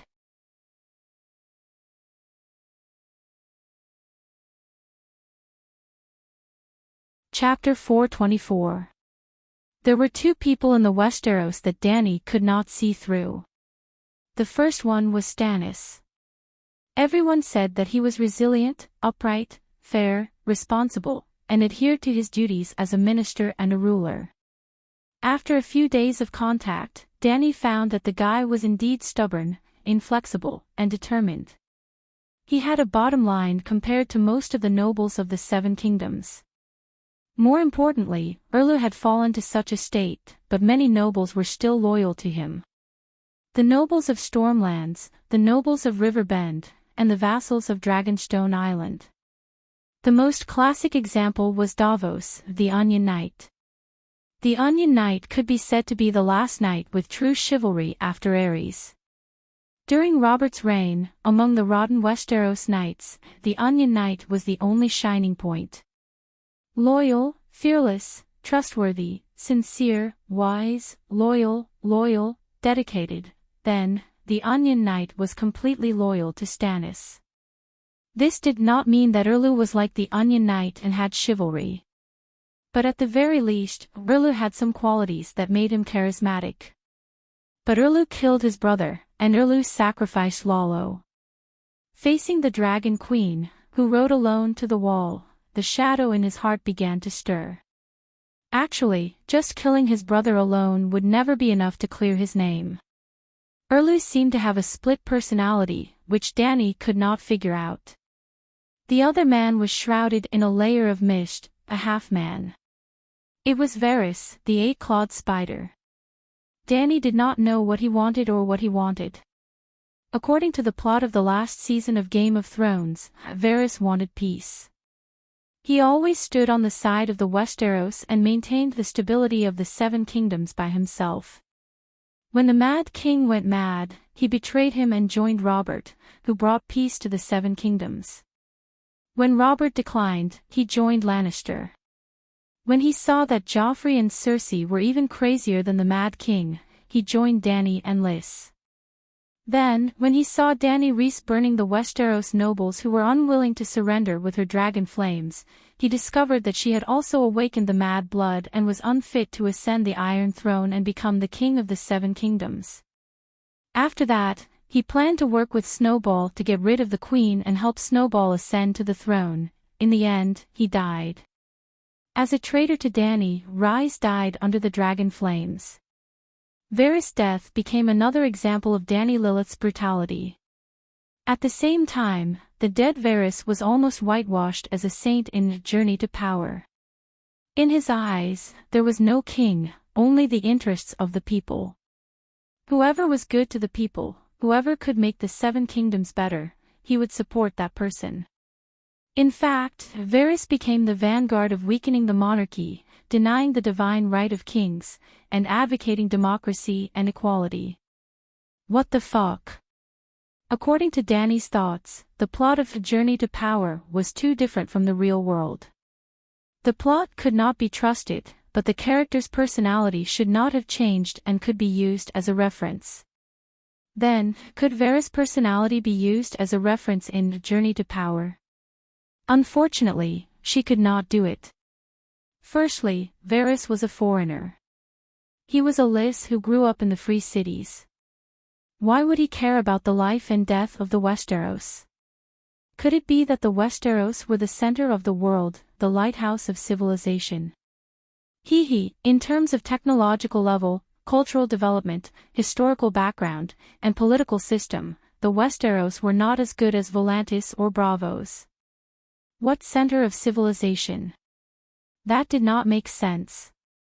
Secondly, Varys had once instigated the relationship between Rhaegar and Aerys, causing Aerys to be suspicious of the crown prince.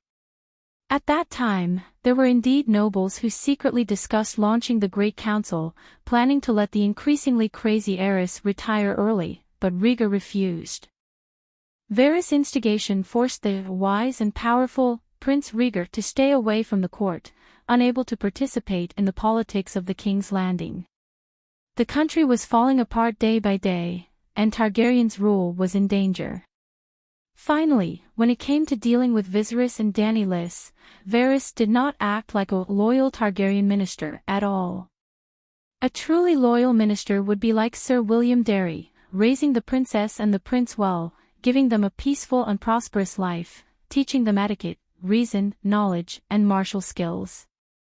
Instead of raising them half-dead like wild dogs, while sending messages to Robert to arrange for assassins to assassinate the siblings, he secretly arranged for people to rescue them before the assassins arrived.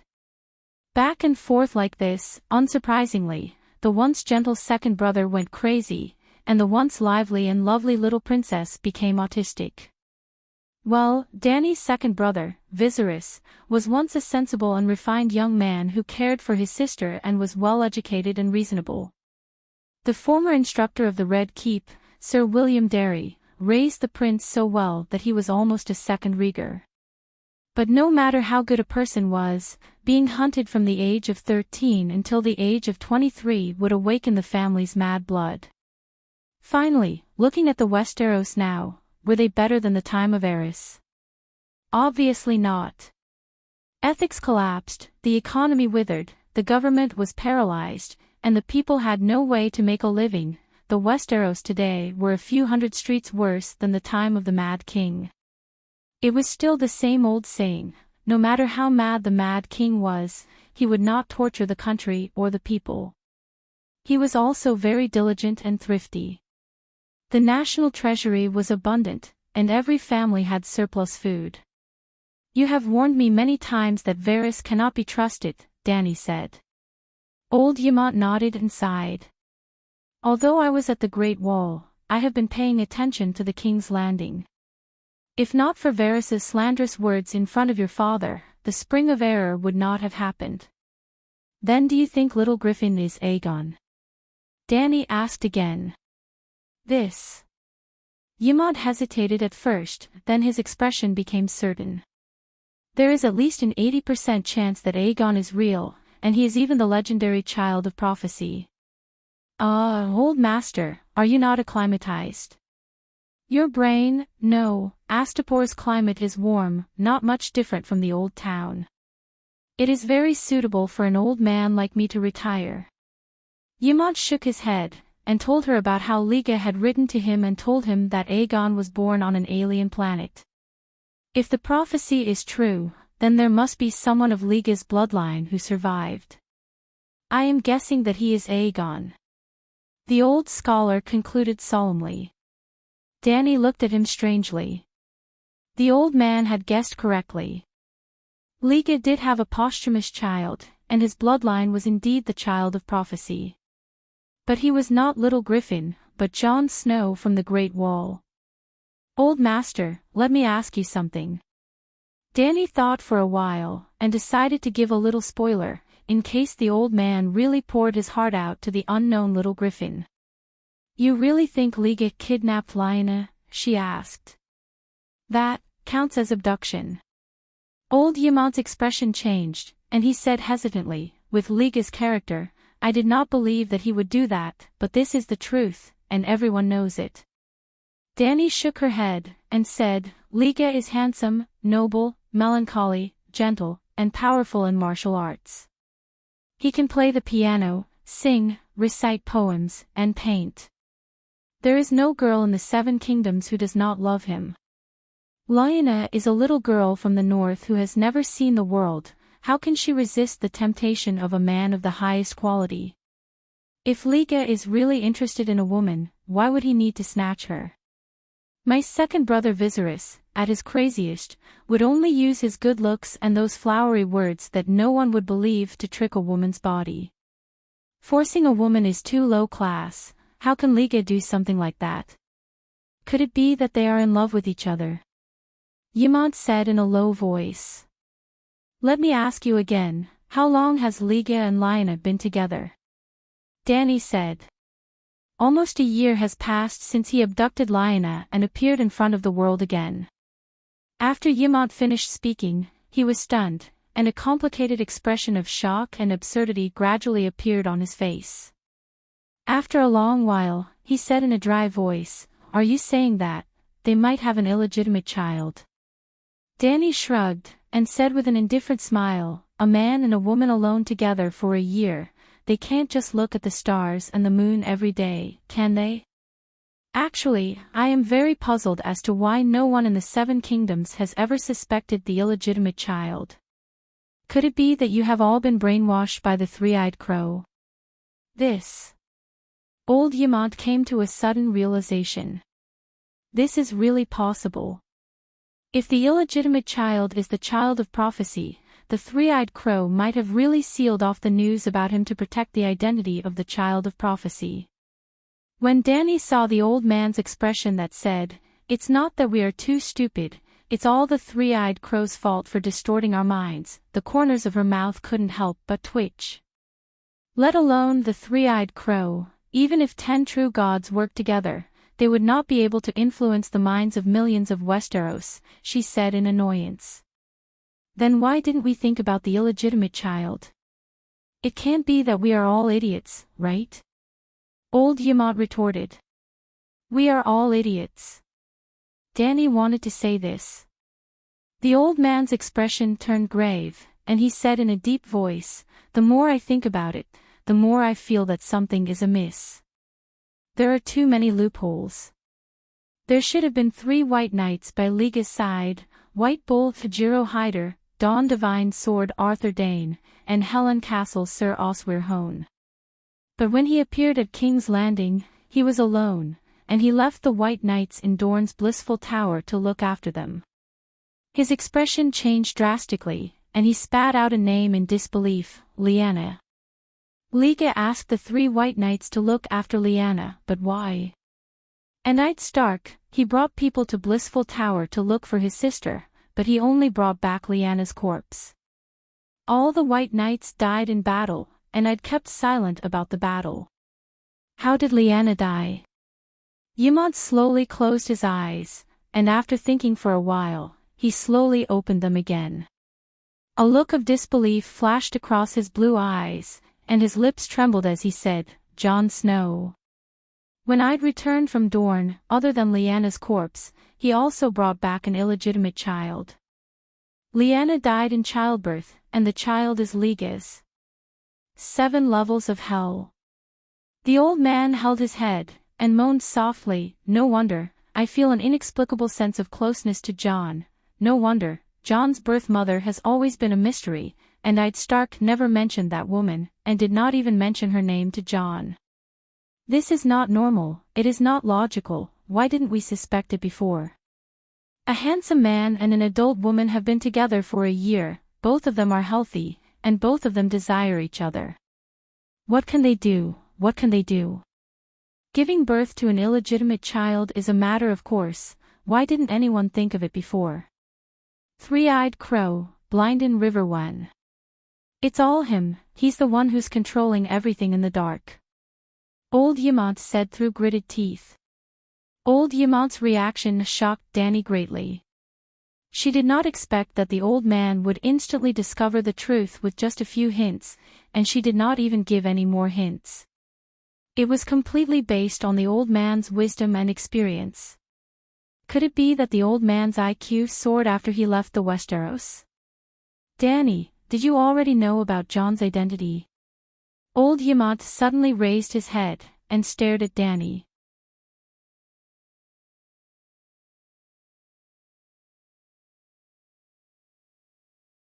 Chapter 425.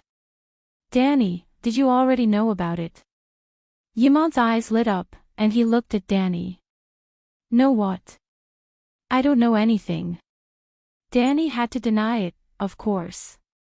She still remembered how she taught John how to become a shadow-binding soldier, and every time they went on an adventure, she would let John take the lead, and he would be accompanied by the dragon faction's most loyal minister, Sir Elisa.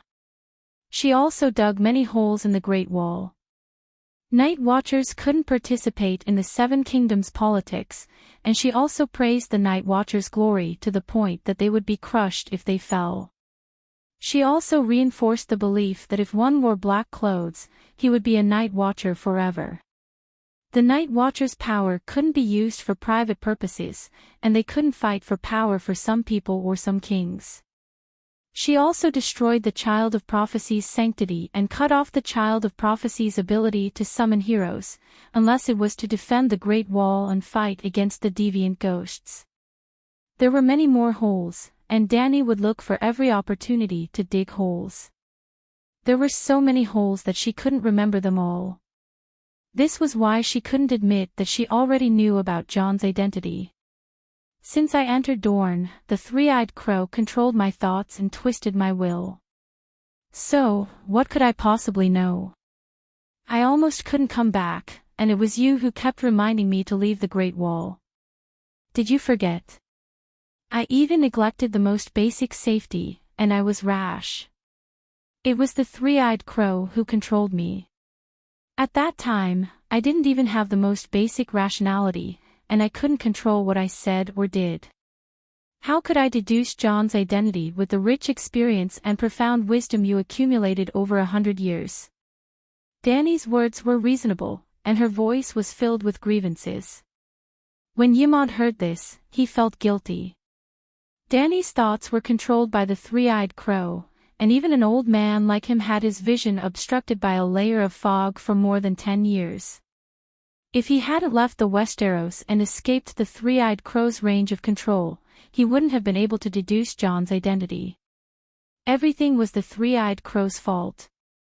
That damned blind in river one. As expected, illegitimate children were naturally despicable. Oh, that might not be the case. Jon Snow is also an illegitimate child. Except for his love for Stark, he was a good young man. At the same time, at the Great Wall of the Northern Region. Commander Tower. Jon Snow, the new commander-in-chief of the Night Watchers, shuddered and withdrew from the crow spirit state. Achoo, achoo. Jon blew his nose and murmured, I can't sneak out in the middle of the night to fool around with Jacqueline anymore. Now that I'm the commander-in-chief of the Night Watchers, I should lead by example. I can't. Well, Mole Village has prospered a lot lately, and a lot of prostitutes and peasant women who couldn't get along in Hearthstone and Carho have come to Mole Village to make a living. The Queen kept her word and gave the Night Watchman silver deer every month. The money was all spent in the Mole Village. Moreover, the Queen had said that a man's normal physiological behavior was not a big mistake. After all, the long night is coming, and the men of the night watchers are going to fight for their lives. A little mistake is not a mistake. After murmuring like this, John felt at ease again. At most, he would reduce the frequency of his dates with Jacqueline. John sat behind the desk and said to the empty chair opposite him, "Lord Mormont, please help me tell Jacqueline that I won't be going to the top of the Great Wall to meet her tonight. I have a cold. John, you've been led astray. John, you've grown up. You're a man now." John blushed and said helplessly, "I don't want to either. It's Jacqueline. She said that if I don't go to her, she'll come and steal from me in the middle of the night." Liar, liar. Think about it. You really want her. I saw it and heard it. You still want Vane. No, no, I don't want Vane, John quickly denied. Think about it. You use my body to peek at her bathing and watch her do herself. You want to go, stop it. John's face was as red as Monkey's butt. He quickly changed the topic. Corn, Lord Mormont, do you want corn? Corn? There was no one in the office of the commander's tower except for John. But someone responded to him. In the identity of the former commander-in-chief, Dio Mormont, he responded to him. Flap, flap, flap. A big black crow flew up from the back of the chair and flapped its wings around John, cawing, "John, corn, corn." If any night watcher walked into this stone room, they would be able to recognize the big black crow at a glance. It was the pet crow that Commander Mormont had domesticated for many years. It could speak human language, understand human language, and communicate with people. It was a very smart crow. Everyone knew that Elder Bear was inseparable from the crow. He would take it with him wherever he went. Elder Bear also put the crow on his shoulder when he led 300 rangers on an expedition to the frontier. In Castel Castle, when Elder Bear was killed by the night watchers who violated the guests' rights, the crow was on the roof beam. Then, the crow followed Sam and Gilly all the way to the wall. When it saw Black Hand send Sam into the stone cave, it flew to the Long Night Keep, found Sam again, and returned to Dark Castle with him. The crow also saw the Dragon Queen, but the Dragon Queen's attention was never on a normal crow. After that, the crow stayed in the crow's nest until the Dragon Queen left. Stannis and the red-robed woman moved out of the commander's tower and went to the king's tower where the queen used to live. The crow then returned to its old home. Until now, when the new commander moved in. John immediately opened the drawer and took out a handful of golden corn. He handed it to the red-eyed crow and said, "Lord Mormont, after you send a message to Jedrit, please go to the haunted forest again and see if you can find Torment, the giant's nemesis. Tell him that Targaryen is a man of his word. The Dragon Queen was a woman of her words. As soon as she left the wall, she started to fulfill her promise." At this time, the Queen's White Knight, Sir Gerard Dane, was leading a fleet from Braavos. 80 ships, tens of thousands of tons of supplies, enough for 100,000 barbarians to eat for a few years. John said a lot. He was not worried that the crow would not remember, because he knew that this was not a normal crow. In the depths of the crow's soul, there was the figure of Jiro Mormont. He also found it by accident. Although the legendary demigod Tam's secret manual, that the Dragon Queen gave him was a bit of a cheat, the meditation technique of Tam's master was very authentic.